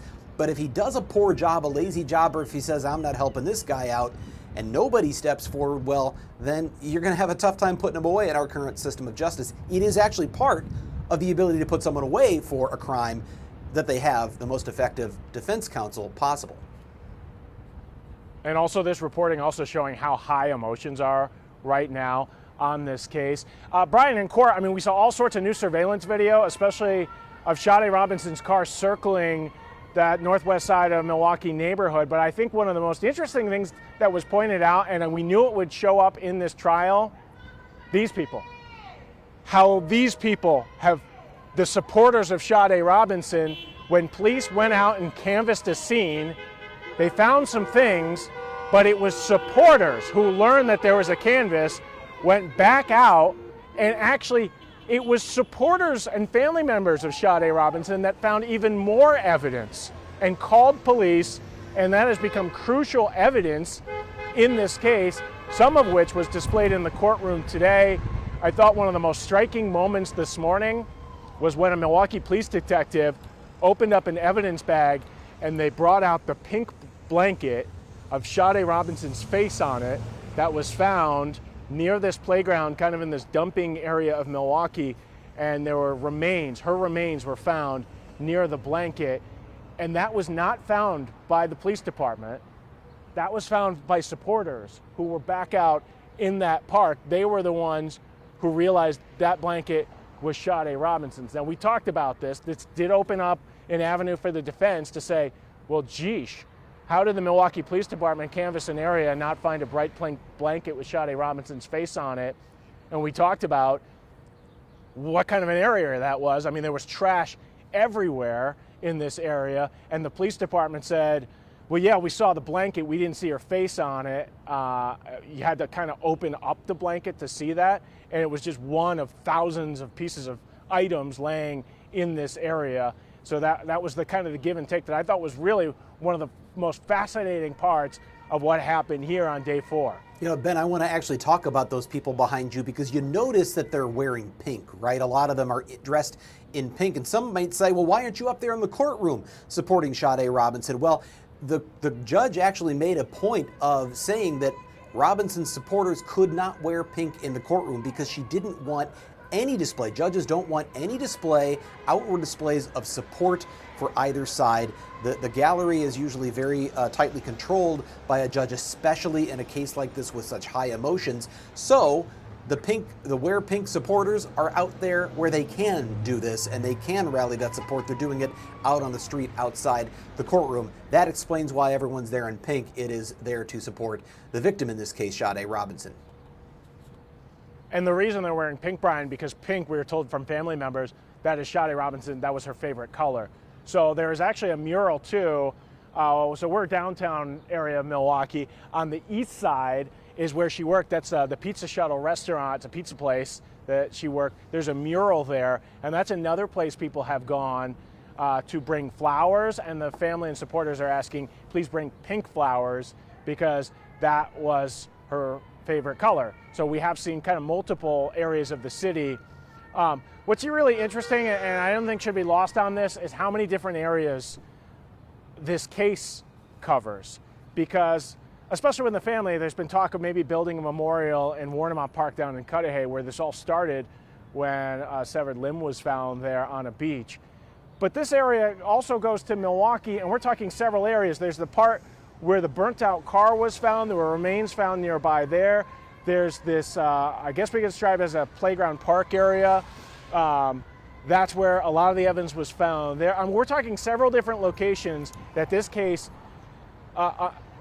entails, and several different days, Brian, because the timeline that's been really unveiled by the prosecutors slowly, this wasn't a one-day thing, like, okay, we found this, oh, everything's wrapped up, guys in jail, there we go. This was a several-day investigation as new things popped up every single day, and as we covered it from the media, it's kept us on our toes, because during those April days, every single day, it seemed, Brian, we were coming in and there was something new with the case, and a lot of it was because the supporters, the family members of Sade Robinson, were out canvassing as well as police. There were so many people out there, and they were finding things, and we're hearing that now be brought up during this trial. Well, and you mentioned all the different locations, which it's not a typical crime scene where you've got one location to rope off and focus on, and then it's done. It's inside an apartment. It's at one location outside a house. This was all over the city. It was all over the county, and we know that some of Sade Robinson's remains washed up along the Lake Michigan shoreline as far away as Waukegan, Illinois. Waukegan Beach, there was an arm that surfaced there. That was another controversy in this case, when an alderman in Waukegan somehow got a hold of a photograph of the arm having washed up and sent that out on social media, and that thing went out all over the place. And of course, the family was really upset because they didn't know this photo was going to be released in any way. So it was leaked to this alderman somehow, and then he sent it out, and there were people calling for his job. But that just tells you the expansiveness of this investigation, that you have remains washing up an entire state away, and there are still parts of Sade Robinson that have never been found, most notably that's what I was going to talk about. Yeah, I mean, I think a lot of people are watching this trial, Brian, and they're hoping we're going to find out everything that happened that night, okay? Because we know they went on a date. We don't know what happened after that. And I think unfortunately, we're going to leave this trial we're not going to know all the answers because we don't know what happened in that house. And from the evidence shown in the trial so far, and including in the opening statements, you think it would be brought up, it doesn't seem like investigators have a true grasp on even where the crime scene is, because we don't have DNA evidence, and we're talking about really a grisly crime. And if that happened inside of his house, and it has been brought up, and this will be a key witness from the defense, we know there was another person in that house because it's kind of a split unit property, and that's going to be a big part of this case. There was someone else, not a roommate because it's a different part of the house, but a light sleeper who didn't hear anything. So we don't even know where the crime occurred. We do know it, obviously it happened, but I think for people who are tuning in thinking, man, I'm going to get all the answers now, they're not going to get that. And we heard in the opening statements from the prosecutor saying, use your common sense. And that's going to be brought up, I think, now as we move forward. Okay, so now they've got this slow timeline. Okay, the common sense is, what was Maxwell Anderson doing on the northwest side by Sade Robinson's burnt out car if he's trying to claim he had nothing to do with this, that he didn't commit this crime? And you could tell that the prosecutors, they're getting ready to ramp this up and really start to hit home that the common sense part of this. But as far as we're going to know all the details about what happened, I don't think that's going to happen. No, I think that's an interesting point you make, Ben, because I think most of us want to have that satisfying end where we get the mystery is solved. We know what happened. I don't know at this point that we're ever going to get that. Now, perhaps at some point, maybe additional remains surface. Maybe there's more of a story of how she was killed. Maybe some additional evidence does come up at some place. It's been more than a year. It seems unlikely that that's going to happen. I think, like you said, it's really going to be a matter of whether or not Maxwell Anderson is found guilty or if he is acquitted. But I don't know that there's going to be that satisfaction of knowing truly what occurred. As you pointed out, the big question is, where was she killed? How was she killed? Why was she killed? And who and where cut up her body? Where did that occur? With what tools? Yeah, that's an important part. I want to bring that up, Brian, because it's not just, okay, we don't have the murder weapon, and I hate to talk about this, but this was a grisly crime. They never found tools that would be required to do what happened to Sade Robinson. And you can hear this was a very tough morning in court as they were talking about the remains that they found and in what condition they were found in.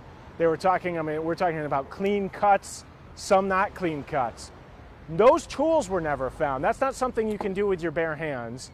So that evidence is somewhere out there with whoever is responsible with it, whatever side you look at this. That was never found. So this investigation, Brian, it's still ongoing because, as you said, there are a lot of things missing from what happened on that day in April. Yeah, hitting the wrong button. Yeah, absolutely, Ben. I think in the end, the state is going to do the best job they can to connect all the dots to the point that the jury could not have any other explanation. Their goal is to get the jury to think no reasonable person could imagine anyone else having done this but Maxwell Anderson. But whether or not we will ever find out exactly what he or someone else did is right now looking like it is less and less likely. But, we haven't seen all the evidence yet. We just know what we did hear in opening statements and what we have not heard from those opening statements and what we therefore don't expect to hear during the course of this trial. We know the prosecutors have already said there's no bloody crime scene, but as you said, you're going to have to use your common sense, meaning you're going to have to put 2 and 2 together, but that means we don't have direct evidence. We don't have the smoking gun. So it is going to be interesting to see how this plays out. We are at 1:41 p.m., already 10 minutes past when the court said they were going to return this afternoon. We're keeping an eye on that.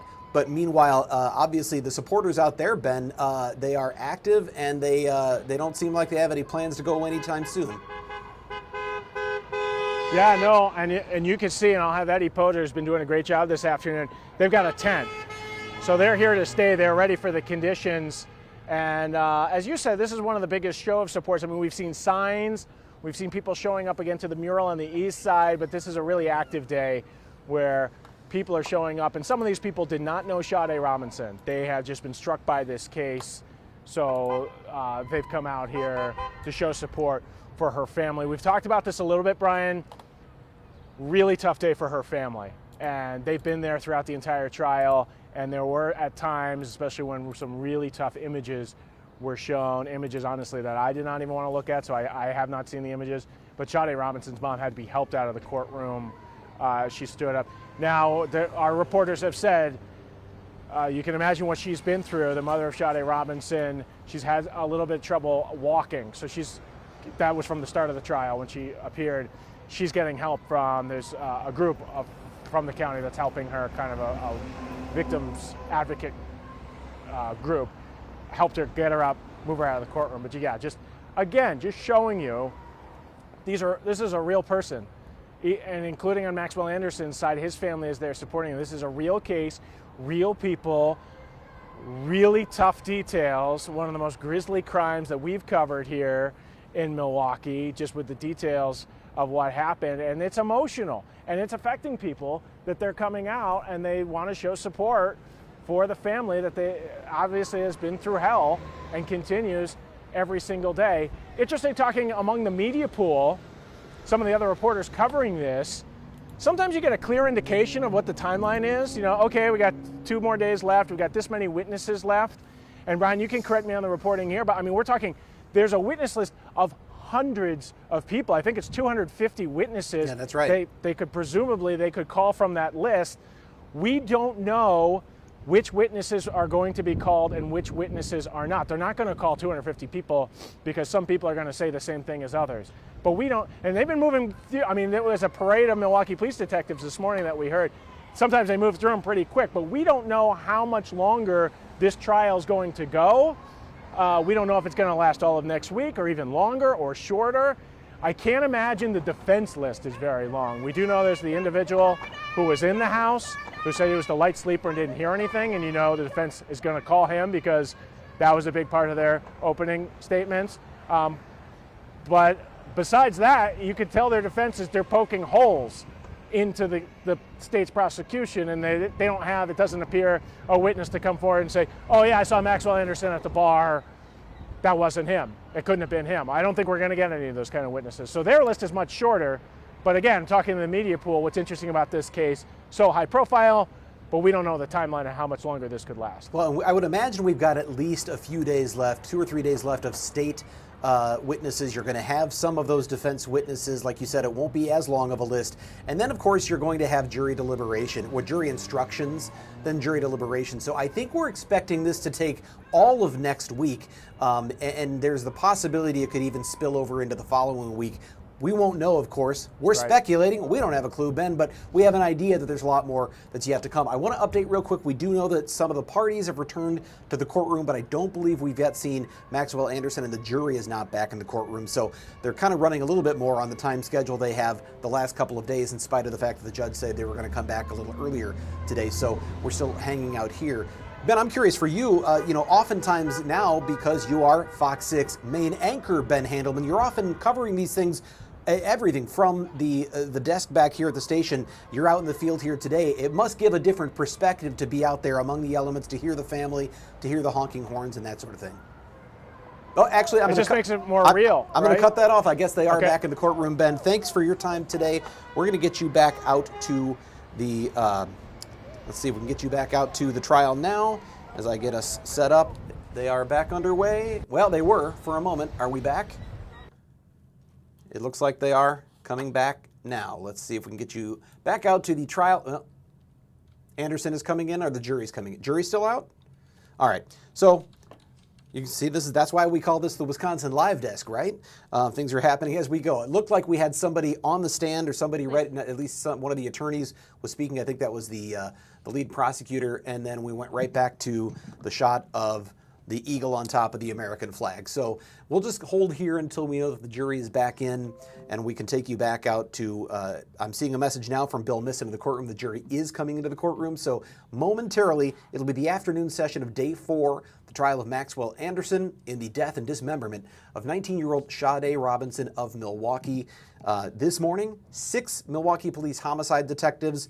This afternoon, well, that remains to be seen We're going to find out here very shortly. We appreciate you watching here on the Wisconsin Live Desk. We're going to keep it here with live testimony throughout the afternoon up until Fox 6 News at 4 o'clock. During any breaks, I'll come back, give you a recap of what we've heard in the most recent period of testimony.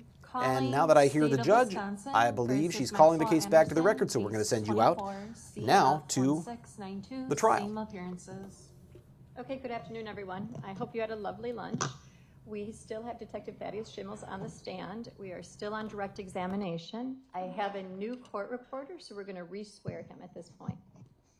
Do you solemnly swear that the testimony you give in this matter will be the truth, the whole truth, and nothing but the truth, so help you God? I do. You can please be seated, restate, and respell your name for the record. My name is Thaddeus Schimmels, Thaddeus, last name Schimmels, Schimmmels. Welcome back, Detective. When we left off this morning, we had a video from the 3200 block of West Valete, as well as a video from the 3300 block north of McKinley. Is that right? West McKinley, yes, sir. It was McKinley, okay. And lastly, I got one more video to play with you. Did you obtain video from a gas station at 3308 West Valete Street that depicted Miss Robinson's Honda Civic? Yes. Could you tell the jury where that gas station is on the map? Certainly. For the record, I have Exhibit 225 up on the screen. West Valete Street is here, and 33rd Street would be just kind of going through the JJ Fish and Chicken, the eye of the fish. It would be located on the northwest corner of 33rd and Valete.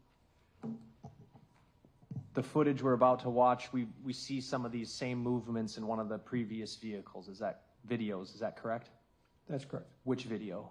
The video from to the east of the location from the 3220 West Valete Street, the care center. I have coming up on the screen here Exhibit 203. Is this the gas station video you recovered from 3308 West Valete Street? Yes, it is. I'm sorry, this is 201. I'm sorry. I was looking at the wrong case. Okay, I'd move 201 in. Any objection? No. 201's received. The video is date and time stamped, correct? It is. What is the date and time stamp? The date and time stamp currently on the monitor is the year 2024, 0402, which would be April 2nd. The time is 3:57 and 08 seconds. What can you tell us about the accuracy of that timestamp? The timestamp is 1 hour and 1 minute slow from the actual time. So what would be the real time where we have it here? It would be at 4:58 a.m. And what are we going to see? What we're going to see in this video is the camera view. It's showing the front of the gas station, the pumps, and right behind that you can see going from the upper left to the right side of the screen would be West Valete, and then North 33rd Street would be going from the left side of the screen to the upper right. Okay. Is the car going to drive by like we saw on the other camera? That's correct. It'll be traveling westbound, going from left to right on Valete Street in a moment. Playing at that time. Is that the car? Yes, it is. Paused at 4:50. It would be 3:57:17 on the screen. So that would be at 4:58 a.m. Correct. I'm going to advance the video to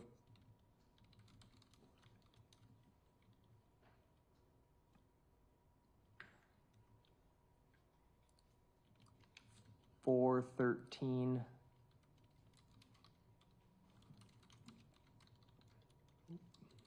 Let me go back.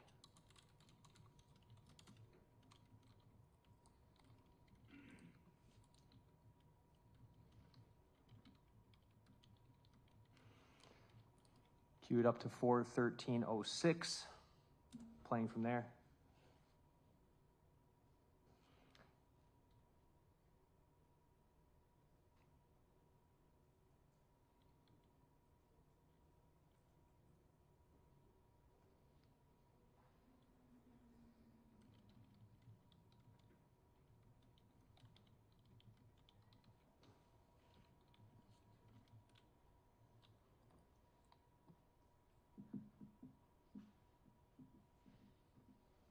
You see the Honda?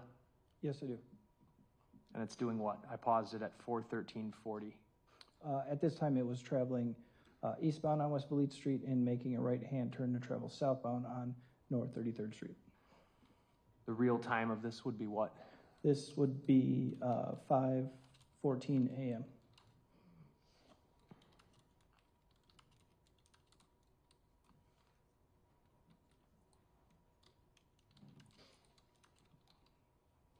Advancing the video to 4:15:31, but really that would be roughly 5:16, right? Correct. Playing from there. Is that the Honda again coming west? Yes.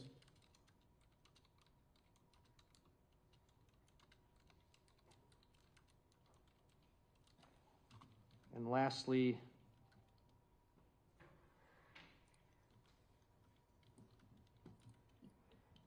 picking up at 4:18:46 on the video screen, this would be 5:19, right? Correct. Playing from there.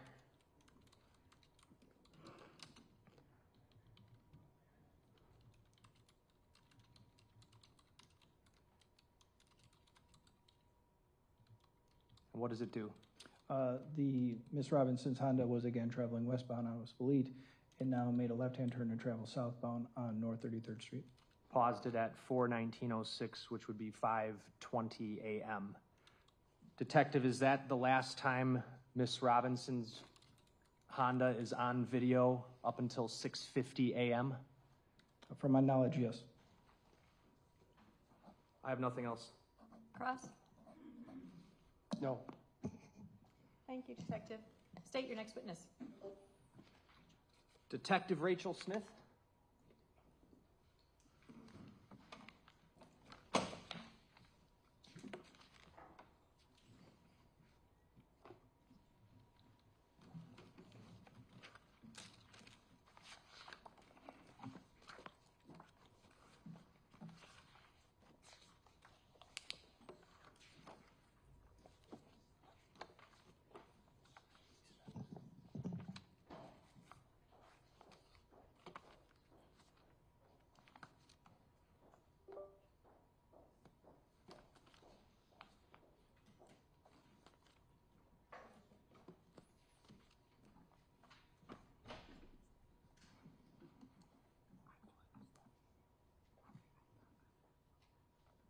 Do you solemnly swear that the testimony you give in this matter will be the truth, the whole truth, and nothing but the truth, so help you God?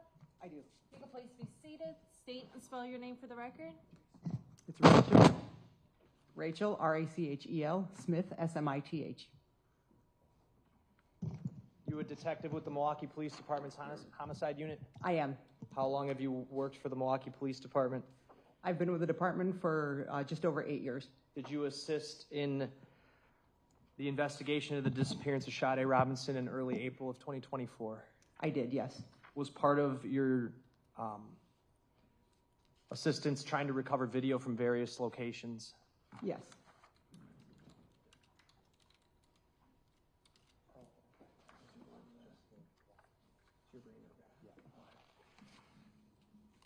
Did you go, or excuse me, did you help with looking around the area of where Miss Robinson's car was burned for video of any kind? No, I did not go in that area specifically. The video that I recovered from that area was received via email.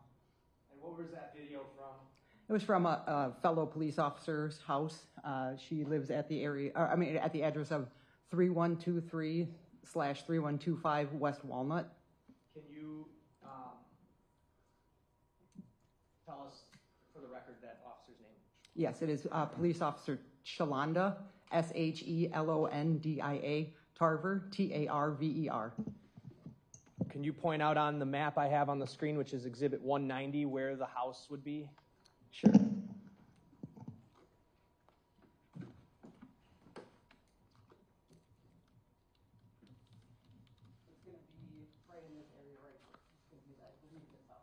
Okay, and for the record, the witness is pointing to a house about 2 houses in from North 32nd Street at Walnut. Were you aware that through your department's investigation and the sheriff's office investigation that there had been video of a subject walking away from the area where her car was burned. Yes. Is that why this location on Walnut was of interest to you? Yes. What were you aware of that made that of interest specifically? Sure. I was aware that the person left the area where the vehicle was burned on Lisbon and traveled in that direction on foot. Consistent with where this Sharpie line is kind of drawn there? That is correct. All right, so that individual, and I'm going to put up exhibits 447 here, which has already been admitted, as well as 448. Are you familiar with these images? I am, yes. What do they show? Sure, they depict a subject walking. They're wearing all dark clothing with a tan backpack and shoes that have like a white pattern on the bottom. Did you get video, and that subject would be walking in this area here, right? Yes, Okay, and he's heading west? that is correct. Do you pick up on the video from Officer Tarver's house, that subject continuing to head west? Yes, So, are any stops made, or that subject just continues walking west? just continues walking west. Okay.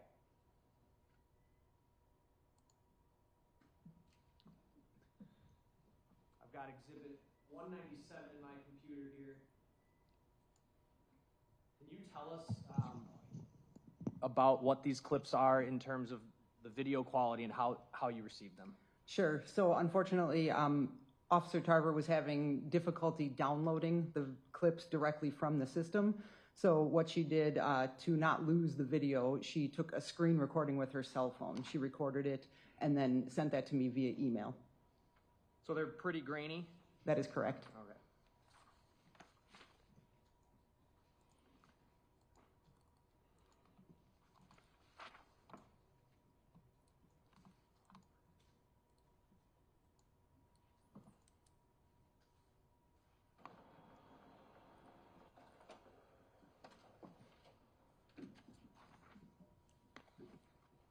I've got exhibit 197 on the screen. It's very small. I'm going to zoom in a moment, but just try to help us get oriented here.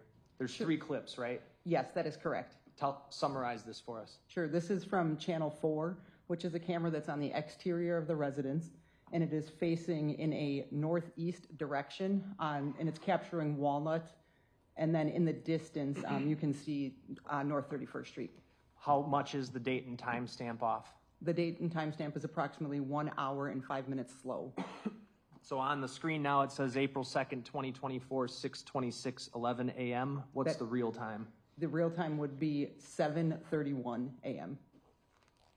I'm going to use the zoom feature to not get the other parts of the screen recording and just the video here. And then I will play it.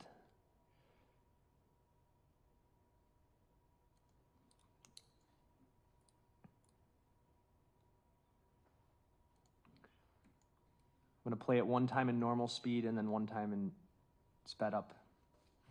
Playing it at 2:07. The clip is 3 minutes 57 seconds long. And just before I get going, since I advanced it, we're up, the timestamp here now reads 6:28:20 a.m., so that would be what? 7:33 approximately. Playing at 2:08.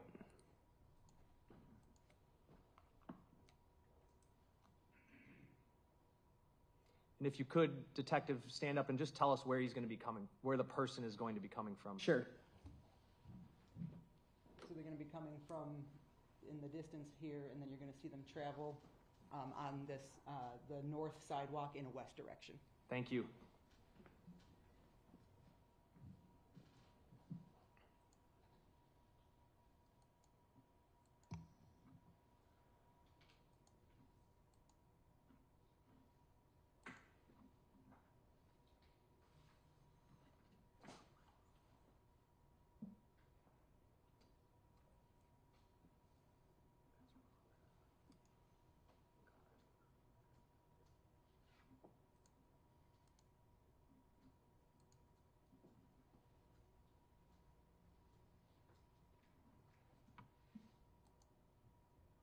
You see him?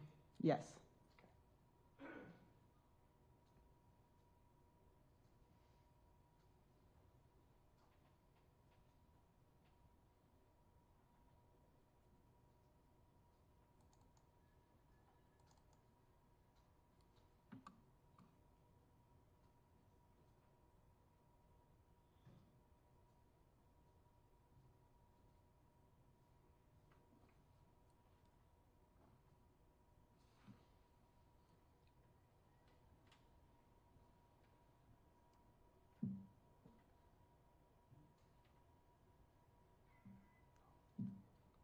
And then he's off the screen by 3:53?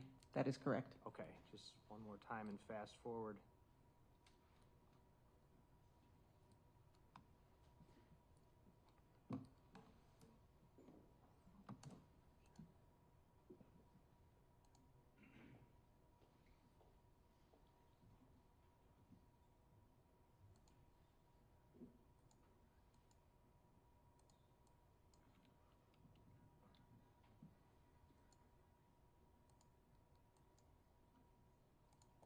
See him walking there?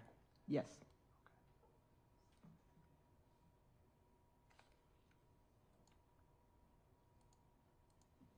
The next clip is going to be from what angle then? It's going to be from channel 3, which is going to be essentially a directly north angle, and it's going to be capturing just West Walnut Street. Judge, I don't know if I move this in, but I would now. Any objection? No. Tell me the number one more time. 197. And this is actually channel 2. Okay.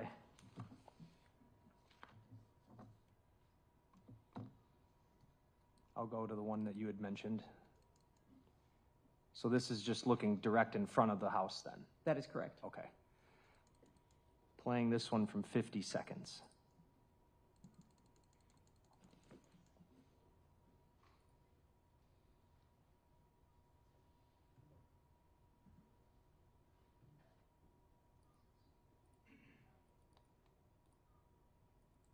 Are you able to tell anything about the description of this person based on this video? Sure. As you can see, that their person is wearing dark clothing, and then you can start to tell that the backpack itself is a different shade of color. It's not as dark as the clothing.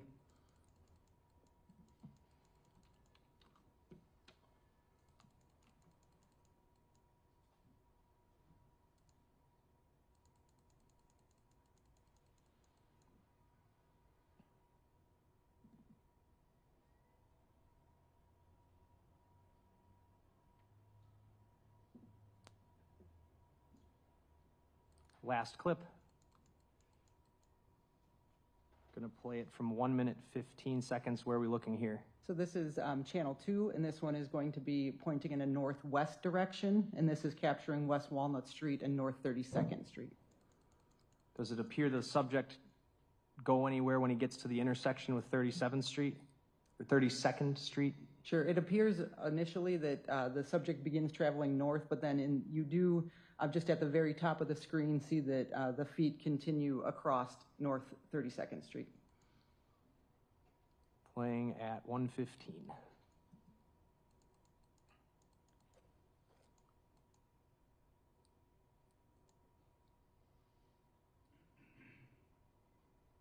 I paused it at 1:25. Are you kind of able to tell the color of the backpack here? Yes, in this view, you're able to see that the backpack is tan in color. Can you get up and point that out, please? Yes.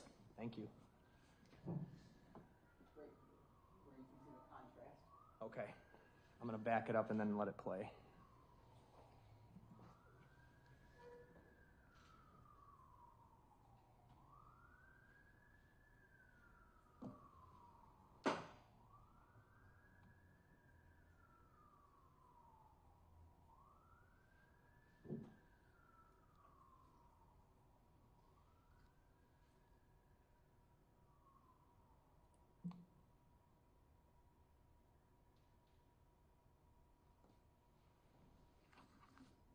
And now he's at the corner?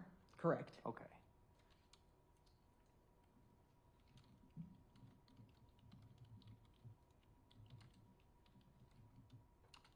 And are you able to see the feet there? That is correct. All right. I'm going to play that clip again because I would like you to stand up and point that out since it's very faint to see. Sure. Backing it up.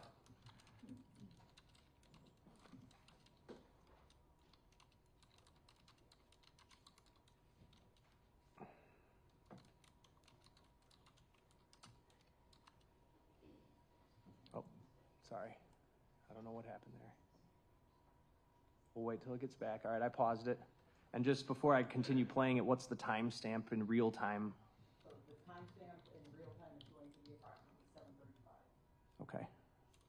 Now, if you could, Detective, point out what you're talking about with him crossing the street, and if you can pull that mic to you, that would be helpful. Not that one. Actually, there's one right here.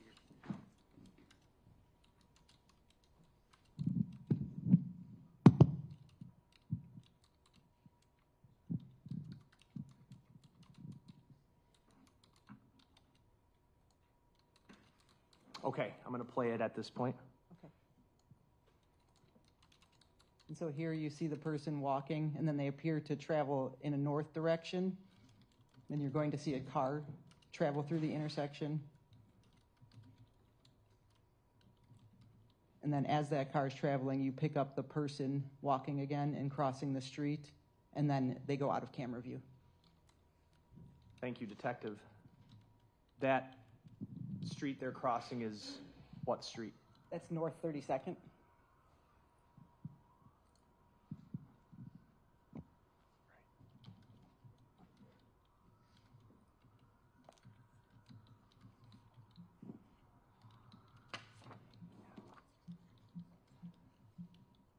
So they're crossing North 32nd Street, which direction? West. Would that be towards North 35th Street? That is correct, yes. Nothing else? Cross? So this person is somewhat near the 31st and Galena playground, right? At the beginning, correct, yes. And the person is just walking leisurely? Correct. Not running? Correct. Not looking over their shoulder and glancing around and making suspicious movements? That is correct. Just appears to be on a stroll? That is correct. That's all. State? Nothing else. Thank you. Thank you, Detective. State, your next witness? The state's next witness is Detective Scott Schmitz.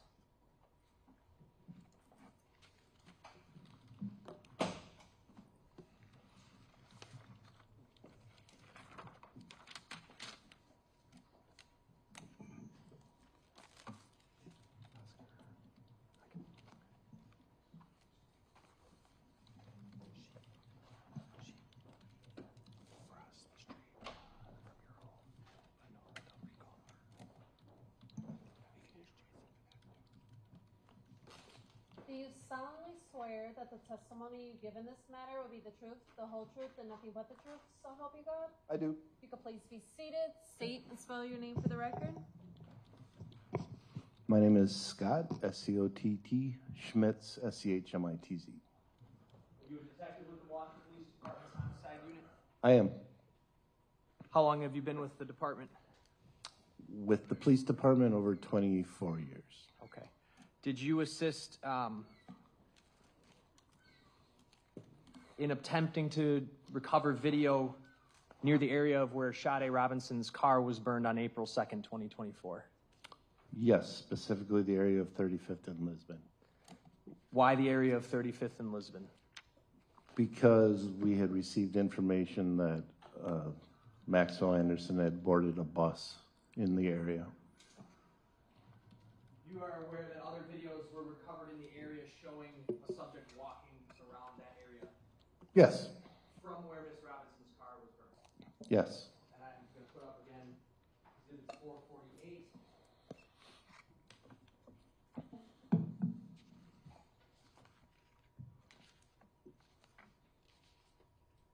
Is this an image you've seen before? Yes. Were you kind of tasked with trying to find video to see if you could pick up this individual walking anywhere else? Yes, we were. And based on that clothing description, were you able to find video depicting that person? Yes, we found video from a corner store on the corner of 35th and Lisbon called the Key Spot.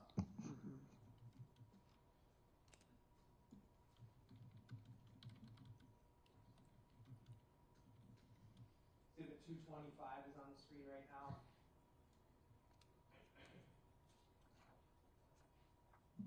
All right. So, were you familiar with the location where Miss Robinson's car was burned? You know where that was? I believe it was a little bit south of 35th and Galena. I don't know the exact location though. And, all right, so right here we're looking at, this is Lisbon in the middle, right? Yes. Okay. the video you recovered is found where? Would you like me to stand up and show you? Yes, and I have a microphone for you.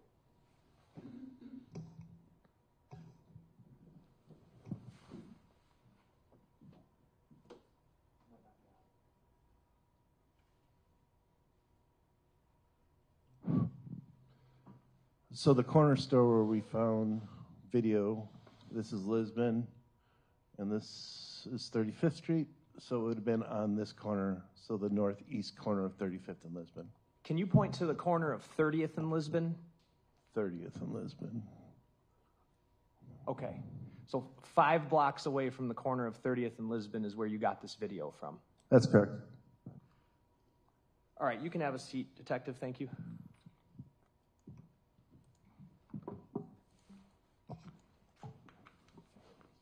The video you recovered, did it depict what appeared to be the same person as in those screenshots I showed you? Yes.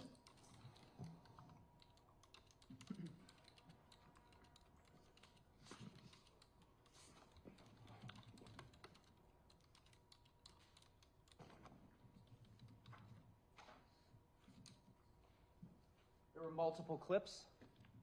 Yes, we retrieved a total of 4. Okay. Who'd you retrieve that video from? The owner of the corner store, his name was Dominic Key. He wasn't present, but he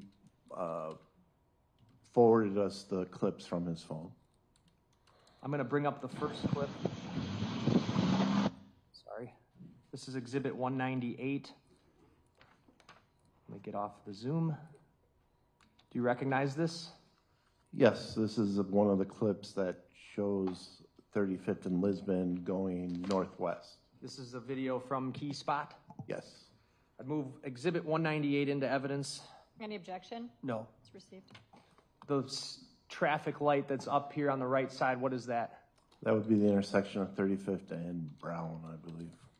And this stoplight that's in the lower left foreground of the video, this is the intersection of 35th and Lisbon stoplight, right? Yes. In sum, Detective, what are we looking for on this clip? On the very top, where you see the red brick building, that's a school. And you're going to be seeing near that school walking towards us a male on the left side of the screen, walking south. Curzan, is this a CD or is this a flash drive? This is a CD. Thank you. Playing this clip, it's 26 seconds long.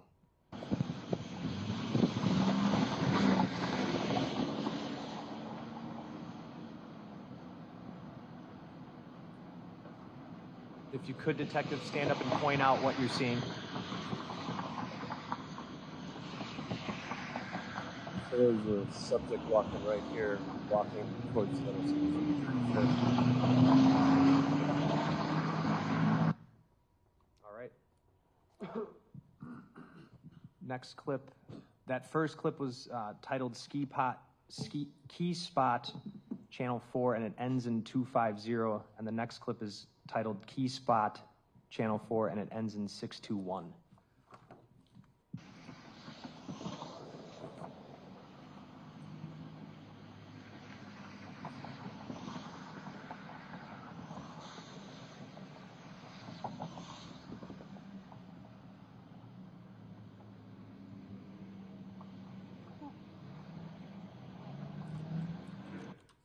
Paused it at 20 seconds. Do you see that same subject? Yes. Did this clip just pick up where the last one left off? It did. Okay. And the date and timestamp, is that accurate? On these two, they are. In the other two, they're off by like an hour and 2 minutes. Okay, but this one's accurate. So this one is 8:07 a.m.? Yes.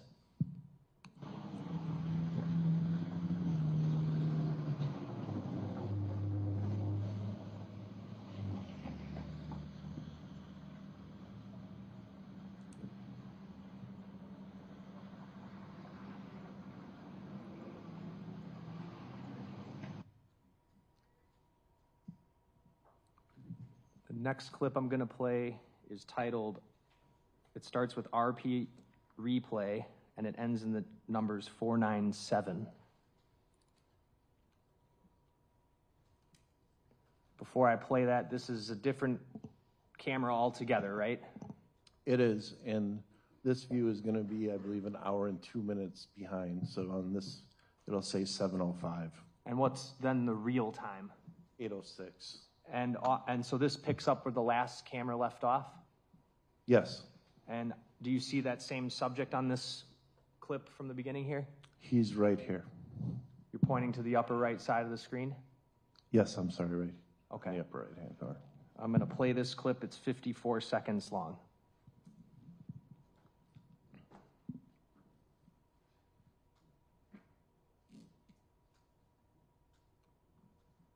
Paused at 6 seconds. I'm going to zoom in.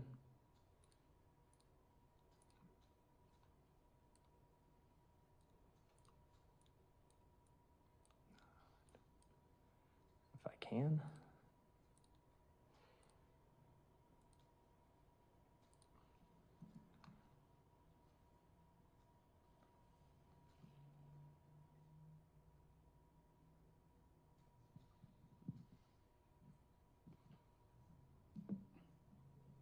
All right. Are you able to describe what you see that subject wearing?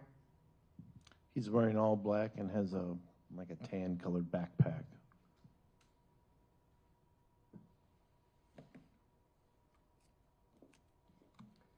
See right here where I'm circling with my mouse? Yes. And what does he do? What are we going to see next? In the next clip, you're going to see him standing at the bus stop until the bus comes.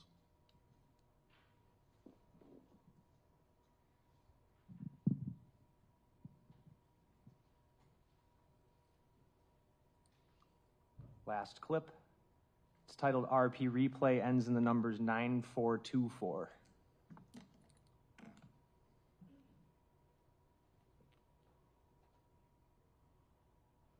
That Adrian Wojnarowski notification was on the video that was sent to you, right?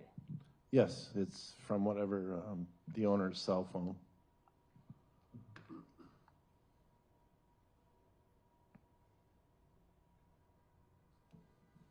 The zooming in that's happening, that was also from the owner's phone, correct? Yes.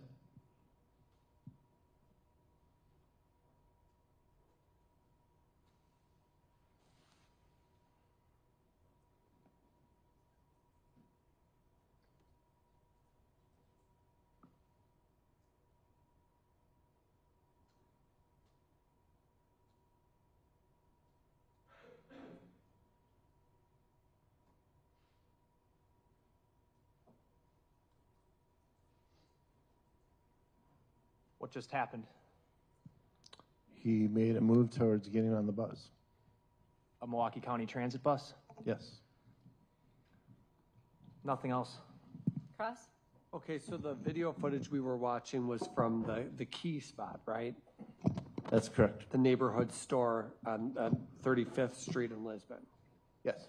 And you spoke with somebody named Dominic Key, who just cooperated fully with law enforcement, just turned over videos, right? Yes. Okay. And then the videos that we watched show a person walking to a bus stop. Correct. That's all. State? Nothing else? Thank you. State your next witness. Detective Michael Brownrider, the state will recall.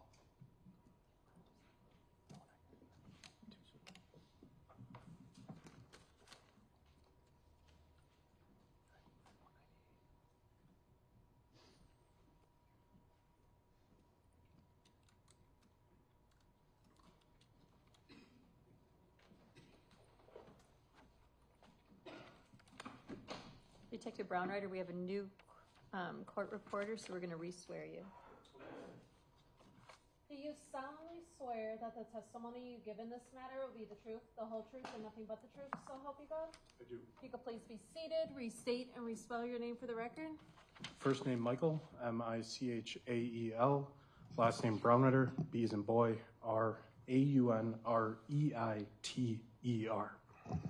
Detective, you previously testified about some videos in the area of 30th and Lisbon up to 30th and North Avenue, right?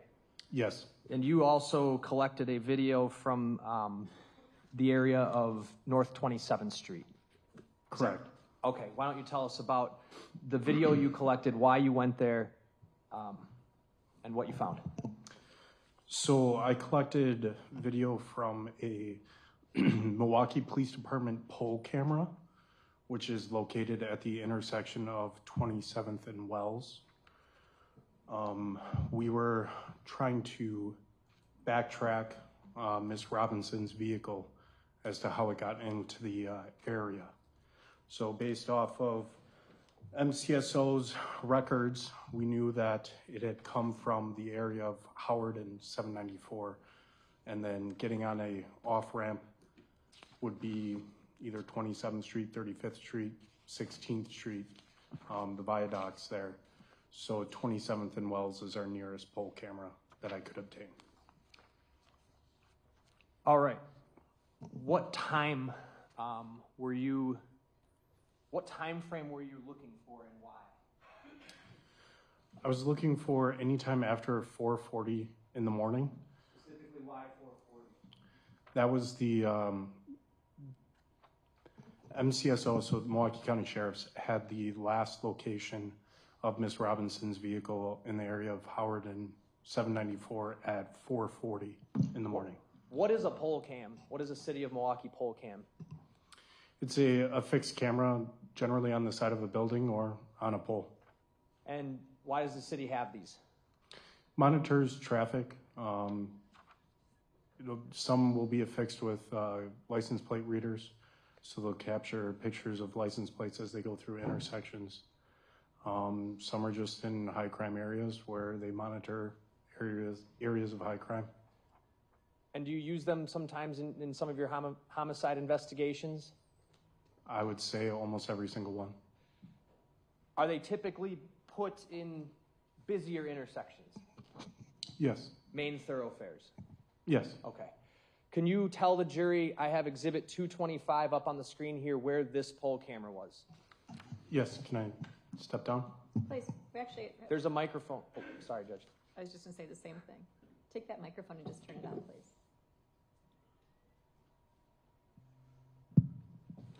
Okay. 27th and Wells is this, it's actually marked here with Daddy's Soul Food and Grill. Specifically, the pole camera was on the southwest corner of 27th and Wells. So right here where I'm pointing. So you were basically trying to check any possible route you could check for how the car would have gotten from, what was the area you said originally? MCSO last had her vehicle or her phone records in the area of Howard and 794. Near St. Francis? Yes. And so you're trying to find a route that would take from St. Francis to the area where her car was burned. Is that a fair statement? Correct. What freeway exit would one maybe use? The one that we had spoke of before, which exits at like 25 in Clybourne, 26 in Clybourne. You would come up. Closest would be Wisconsin Avenue, then you would take a left turn, and then the first major thoroughfare north and south is 27th Street, the blue right here that turns gray. 26th Street and 25th Street are not busy streets? No. Okay. Did you in fact find video showing that? Yes, I did. And I'm going to pull up exhibit 196 here.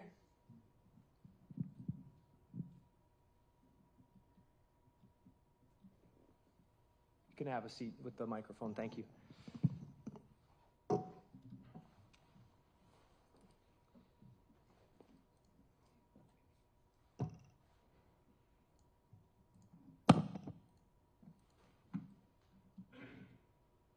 All right, I'm going to bring up first the video file that is labeled as camera 1.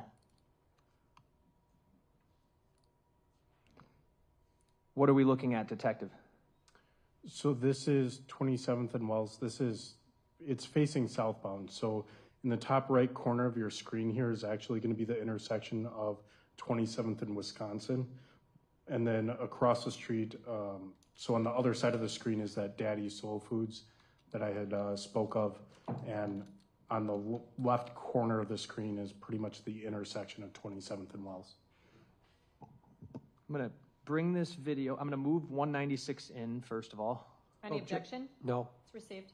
I'm going to advance this clip to 4 minutes, 40 seconds, which would correspond to what time, Detective? There's no stamp on the video, but what time are we looking at here?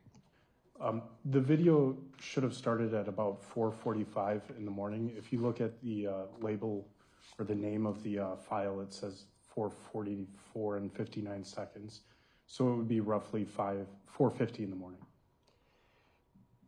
Have you yourself driven the route from KK and Howard to this intersection?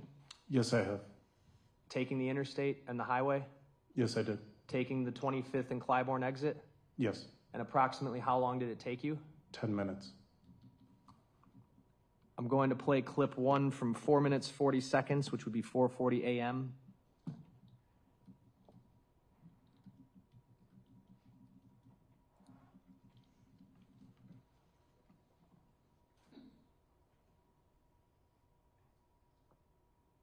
I'm sorry. Yeah.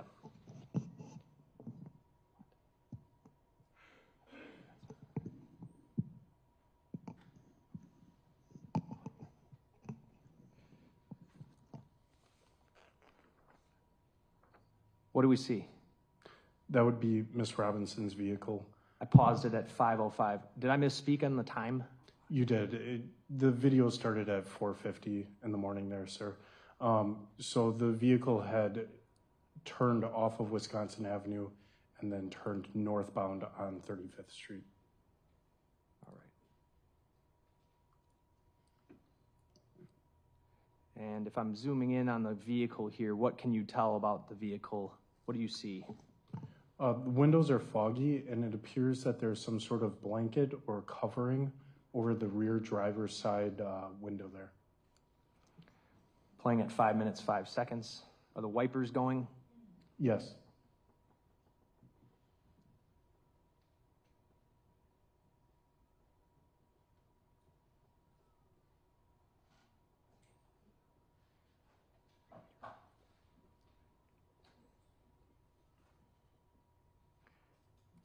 I paused it at 5 minutes, 26 seconds, and the car just drove off screen, correct? Correct. Continued northbound on 27th Street there. So what time would that have been when it drove off? It should be about 4:51, 4:50 in a couple of seconds there. Between 4:50 and 4:51 a.m. Correct. Okay. I'm going to go to the next clip. This is labeled camera 2.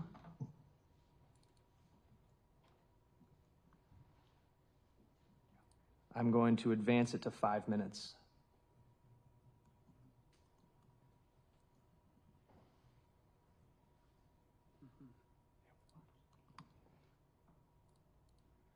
All right, so I have it up to the 5 minute mark. So based on that, what time would this video be, when I press play, what time are we going to be playing from in real time? It should be 4:50.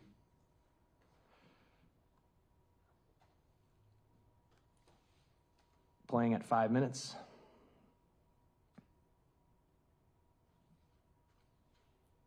I paused it. The TV has gone out.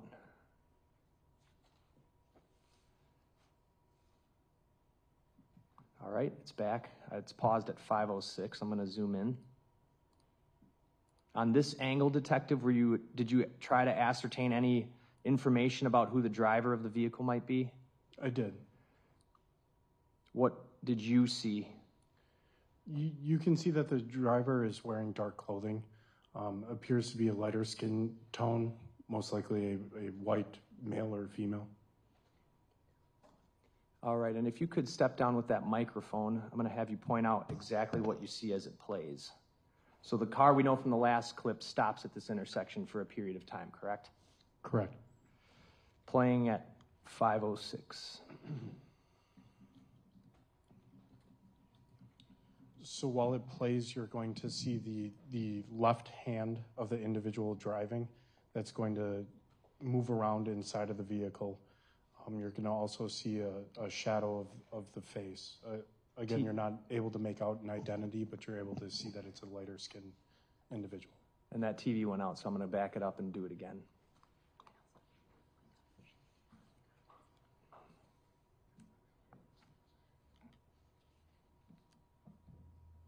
Playing at 5:06.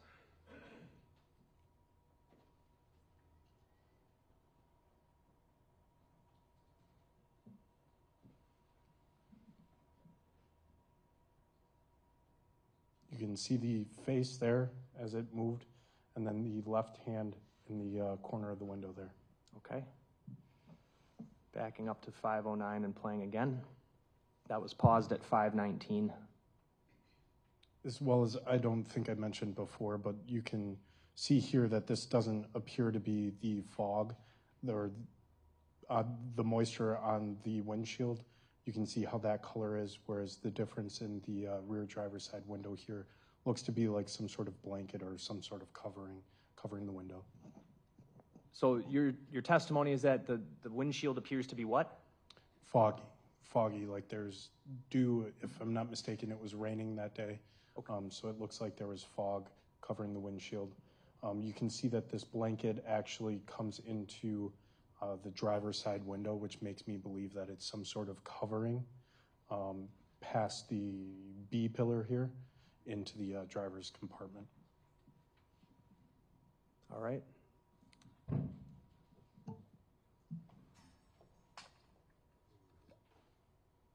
Okay, I got the TV back, so I'm going to play it at 5:08. And if you can point out what you notice about the driver when you see it.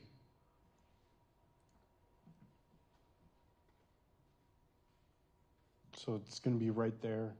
When you pause it, it's a little bit blurry, but it appears that the driver kind of tilts his head or their head to the left, which you can see a skin tone there that appears to be a lighter skin tone. And then that was the hand that had just moved as well. Off the camera.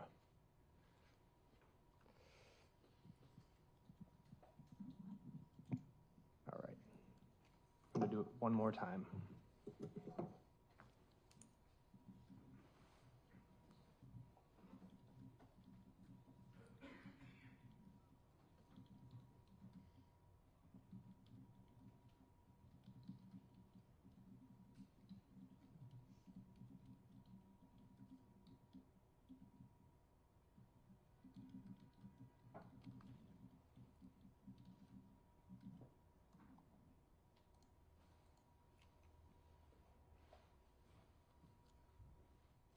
Pulling northbound on 27th? Correct. Last clip. This is labeled camera 3.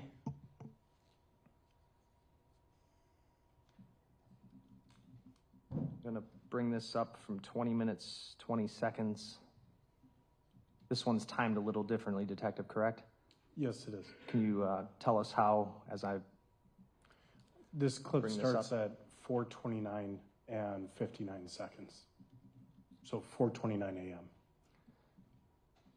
And then, so if we advance it 20 minutes from there, that's roughly 4:50 in the morning. Okay.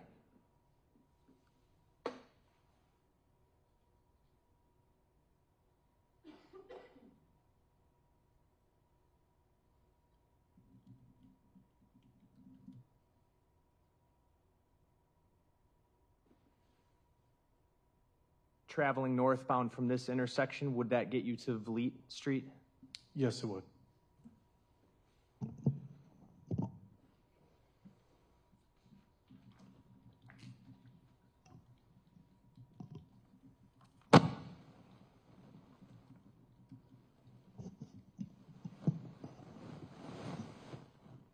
All right, Detective, I have Exhibit 225 that's going to be on the Elmo.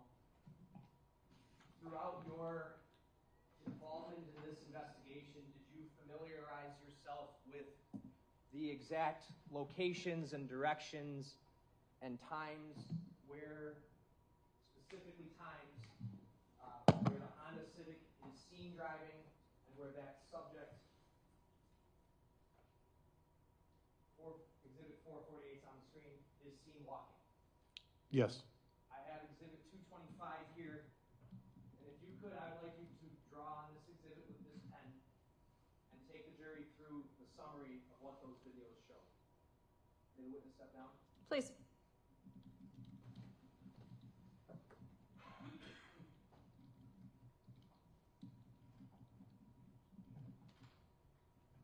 use this red pen here. I'm going to put the microphone in front of you.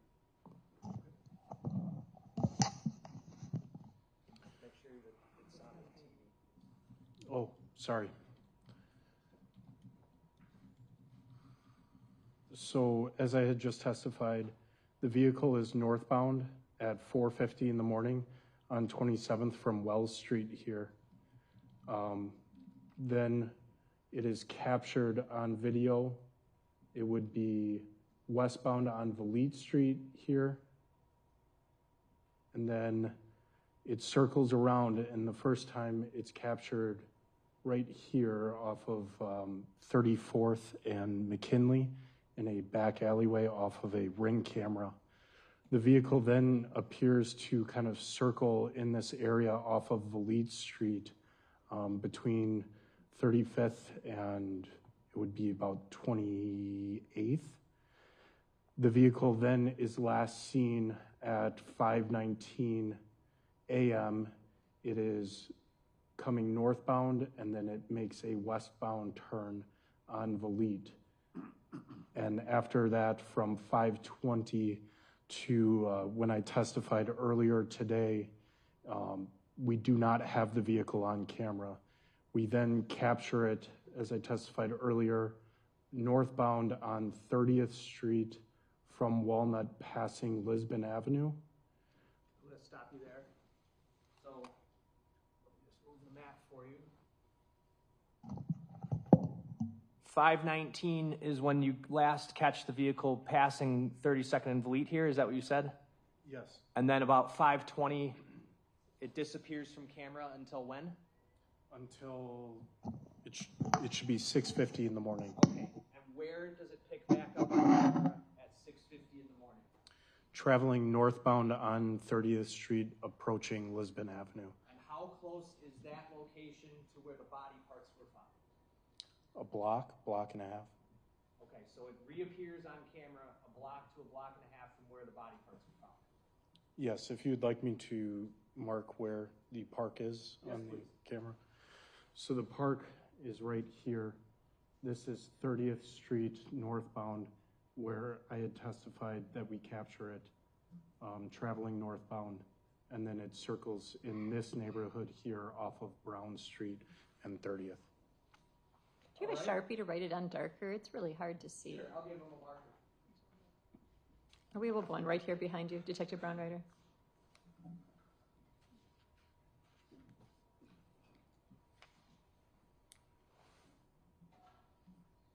Northbound on 27? Correct. Then? Westbound on Valete. It's captured in this alleyway here off of a Ring camera at 4:59. It's then circling, or appears to be circling, the area off of Valete Street here. The last time that we captured on video is 5:19. It's westbound on Valete towards 35th Street, where it's out of camera until... Can you write 5:19 next to that arrow? Yes, ma'am. Go on. Where it's then captured northbound on 30th from Lisbon to North Avenue here. As I circled here, this is the park where the human remains were located. What time does it reappear? 6:50 a.m. Can you write that? And then draw a line off that circle and write park.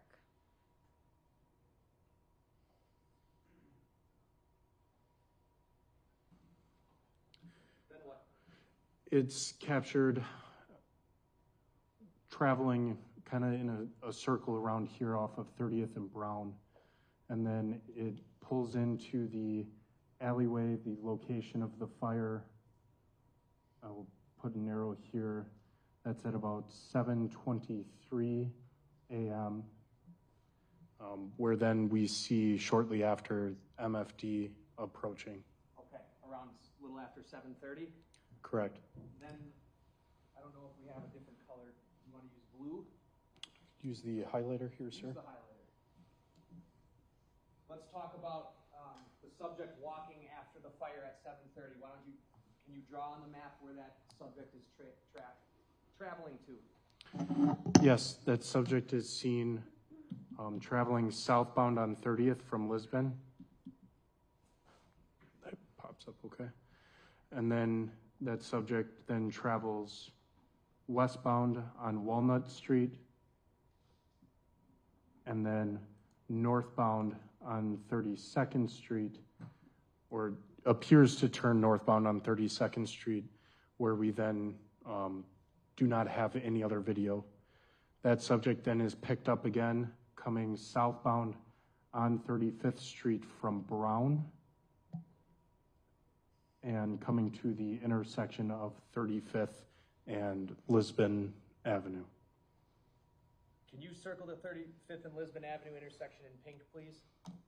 And what time is that subject walking southbound from Brown towards the intersection of 35th and Lisbon? If I'm not mistaken, it's approximately 8:06 a.m. And is that the time that the person gets on a bus? I believe that individual gets on a bus at around 8:11. He waits at that stop and then gets on the bus. Correct. Okay.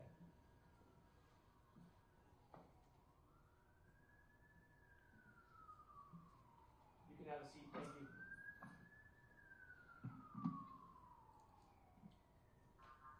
So to be clear, Detective, after disappearing from camera at about 5:19 a.m., the car is off camera until 6:50 a.m.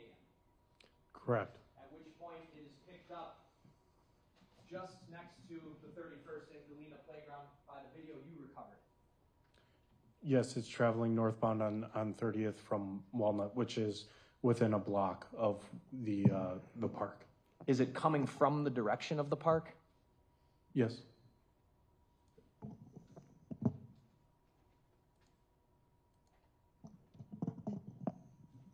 And one last topic, Detective. The area of that playground was canvassed for video, is that correct? Yes, it was. Were there any videos able to be recovered that depicted any part of that playground? No. Nothing else? Cross. Yes. Good afternoon, Detective. I want to talk about the video that the state had played of the Honda Civic, and then you described that the person inside the car, you said, is lighter skin tone, correct? Correct. And you got to admit that the conditions at this time it's pretty rainy at that point, right? Correct, it is. I mean, if you could see in the video that it looks like some of the lights that are reflecting from like the street lights are kind of bouncing off the car, right? Yes. And that window of the Honda is rolled closed, correct? It appears to be closed, yes. I mean, it's kind of hard to tell, but best guess is that it's probably rolled closed, correct? Yes, it appears to be closed. And in that video, are you able to determine the hair color of the individual driving? No. Are you able to determine the hair length? No. Whether the individual is wearing a hat? No. Or a beanie or some sort of, something on their head? No. Are you able to determine, you said that it appears that he's wearing dark clothing, correct? Correct. Do you know what color? Black, gray, brown? I would say dark clothing. By looking at the video, I believe it's black. Okay. And are you able to tell if it's a shirt, a jacket, sweater? No, you cannot. You can just tell that really all that was visible, like I had testified earlier, was the hand. So based off of that, I would surmise that it would be a long sleeve of some sort. But no, you cannot. Well, I mean, it could. Can you tell if the individual is wearing gloves? Because that could explain why it's lighter. No, you cannot see if they're a light colored glove.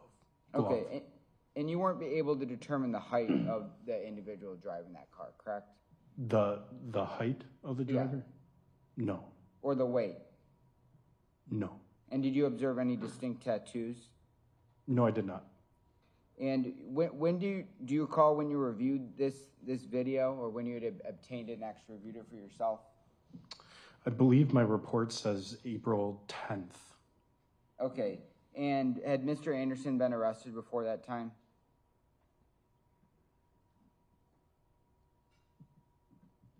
I can't recall. Are you aware whether you knew what Mr. Anderson looked like before you had reviewed that video? Yes, I was. Okay, nothing further. State? Nothing else. Thank you, Detective. Thank you. State your next witness. Detective Ryan Bergman.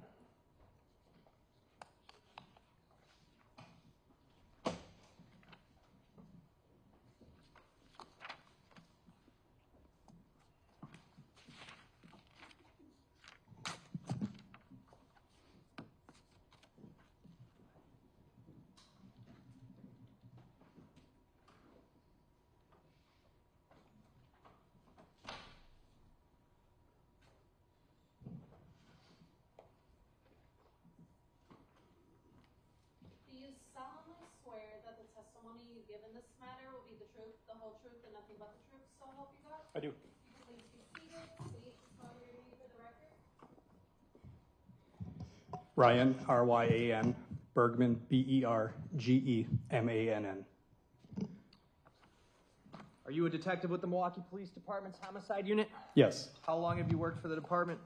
since April of 2003.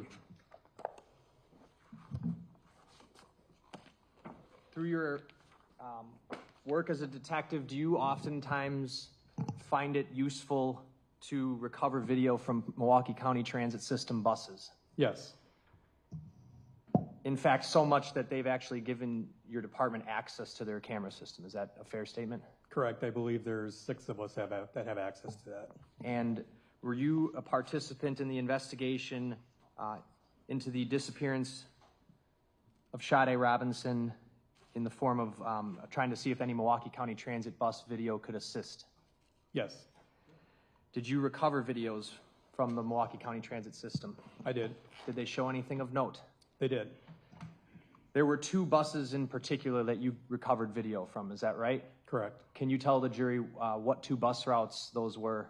Sure. The first bus video that I would have recovered was from bus Route 57, and that would have been the bus that traveled at the time westbound on West Lisbon Avenue. And then the second bus that I would have recovered would have been the 35 route bus, and that would have been the bus that traveled southbound on North 35th Street. I have exhibit 225 on the screen here. The bus that travels down Lisbon, that's what you were talking about? Correct. It's actually they call it the Walnut/Appleton route bus, but it travels down Lisbon. Because Lisbon turns into Walnut somewhere around 24th, right? Correct. Okay. I'm going to bring up exhibit 203 on the screen.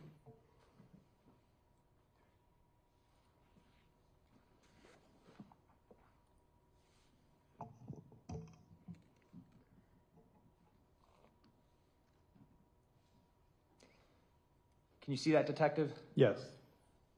What are we looking at? So this is, there's 4 cameras that I captured off of this bus. This is the bus that was traveling westbound on West Lisbon Avenue. It is currently at the intersection of Lisbon and North 27th Street, going westbound. Going westbound, Yes, okay. sir. And really small at the bottom here is what? So that would be the date, time and date stamp. It says 4/2 of 2024, and it's marked at 7:29 and 24 seconds, so 7 in the morning, 7:29 in the morning. You're aware that her vehicle was set on fire somewhere around 7:30 a.m., correct? Correct. Why don't you summarize what exactly we're going to see here? Sure. The bus is going to continue going westbound along West Lisbon Avenue here. And as we approach 29th Street, North 29th Street, you'll see a blue building. And then along the north side sidewalk, you'll see 2 females walking westbound. And then as it keeps on going westbound, you'll see an individual coming out of the yards between, it would be the 2900 block of West Lisbon. And then you will see a vehicle, Ms. Robinson's vehicle, in the background, and you will see a flame that starts in the passenger compartment of that vehicle. And what you just summarized is captured on not just this camera video angle, but a summary of what the cameras from this bus depict. Okay. I'm going to play this. It is queued up to April 2nd, 2024 at 7:29:24.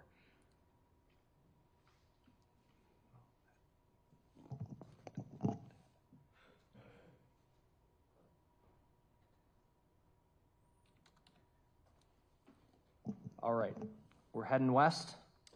Yes, and then the blue building on the right side of the screen is the blue building I referred to. Those will be the two females walking along the sidewalk westbound. And then shortly you'll see a male subject approach out of those yards between the white building and the blue building. Right there. I paused it at 7:30 and 02, and if you look off to the right side of the screen, what can you see here? That is Miss Robinson's vehicle, and the fire appears to be just starting inside the passenger compartment of that vehicle. This is the subject here that I'm circling with my mouse that you were referencing walking out? Yes. Is there a microphone up by you, a handheld one?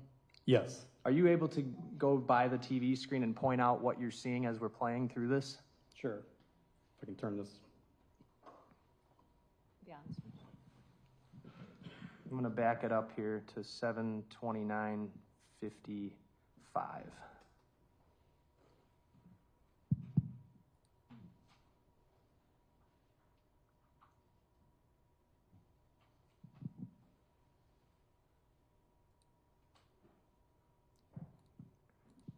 So the two females are walking westbound along the sidewalk, one with a black and white umbrella, the other one with a blue jacket with the number 23 on it. And then to the right side of the screen is Miss Robinson's vehicle. You can see the fire is starting in the passenger compartment of that vehicle.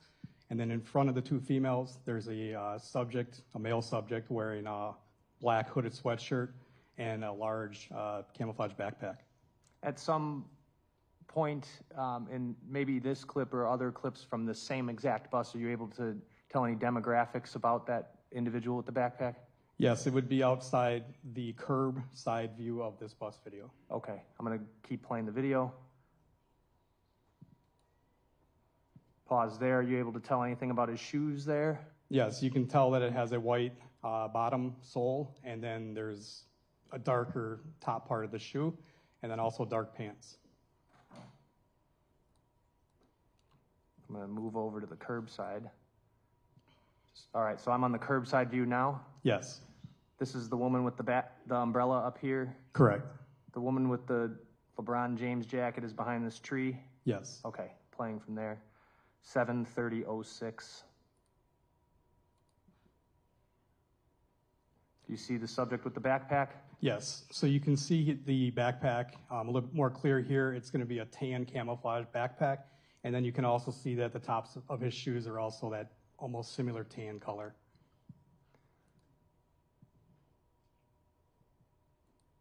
And as I advance the video, the bus has now passed, what, 30th Street?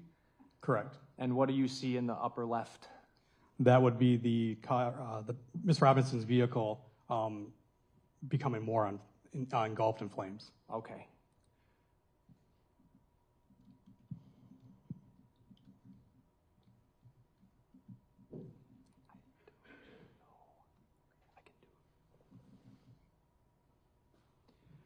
I'm going to go back again to 7:30.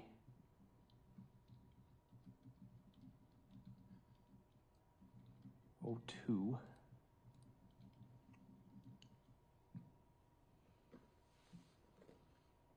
And play from there, frame by frame. Did you want me to narrate it again, or? Yes, please. So the LeBron James jacket is continuing to walk westbound. She appears to look to her right, which would be north. And then the male subject comes out of that lot and stands next to the bus. And then as the bus passes, he crosses the street, which would be southbound across Lisbon.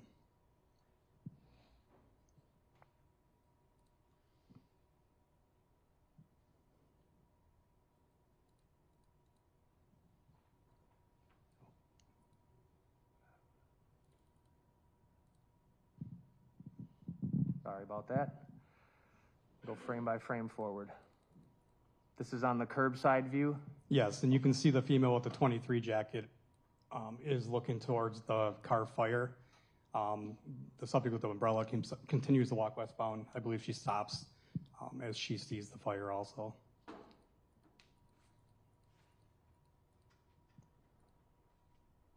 And that would be the male subject with the tan backpack. Appears he's waiting for the bus to pass him so he can cross the street.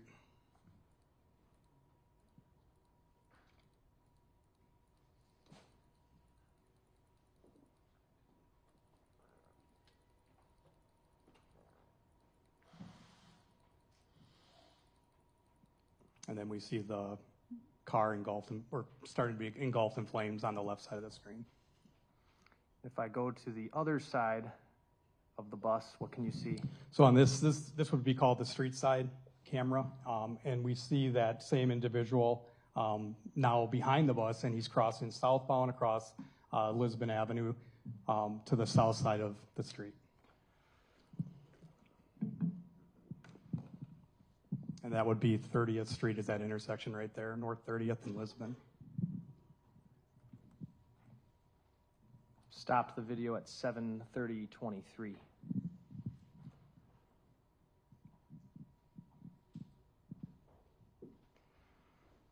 Let's talk about the 35th Street bus. Yes. Where does that bus travel to and from, if you know? It's all along North 35th Street. The video that I had got, it was just north of 35th and Lisbon, and then on the video I got from 8:11 a.m. all the way to 8:36 a.m.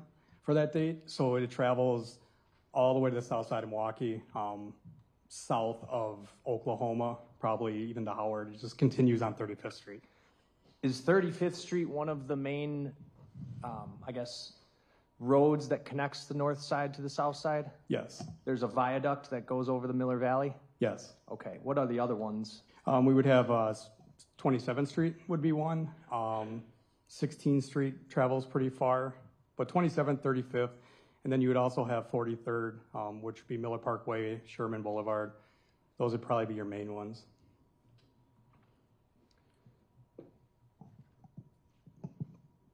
Are you aware of what Mr. Anderson's listed residence was? Yes. Where was that? I believe it was the 3100 block of South 39th. Okay. How far away would that be from where one could get off of the bus that travels on 35th Street?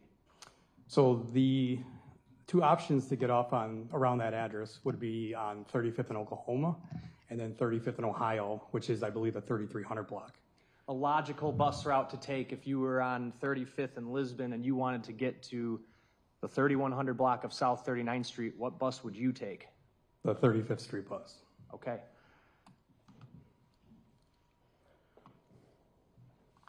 I have the next bus video queued up. This is the 35th Street bus. I have it timed at, I'm going to back it up a little bit here. 8:11:55. Can you orient us a little bit? What are we looking at? Sure. The bus here would be looking southbound. It's traveling in a southbound direction. We're on North 35th Street, and then we would be approaching, I believe the lights are going to be Lisbon. You aware of video that was found showing a subject waiting for the bus at 35th and Lisbon? Yes. Tell us what you were aware of when you were looking for this. So this video I had found prior to that. Once we see the subject standing on the corner, then we went and retrieved more video regarding that. But this was the first video that I found on the bus, and then we retrieved more. But it shows the subject walking to the corner here and waiting for the bus. Not this video, the video that you were aware of. Correct. Thank you.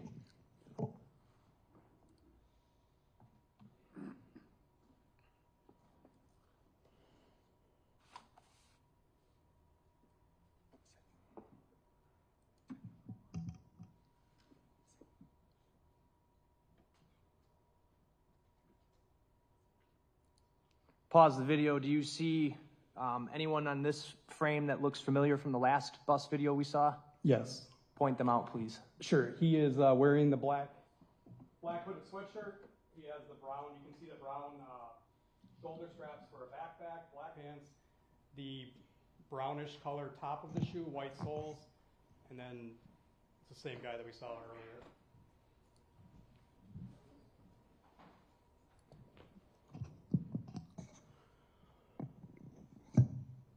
Going over to the, what is this camera?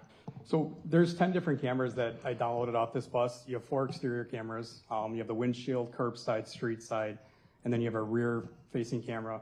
And then there's 6 interior cameras on this one. So the one we were looking at just a minute ago was the windshield camera. This would be called the front door camera. And the, there's also cameras that face back into the bus where the passengers sit? Correct. And then on the interior cameras, there is audio. Okay. Let me make sure I have that on.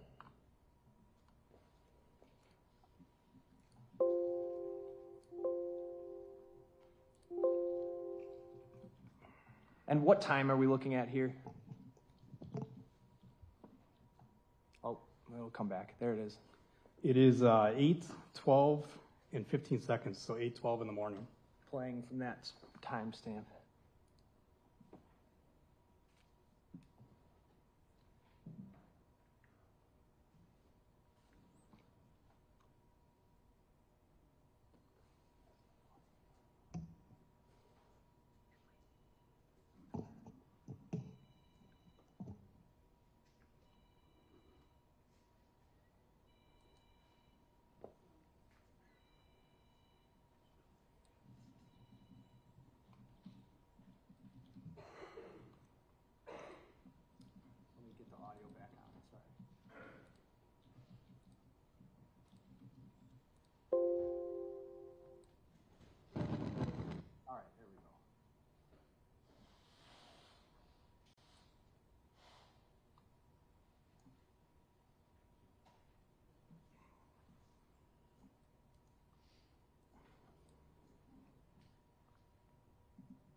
We're gonna watch it not extended.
I'm gonna go full screen and play it again.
All right, Detective, the subject did what in those clips?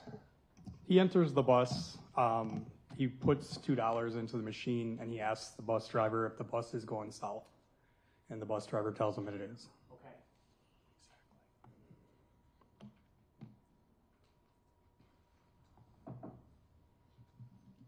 He then goes in the back and sits down? Correct. And are you able to see clearly the clothing he's wearing now? Yes. Have you watched this entire clip from when he sits down until he gets off the bus? I have. Does he ever pull a phone out? He does not. I'm going to skip through this, but play various clips starting at 8:13:34.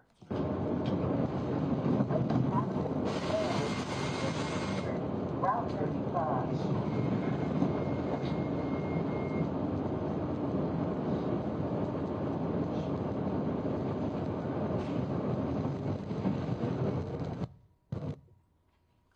Paused at 8:13:52. We'll jump ahead. 8:15.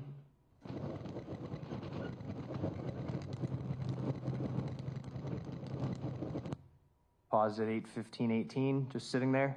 Yes. Let's go ahead. 8:17.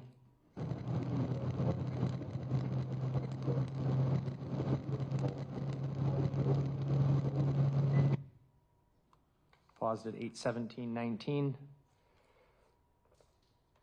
Let's go up to 8:20.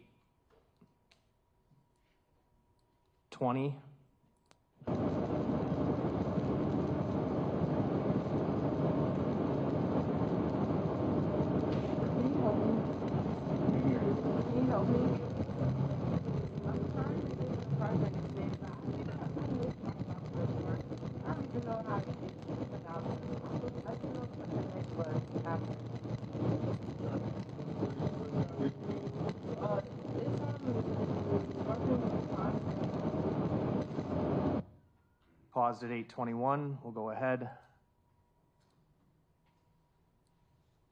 8:24.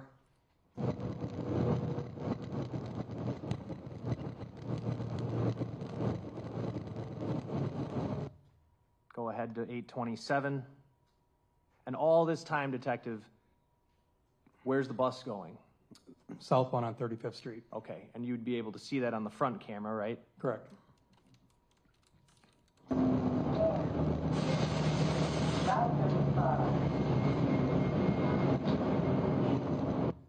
Paused at 8:28:04.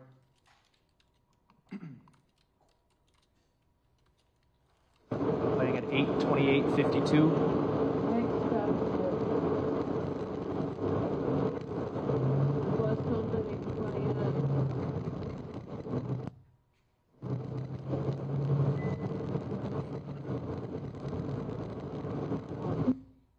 Paused at 8:29:07. Playing at 8:30:06.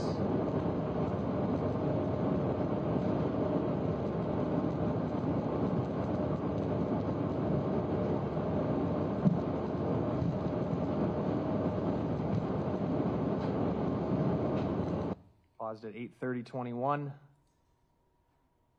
Playing at 8:31:25.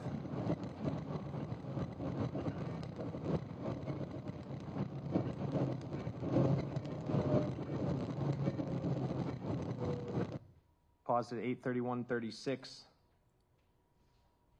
Playing at 8:33:11.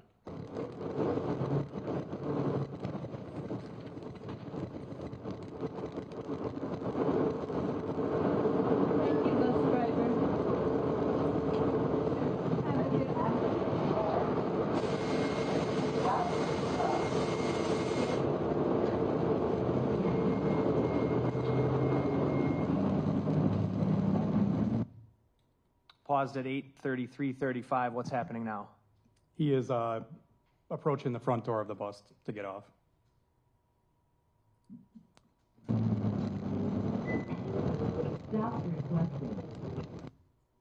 Paused at 8:33:40. You're able to see on the sweatshirt a little emblem on the left sleeve here? Yes. Okay.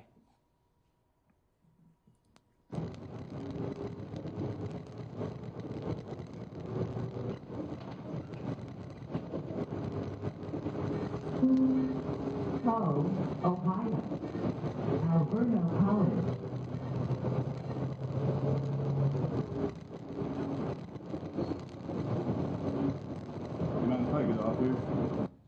Paused at 8:34:02. What happened there?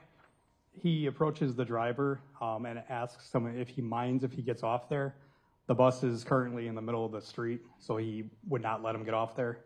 The street directly before this is West Lakefield, and then the next stop that the bus driver is going to stop at, that there is a stop, is going to be on Ohio. Showing you Exhibit 204. What is that?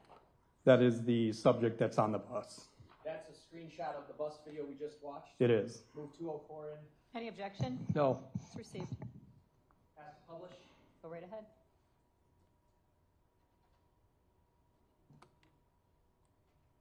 That's 204. Oh. Yes, Do you see that person in court today? I do. You identify him by where he's seated and what he's wearing. He's seated at the defense counsel's table wearing a blue button-up shirt with a white t-shirt underneath it. I'd ask the record to reflect that the detective identified Maxwell Anderson. Any objection? I'm not going to comment on that. The record will so reflect.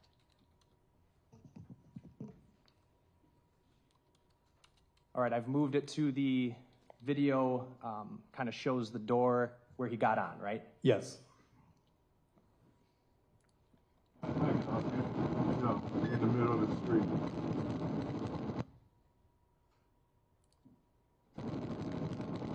Let me back that up because the video went out.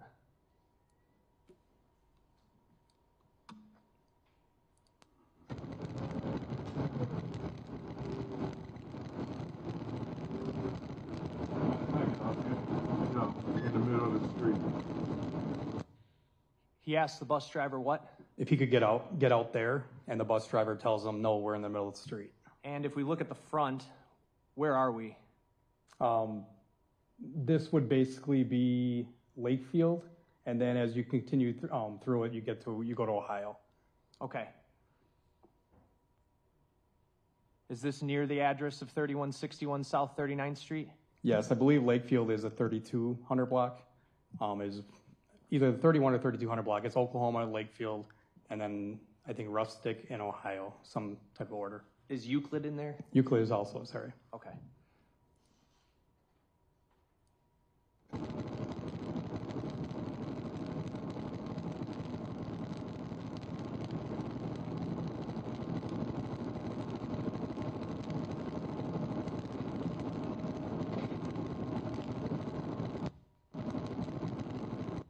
Paused it.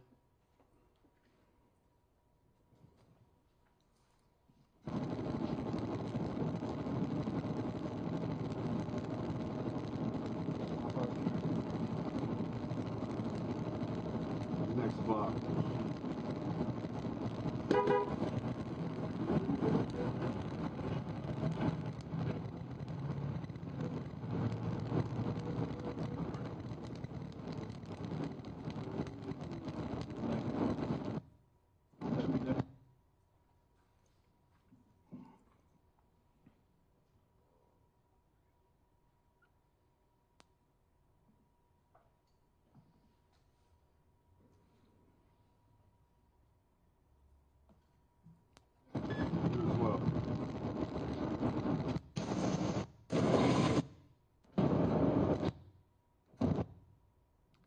He's exited the bus?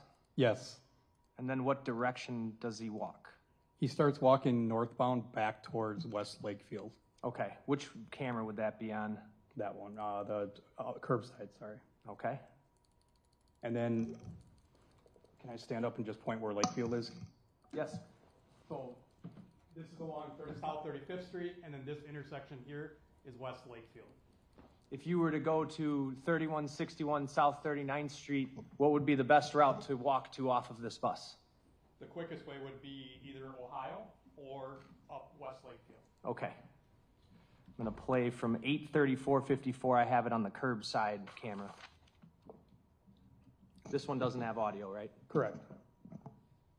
So the subject continues to walk northbound along 35th Street, and then he goes out of range.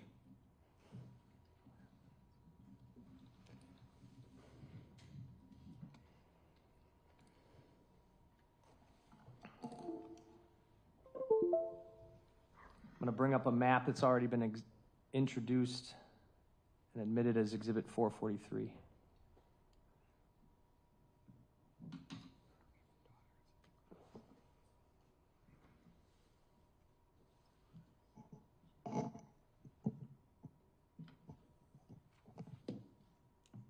And if I didn't already, I'd move the entirety of 203, and I know I moved the first one in. Any objection? No. 203 is received.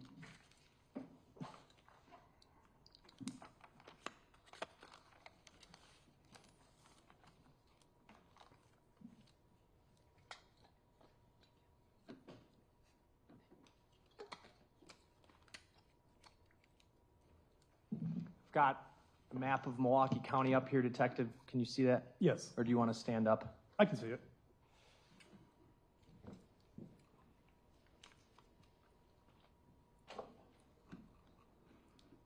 Where the subject boarded the bus, who you've identified as the defendant, was where? It'd be 35th and Lisbon, so it would be on the west, or the northwest corner of 35th and Lisbon at that intersection. Can you use the microphone? Sure.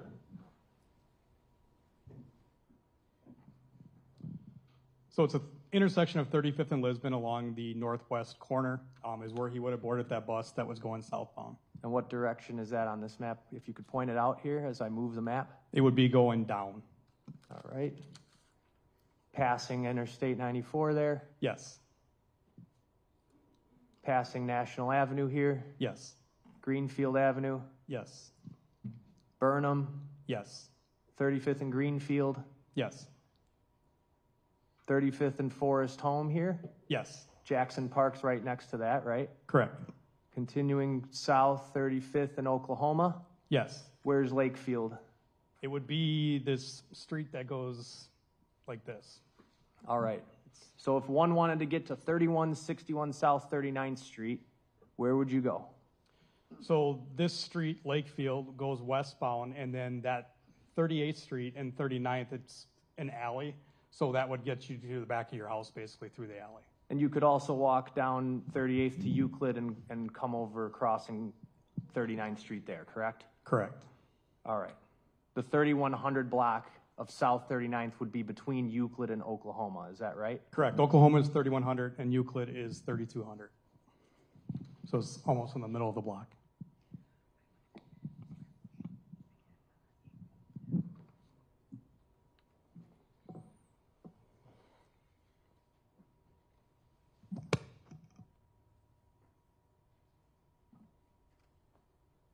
I'm putting Exhibit 445 up next to 204. Does that appear to be the same person to you? Yes.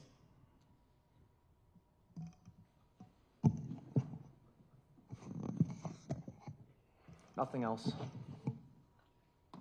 You know, I think this might be a perfect point to take a break for 10, 15 minutes, take a quick bathroom break, and then we'll come back, okay?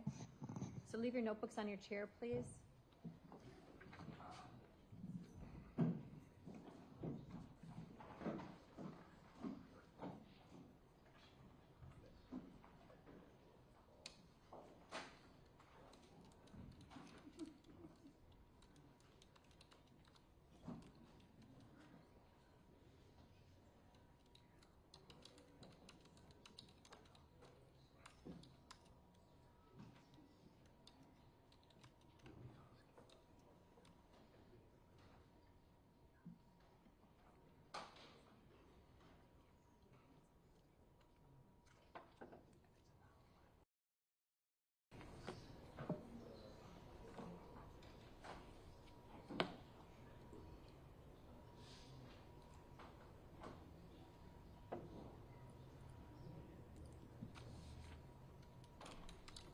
anything to address on the record at this point? No. Defense? No. Okay. Then we'll take a 10-minute break.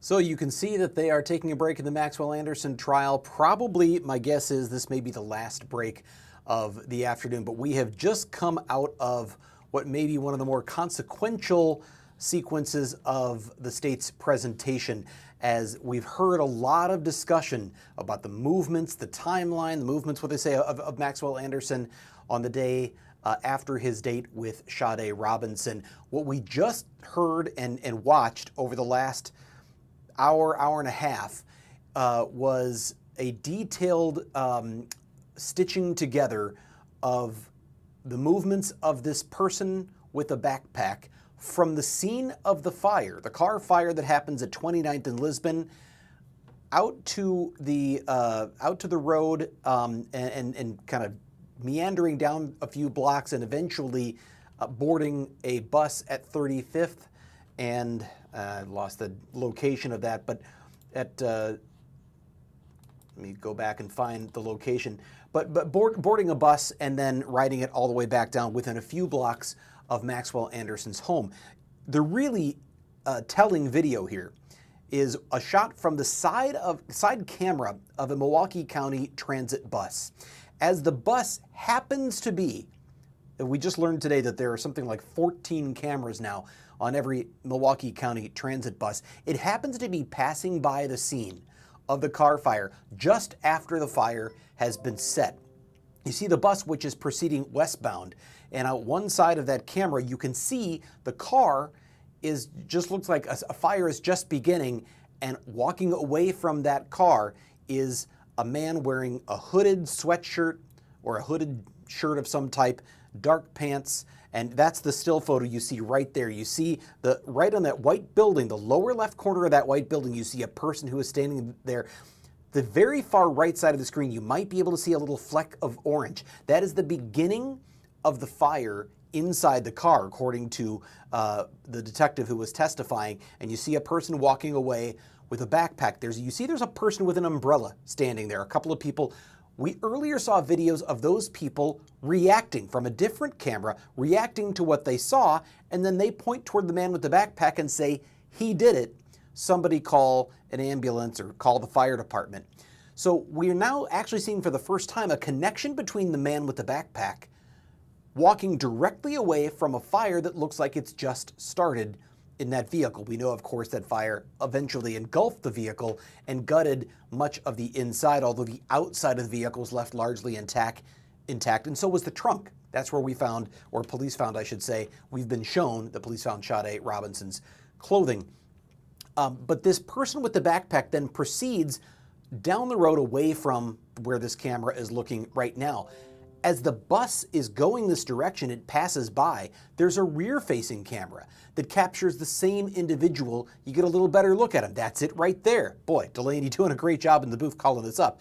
You see that man right there? That is the same one walking away from the fire scene. There's another photo that is picked up of this, what appears to be this same person wearing the dark-colored clothing. His shoes have light-colored bottoms, and then the tan backpack. This one is at around 30, it's Walnut, a couple of blocks west. It's like one block south of where this is and a couple of blocks west. I'm going to pull up my map so I can describe this a little bit better for you here live. But it is then at Walnut and crossing the railroad tracks about a block and a half west and a block south of the fire. So we're a couple of blocks away, and we've seen that photo a couple of times. I'm going to see if I can pull that one up right now. That is this right here. There's the person with the light-colored soles on his shoes, the dark pants, the hooded sweatshirt or hooded shirt, and that stuffed full tan-colored backpack. We didn't know where he went from here. Now, I've told you before that just to the south, that would be toward us, as you're looking at the camera, toward us and away from that white background, is a park that is where Sade Robinson's, some of her remains were eventually found a few days later. This was taken the morning of April 2nd, which is the morning after the date that Sade and Max Anderson went on together. So this is at around between 7 and 8 a.m. that you're seeing this still photograph. He continues walking. We hadn't seen what happened after this until now. What we just recently saw on videos that were shown by detectives was this same person continuing to walk and eventually ending up at a bus stop. They say that's him there, the person on the left, kind of at the central part of the screen, but you can see the tan strap around his shoulder as he's waiting at a Milwaukee County Transit bus stop. That is at 35th and Lisbon. And this is at around 8:12 a.m. The shot of him walking away from the fire is at around 7:29. So there's about a 43-minute gap between the time he leaves the fire scene and the time he boards the bus. So what happened in those 43 minutes? Well, we know he didn't go directly down Lisbon, but even with the sort of meandering route he appears to have taken, I used a mapping program myself this afternoon, and it looks like it's at most maybe a 15-minute walk. That leaves about 30 minutes unaccounted for, or at least 30 minutes that we haven't seen prosecutors yet account for. Does that in any way explain maybe what happened and how those body parts ended up in that park area? He passes directly past the park. Did he stop off at some point? Did he go down into the woods? Did he deposit some of her remains there? We don't know, but we do know there's a little bit of a gap in time. So now he's standing there at the bus stop, and eventually, and I don't know that we have any stills of this yet that I can present you, but we did see prosecutors then show the bus itself, the cameras that are on the bus. We see a person who clearly matches. This is the photo we've seen many times. It's Maxwell Anderson boarding the bus and then sitting on the transit bus, and you get a pretty clear look at him. Okay, I think we do have that photo ready to go if I pull it up. That is Maxwell Anderson boarding the bus. Or at least that's what prosecutors say is Maxwell Anderson. It's the person I think we all recognize as him from the booking photos and the photos that we've seen since this all began more than a year ago. That is him, they say, boarding the bus. He then pays the fare and then goes back and sits down on the bus. This is on the north side at 35th and Lisbon, and prosecutors say that bus then travels south from the north side all the way down to the south side. And by the way, 35th Street goes all the way through. So they say that he rides that bus along 35th Street all the way down past the interstate, past Greenfield, past Mitchell, past Burnham and Rogers. I think it keeps on going. Let's see how far down this goes. Maybe I took it a little bit too far. Maybe it's not quite that far south. Where is Ohio? Well, I think I was right. Actually, it keeps going. Takes it all the way down near 35th and yes, because past Oklahoma to Lakefield Drive. Now, this is just south of Oklahoma, and the prosecutors played part of this video where you see the person that they say is Maxwell Anderson come up to the bus driver as they're approaching 35th and Lakefield, and he says, "Can I get off here?" And the driver says, "No, it's the middle of the street."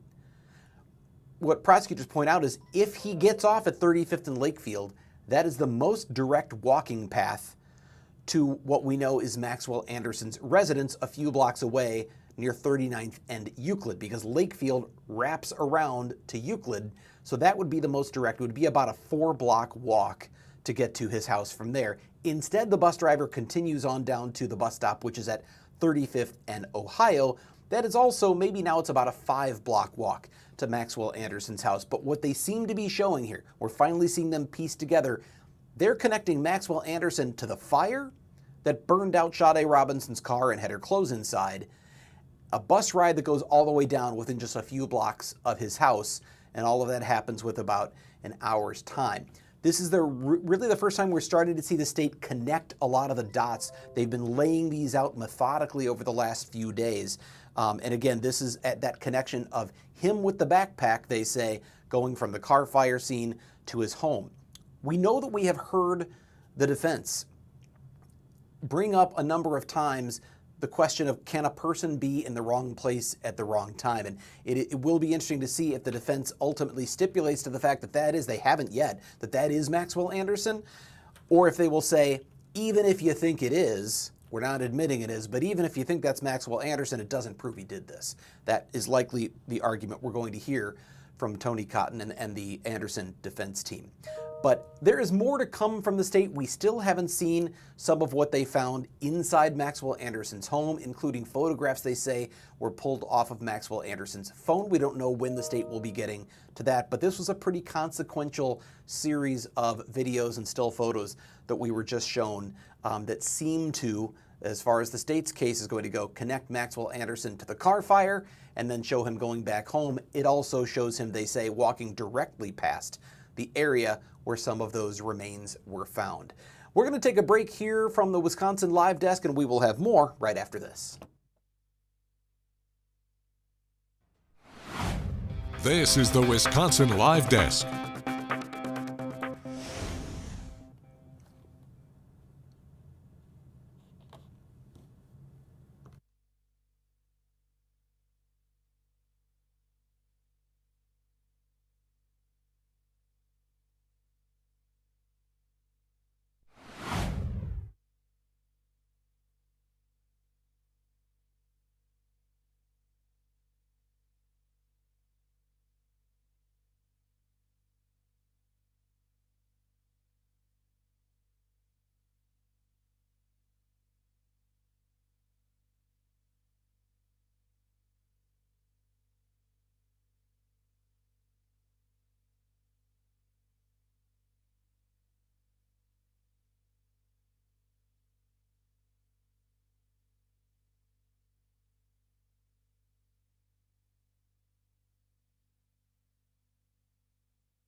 This is the Wisconsin Live Desk. Fox 6 investigator Brian Polson here at the Wisconsin Live Desk. We are in a recess right now from the Maxwell Anderson trial. This is the trial into the death of 19-year-old Sade Robinson. Not only the death, but also the dismemberment of that 19-year-old after a date, a first date with Maxwell Anderson. I'm going to take you back through this sequence of events because I do think it was a really important one that just happened here over the last couple of hours. And I want to start with, this is the car. This was Sade Robinson's car that was set ablaze on the north side of Milwaukee around 29th and Lisbon. That video was taken at 8:21 in the morning, as you can see according to the body camera, on April 2nd. It was set about a little less than an hour before this, according to what we have been told by investigators. It was probably closer to 7:30 in the morning. Well, for the first time today, we got a glimpse of some what happened shortly after this. Now, this is, of course, after the fire, but Delaney, if you've got the one, if you could pull up of him, or of what they say. Yeah, there you go. So right there, that white building, that's on the sort of right side of that white building, that's where the car fires. In fact, if you can see, there's a faint flicker of orange just to the right of that white building.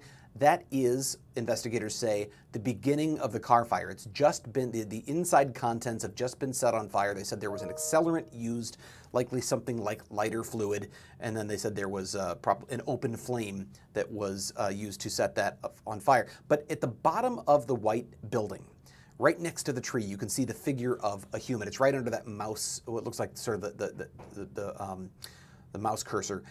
There is a person wearing a backpack walking away from the fire. This is the first time we've seen this image that prosecutors are saying that's Maxwell Anderson walking away from the fire. Well, why do they believe that's Maxwell Anderson? Well, let's take a look at the next image, which is this video, by the way, or this shot is from a front-facing camera of a Milwaukee County transit bus that just happens to be passing at this very time. Well, when that bus continues going forward and passes that white building, we get a reverse shot from a different camera on that same bus, and that, they say, is the same person, Maxwell Anderson, they believe, with the tan backpack, the dark clothing, and the hooded top, and then the shoes that have sort of a light-colored bottom to them that becomes crucial a little bit later on. After he leaves this location, they say, we see this image. This is a couple of blocks away to the south and west of where the fire was along Walnut Street, and he's just crossing some railroad tracks. The person there in that hooded sweatshirt that police say is, or prosecutors say is Maxwell Anderson. Again, tan backpack. He's got the shoes with the light-colored bottoms. He's got the dark pants and the hoodie. He's moving west. This is directly past, just to the south of this, which would be toward us as we look at this photo. Just to the south of this is the playground and wooded area where some of Sade's remains would eventually be found a few days later after family members located a blanket in that area with Sade's picture on it.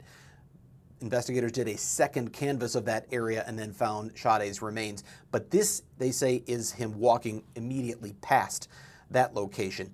He continues on and ends up at a bus stop, and that is, there you go, that is at 35th and Lisbon, another several blocks to, or a few blocks to the west. But he doesn't walk directly there. Remember, he was on Walnut, which is a block and a half, or a couple of blocks south, and he keeps going through that area, eventually ends up at this bus stop 43 minutes after he leaves the fire scene, according to prosecutors in the timeline they've given. Don't really have a full accounting of what happened in those 43 minutes because it's no more than a 10 or 15 minute walk between those two places at best, but nonetheless, he ends up at this bus stop. He then boards a Milwaukee County Transit bus at 35th and Lisbon, and prosecutors say that face you see is the one you likely recognize from all the news coverage leading up to this as Maxwell Anderson, the defendant. It's a much clearer image of the person with that backpack, they say. This is all the same person. This is at around 8:12 in the morning. Then, of course, he sits on the bus and rides as that bus heads south. There he is on the left side of the screen. You can see the tan backpack over his shoulder, the backpack straps. Prosecutors say he rides this bus directly south on 35th Street all the way to the south side where it approaches 35th and Lakefield, I believe is the street. I'm going to say, go back and double check that, but Lakefield, which is just south of Oklahoma. So he gets to just south of Oklahoma and he asks the bus driver, can I get off here? And the bus driver says, well, no, this is you know, they're in the middle of the street. I got to keep going. The bus driver continues on beyond Lakefield to Ohio, which is the next stop. And then that is where he departs the bus. You see there, he's just gotten off the bus at around 35th and Ohio. And prosecutors say Lakefield would have been the most appropriate place, the shortest walking distance had he gotten off there where he asked to get off, if in fact that's Maxwell Anderson going to Maxwell Anderson's house because he lives just a few blocks away at 39th and Euclid.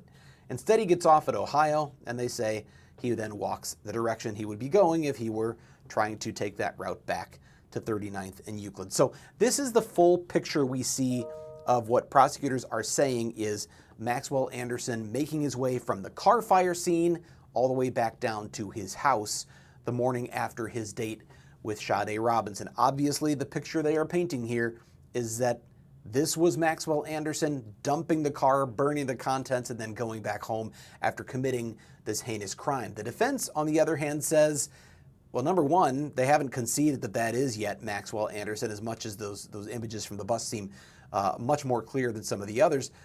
But they still keep coming back to what's missing from this evidence. There's still no proof that Maxwell Anderson had any particular weapon, that he had any tools that might have been used to have dismembered Sade Robinson's body. And there is no bloody crime scene they can point to where they've found blood from Sade Robinson or DNA that was left behind. So there are still missing pieces, but this was a pretty, like I say, a pretty circumstantial afternoon in terms of that chain of evidence, the video that shows what appears to be Maxwell Anderson going from the fire scene back down to his apartment. We know it was Sade Robinson's car that caught on fire. We know it was Sade Robinson's clothing that were in the trunk of that car.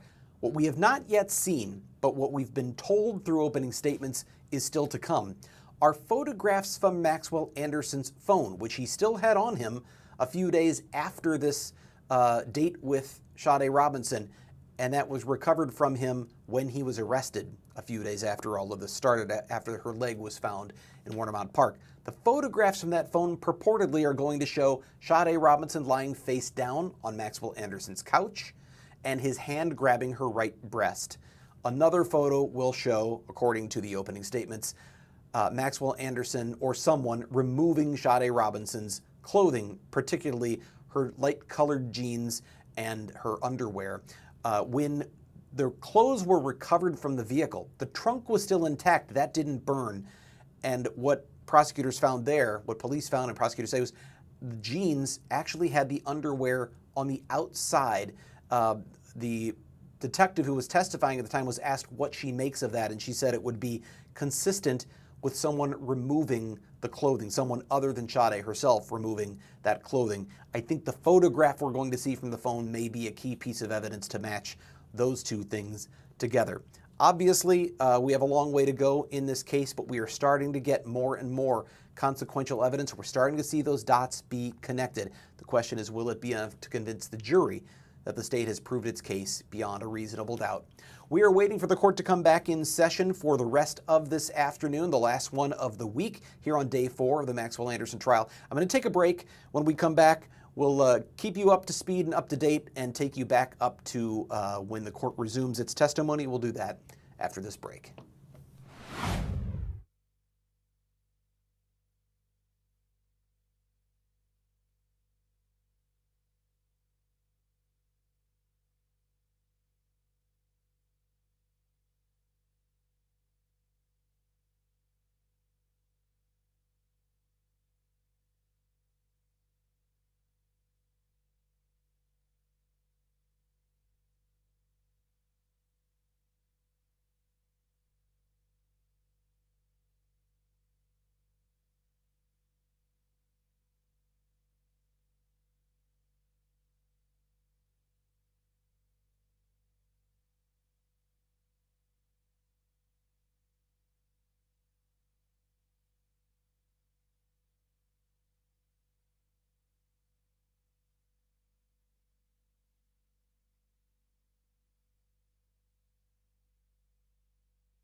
This is the Wisconsin Live Desk. Fox 6 investigator Brian Polson here at the Wisconsin Live Desk as we continue to bring you coverage of the trial of Maxwell Anderson, who was charged with the death and dismemberment of 19-year-old Sade Robinson. The court is currently in recess, preparing to come back to the room. The judge just indicated to the parties, I'm hearing this through our reporter Bria Jones, who is in the courtroom, that the judge has addressed the gallery and told them not to wear all pink next week because it could be seen as influencing the jury. She had already instructed members of the gallery not to wear pink for this reason. It is my understanding from asking Bria this question just through a direct message. I asked, is anyone in the courtroom wearing pink today? She said, not the family, but there are a couple of people who told Bria they are former co-workers of Maxwell Anderson. They are the only two wearing pink. Well, that doesn't make a lot of sense to me. Maybe I'm misreading that. Maybe she meant to say of Sade Robinson. I'll have to ask for clarification on that. But there are apparently a couple of people in the gallery today who are wearing pink.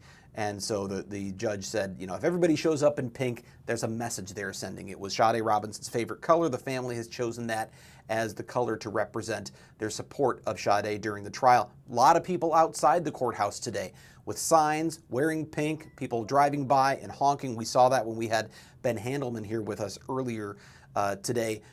But outside the courtroom, they can do what they want. Inside the courtroom, the judge has said that she does not want to have that kind of a display. And I am told that they are coming back on the record, so we are going to take you back out to the Milwaukee County Safety Building and the trial of Maxwell Anderson. An individual walking, and you said behind him you can see a fire, correct? Correct. And in that video, I want to kind of talk about what's captured on it, and what we see is we see an individual walking, and he's just about to enter the sidewalk, right on Lisbon. Correct. He would be just north of that sidewalk on the field. Just by like 1 or 2 feet, pretty close. I would probably say it's more than 2 feet. As it's pulling up and you clear that blue building, you can see him coming out of the field. So I'd probably say it's closer, maybe 10 feet into the field. Okay. And then you also can see on the video, it was a woman in an umbrella, correct? Correct. It looks like, you know, the individual and the woman in an umbrella are pretty close. They're almost like right by each other on that sidewalk. At first, yes. Okay. And what the video doesn't show, it doesn't show that individual ever exiting that car, correct? Correct. It never sees them driving it, right? No. Certainly doesn't show that individual lighting the car on fire, correct? Correct. And you can't see that individual, he's not standing right next to the car, correct? No. You don't see him toss anything into the car? No. You don't see him, putting any liquid anywhere around that car? No. You just see him walking, just about onto that sidewalk where he'll eventually cross that street, correct? It would be the general direction away from the car towards the sidewalk, I guess would be the most accurate way. Yeah, thank you. And this individual, he's not running, right? No. He's not, doesn't appear to be panicked or looking over his shoulder. I can't tell that from the video. Okay, but you're highly trained, as a detective to, look for that kind of suspicious behavior, correct? Correct. I think the common term that you use is furtive movements, right? Correct. Like people, maybe glancing around, right? Right. People blading their body, right? Correct. People running. Correct.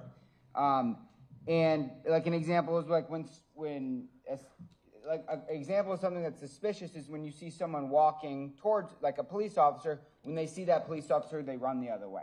Correct. And this individual that we see on camera doesn't do anything like that, right? Yeah, there's no police officer in the area. Okay. But what we do see is we see the individual walking in one consistent direction, correct? Correct. And that individual eventually walks to a bus stop, right? Correct. And waits at a bus stop, correct? Correct. And this area on Lisbon, it's a very busy street in Milwaukee, right? It's one of the busier ones, yes. And we saw in the video there's people driving down the street, right? Yes. People walking down the street? Yes. People waiting for buses, right? Yes. And so you got to admit this is a very densely populated area, correct? Correct. Because there's residential homes around that area as well, correct? Correct.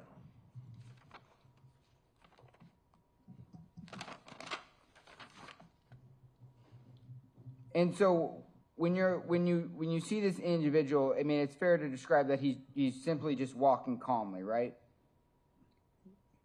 I mean, he's not running. He's not running. He's walking. Okay. And so now I want to talk about it's Exhibit 204. It's State Exhibit 204. If we can bring that up. How do we get that? 204 is the still photo. Okay. This is 203. 203. I'm sorry.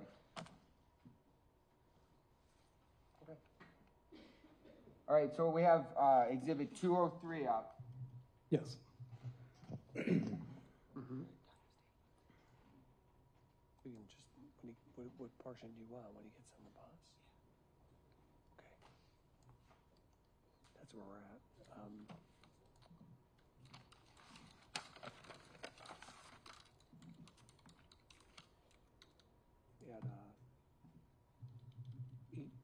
At 8/12/19. I'm starting at 8/12/19. If you could just play that. Sure.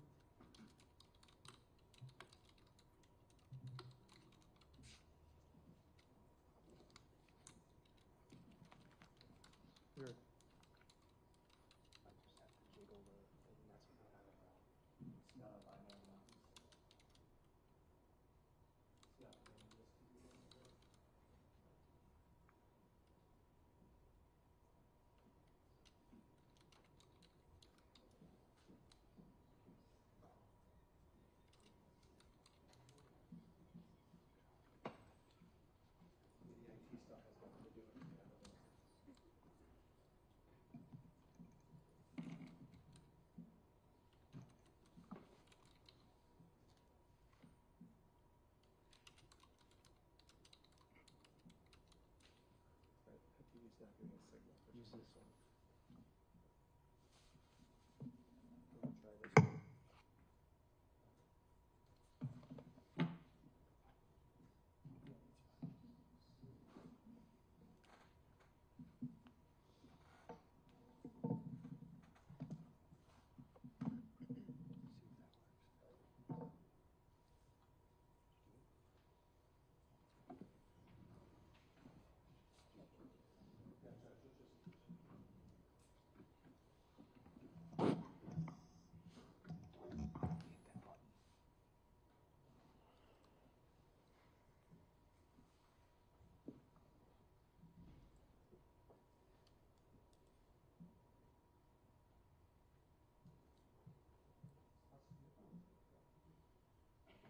It's on.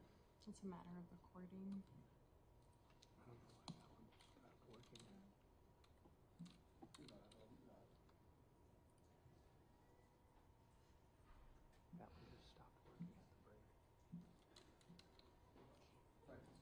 You just utilized the HDMI cord from the state, correct? That's what I do. Yeah, that's what I did now.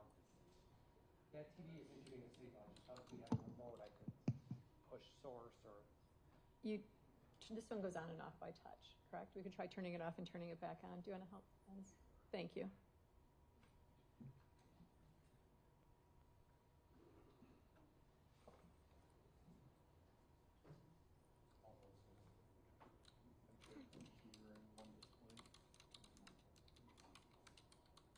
It's coming up on.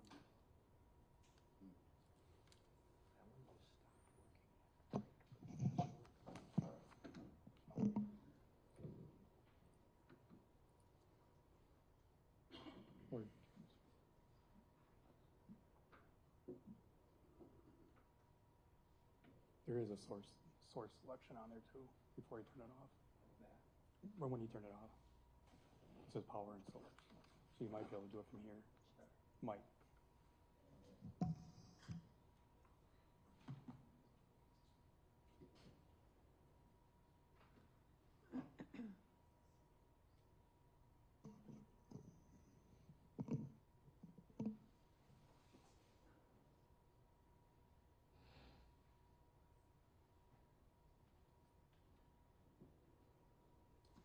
Otherwise, it's not ideal, but we can do it over here if the jury isn't. It's not perfect, but I mean, you're asking the witness questions. Yeah.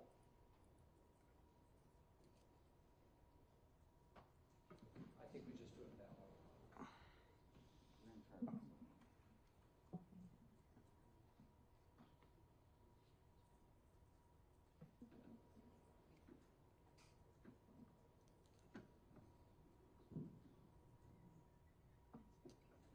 Right, it's that TV, so we'll just do it. Is that okay with everyone? Just gotta see the heads nod. Let's just do that. Yep.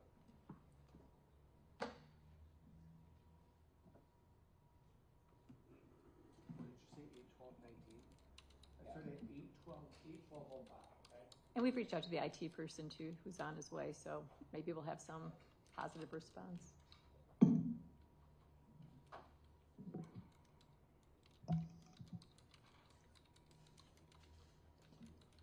got it back. Okay. I think it's when you expanded that screen. 'Cause that's when it Thank did you. it last. Thank you, Deputy Benz. All right, so I just want you to watch the video. We already saw the state put on in your act. Yes.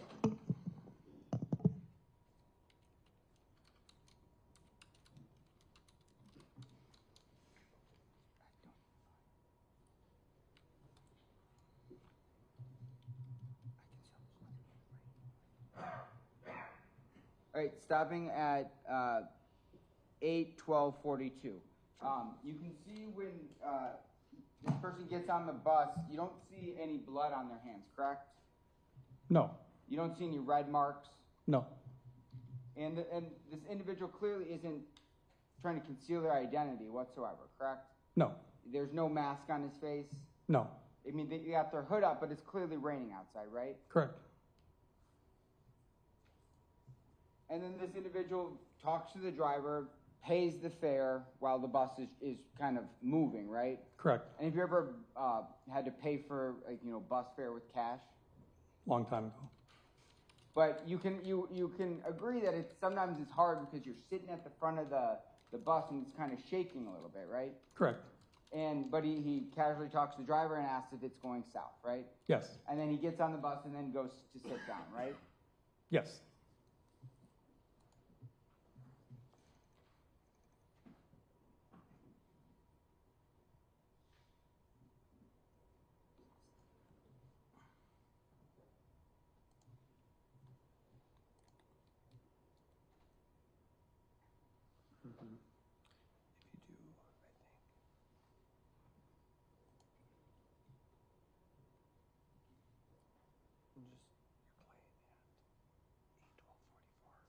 Yeah, so we're starting at 8:12:44.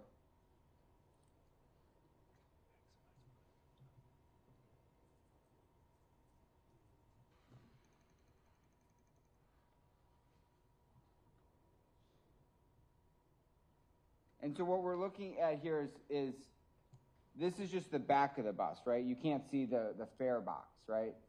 Correct.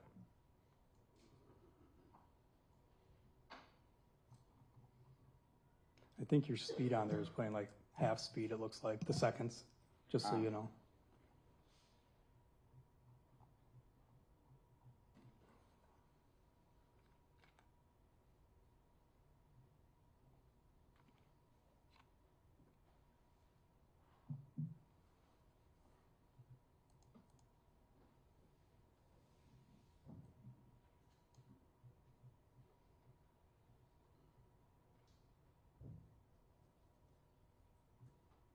All right, so I got it frozen at 8:14:57. So he's just sitting on the bus, right? Yes. And you don't see, and you can clearly see his hands. There's no blood on his hands, right? Correct. And you didn't observe any blood on his shoes, correct? Not like copious amounts of it. I can't tell because it's a dark color, if there's anything on there. Okay, but you can't sit up and testify that you see blood on his shoes, correct? Correct. Or on his pants, correct? Correct. And you can't see any mud on his shoes because you can see the white soles, correct? I can't see the bottom of the shoes. Okay, but you can see his white soles, correct? The sides of his shoes, correct. I'm talking about the white. Correct, the side part of the sole, yes. Okay, and you can't see any mud on there. Not on the side parts, no. Okay, and on this backpack, you've watched this video lots of times, right? Yes. You've probably spent hours reviewing this with other detectives as well. Yes. And you don't observe any blood on his backpack, correct? Not from the video. And no mud, correct? No. No sand, correct? No.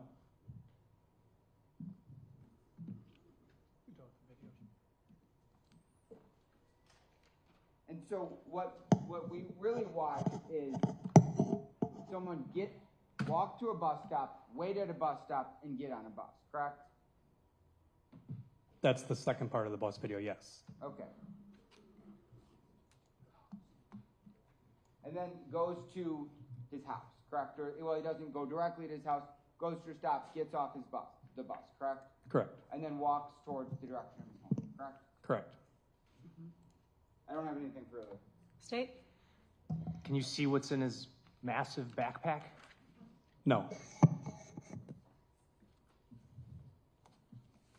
The person that he's referring to as this individual, that's the defendant?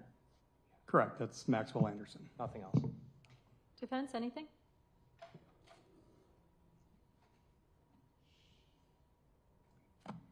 And then, when you watch this, after he gets up and gets off the bus, you don't see any blood on the seat, correct? Where he was sitting. I can't see the seat good enough to say there's nothing there. Okay. Well, did you ever go back and go to this bus? No. Okay. I have nothing further. State? Nothing else. Thank you, Detective. State, your next witness. State calls Angela Sawyer.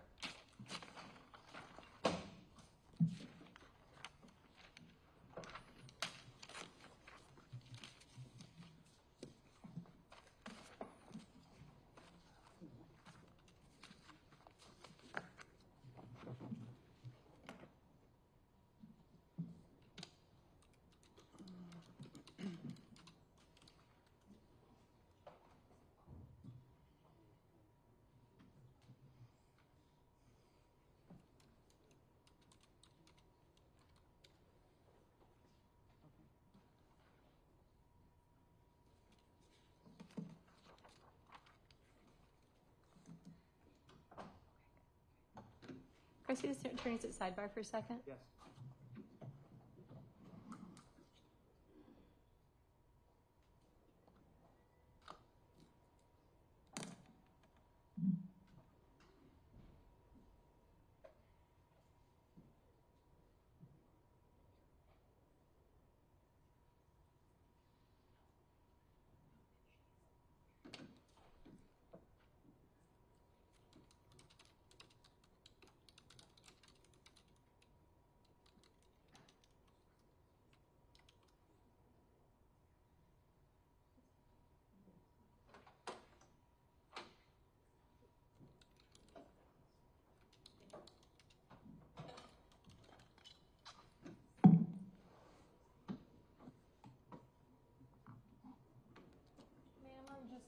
Remain standing and raise your right hand. Do you solemnly swear that the testimony you give in this matter will be the truth, the whole truth, and nothing but the truth, so help you God? I do. So please be seated, state and spell your name for the record. Angela Sawyer, ANGELASAWYER. Ms. Sawyer, I need you to scoot right up to that mic, please, and talk right into it. You're soft-spoken, and we need to hear what you say. Okay. State, please proceed. Ms. Sawyer, do you remember the day of April 18th, 2024? I do. Why do you remember that day? Because I left work and went to the beach and found unusual.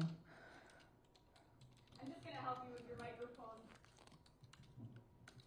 It's hard to project your voice, so I'm just going to ask you to speak right into that. Okay. You were walking on the beach? I left work and I went to the beach, correct. What beach?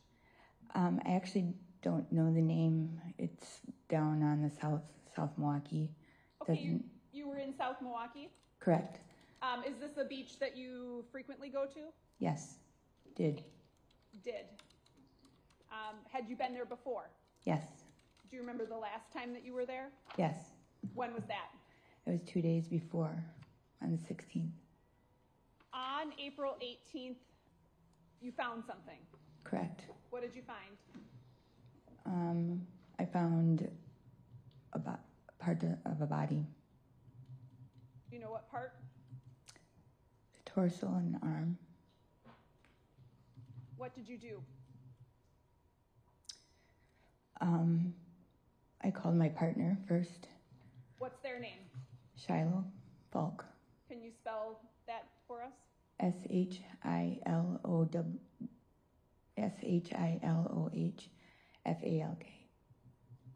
Then what happened? I waited for him to come and we called 911. And where did you wait? I waited by the body. Did law enforcement come Yes, and you spoke to them I did. and showed them what you found? Correct. Do you remember what time of the day you described this as being after work? When was that? I got off of work around between 6 and 6:30 a.m. I don't know what time it was because I didn't bring a phone or my watch. I mean, down to the. I didn't look. And when you testified that you had been there before, 2 days prior, Correct. you didn't notice this body part? No. Can you describe what the torso looked like?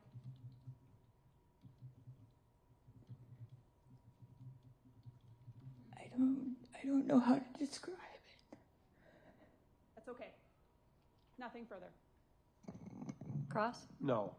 Thank you, Ms. Sawyer.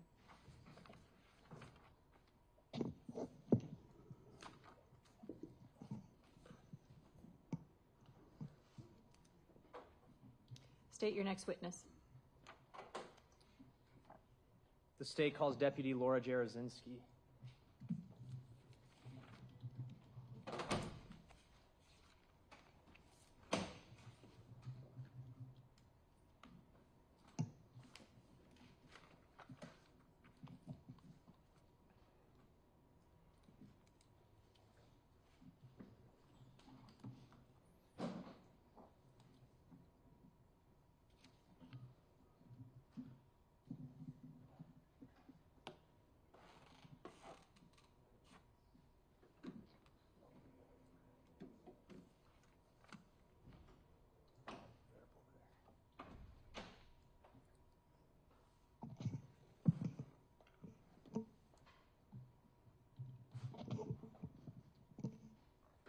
Do you solemnly swear that the testimony you give in this matter will be the truth, the whole truth, and nothing but the truth, so help you God? I do. If you could please be seated, state and spell your name for the record.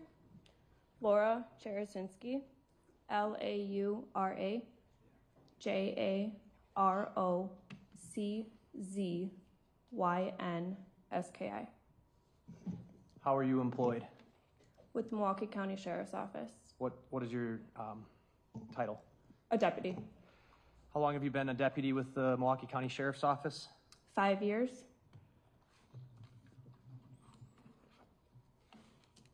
And were you, did you assist in the investigation into the disappearance of Sade Robinson in early April of 2024? I did. You had multiple roles in that investigation, fair to say? Yes.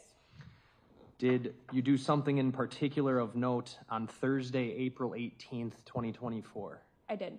On that date, were you dispatched to a certain location? I was. Can you tell us where? I believe it was 3305 Marina Road in South Milwaukee. The city of South Milwaukee? Yes. Milwaukee County? Yes. State of Wisconsin? Yes. Okay. I have on the screen over here Exhibit 443. It's already been entered. It's our county map here, and I just want to orient us a little bit. If we go to the southeast corner, we've got Warnemont Park up here, right? Yes. And you're aware that the leg was washed or found on the shores of Warnemont? Correct. Where is 3305 Marina Road in South Milwaukee in comparison to this? Approximately 4.5 miles south. Okay, so as I'm moving down here, you see where I'm circling South Milwaukee Yacht Club? Yes. Is it somewhere near there or around there? Yes. Okay, where exactly?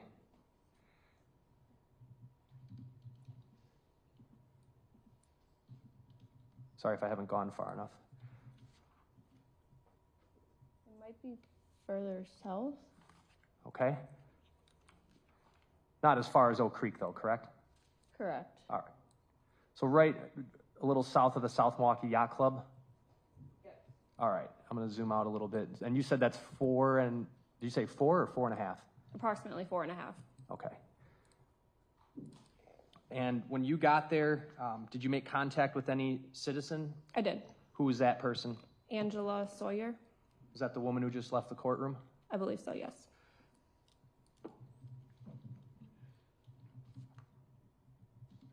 Did she guide you anywhere? Yes. Where to?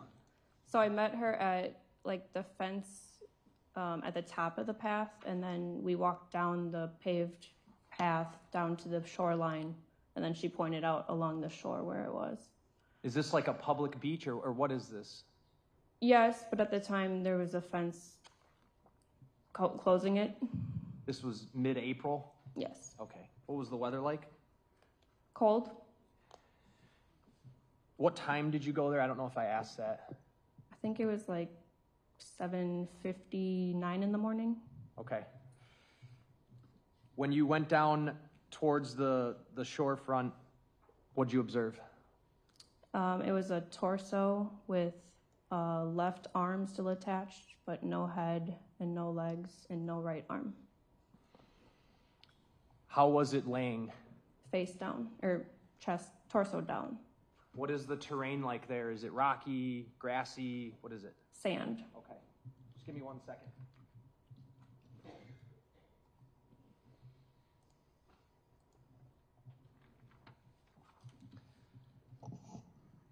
After viewing the torso, what did you do? I contacted my captain, and then eventually we called the medical examiner. At this point, you were, April 18th, you were well aware that Sade Robinson had been not heard from since April 1st, right? Correct. And that a leg had been found in Warnemont Park, right? Correct. Additional remains found on the north side of Milwaukee. Correct. Was it your belief that those things were related to this torso?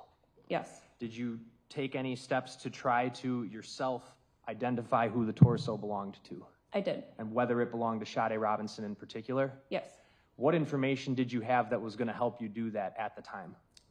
Previously, I had a picture of her fingernails painted. How did you get that? From her general manager at Pizza Shuttle. Philip Wilder? Yes. I'm going to show you Exhibit 38. Is this the picture you're talking about? Yes, it is. Move 38 and ask to publish. Any objection? No. 38's received. Go ahead.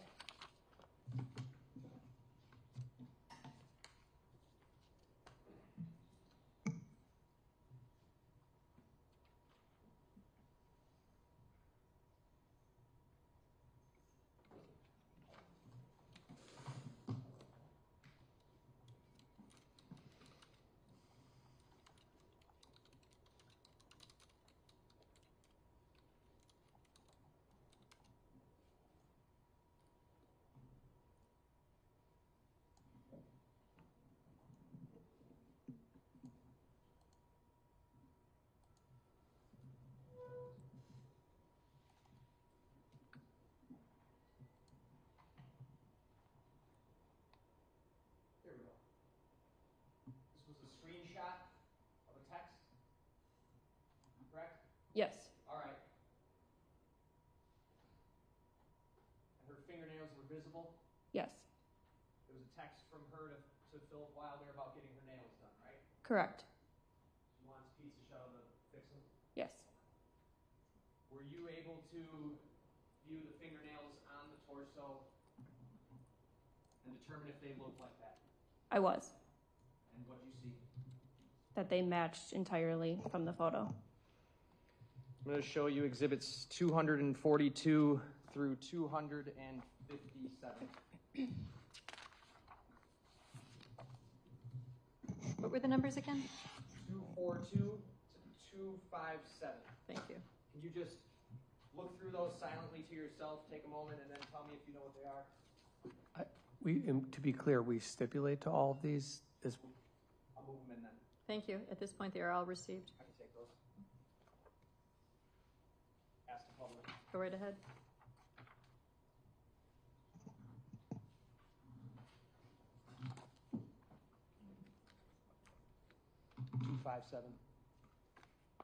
I'm going to start with exhibit 242 here.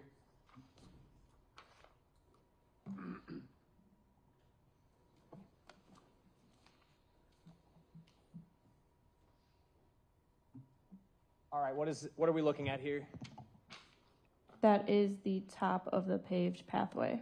This is where you would have parked to go down towards that beach? Correct. 243. What is that? That's just inside the fence on the way down as well. 244, further down. Further down.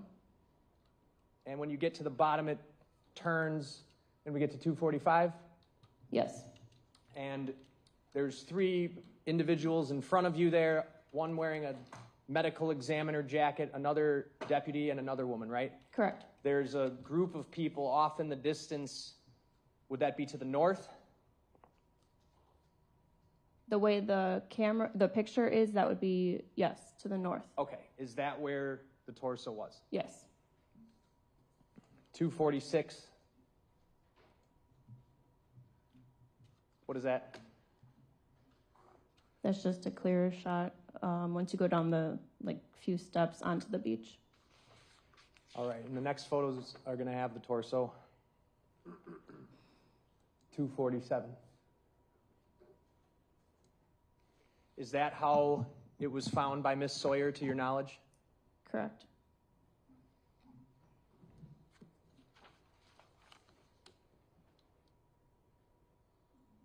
$248.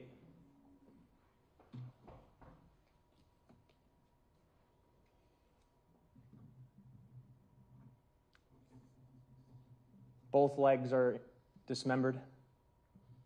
Correct. And her right arm? Correct. What about her head? Dismembered. What about her neck? Dismembered. 249. That just looks north? Yes. Okay. From this photographer would be standing where the torso was found, essentially? Yes. Okay. And then 250, we're just looking south? Yes. 251. This is how her hand was when you found it? Correct. Okay. And you were able to then, putting up 252, examine her nails a little more and compare them to the Philip Wilder photo that he sent you? Correct. Is this what you're talking about? Yes. You were aware that Sade Robinson had a tattoo on her chest as well? I was. And what was the tattoo? It's a saying, sometimes you've got to fall before you fly. And there was a bird above it and a bird below it. You had gotten pictures of Sade to view this tattoo yourself from Mr. Wilder as well? Or were those from somewhere else? It was from her social media. Social media, okay. I've got Exhibit 33 here. This is the phrase right here where I'm pointing? Correct. And she had a bird on her shoulder? Correct. And 34. A little better there, a little clearer, right? Correct. Okay. Exhibit 253. Were you able to read the tattoo? I was. And what part of her body are we looking at? That is her right shoulder, right side of her chest. That's the same tattoo from those photos? Yes. 254.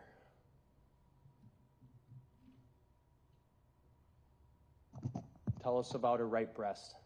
It is cut off.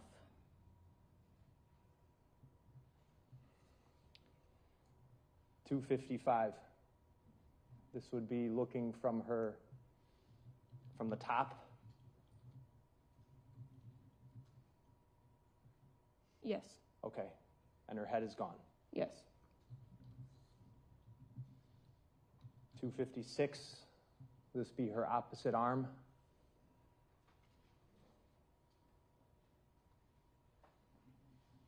Or leg. It's hard for me to see from this angle. Okay. And lastly, 257.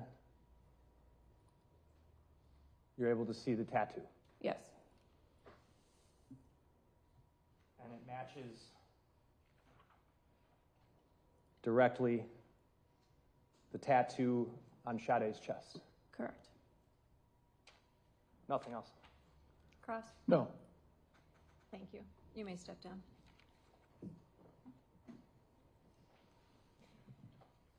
I think we've had enough for today. I think we're going to call it at this point. Okay. So at this point in time, those admonitions I gave you are all the more important as you go into the weekend, right? And I know it's difficult, but you're under a court order. So I need you not to look at any media. So no television, no radio, no social media. Don't talk to your friends and family about this. Remember, this verdict has to be based on what you've heard in this courtroom. And the decision has to be made by the 12 of you who are ultimately on this panel. It can't be based on things that people say to you. So you just have to put a wall around yourself for the weekend. I know it's difficult. I know it's an imposition, but it's an important duty you have to undertake. So no social media, no investigation, no research. You know, I'd say put on some Netflix and sit in your house and don't even go out. That way you're not going to have contact and it'll probably make your life a little easier. Remember as you leave here today to not talk about it with each other even. Wear your badges on Monday, very broadly when you're coming in on Monday. Monday morning, Celeste, what are we thinking? 8:45, Judge. So 8:45 Monday, I'd like to kick up and get started right back at this. Okay, remember I need all of you present in order to do so. Feel free, in my box, you're welcome to bring water, soda, or coffee on Monday. What else? I think you get it, right? So put this completely out of your mind until you come back next week. That's what I need you to do, okay? You can leave all your notebooks on your chairs and have a lovely weekend, and we'll see you back on Monday, okay? Thank you, everybody.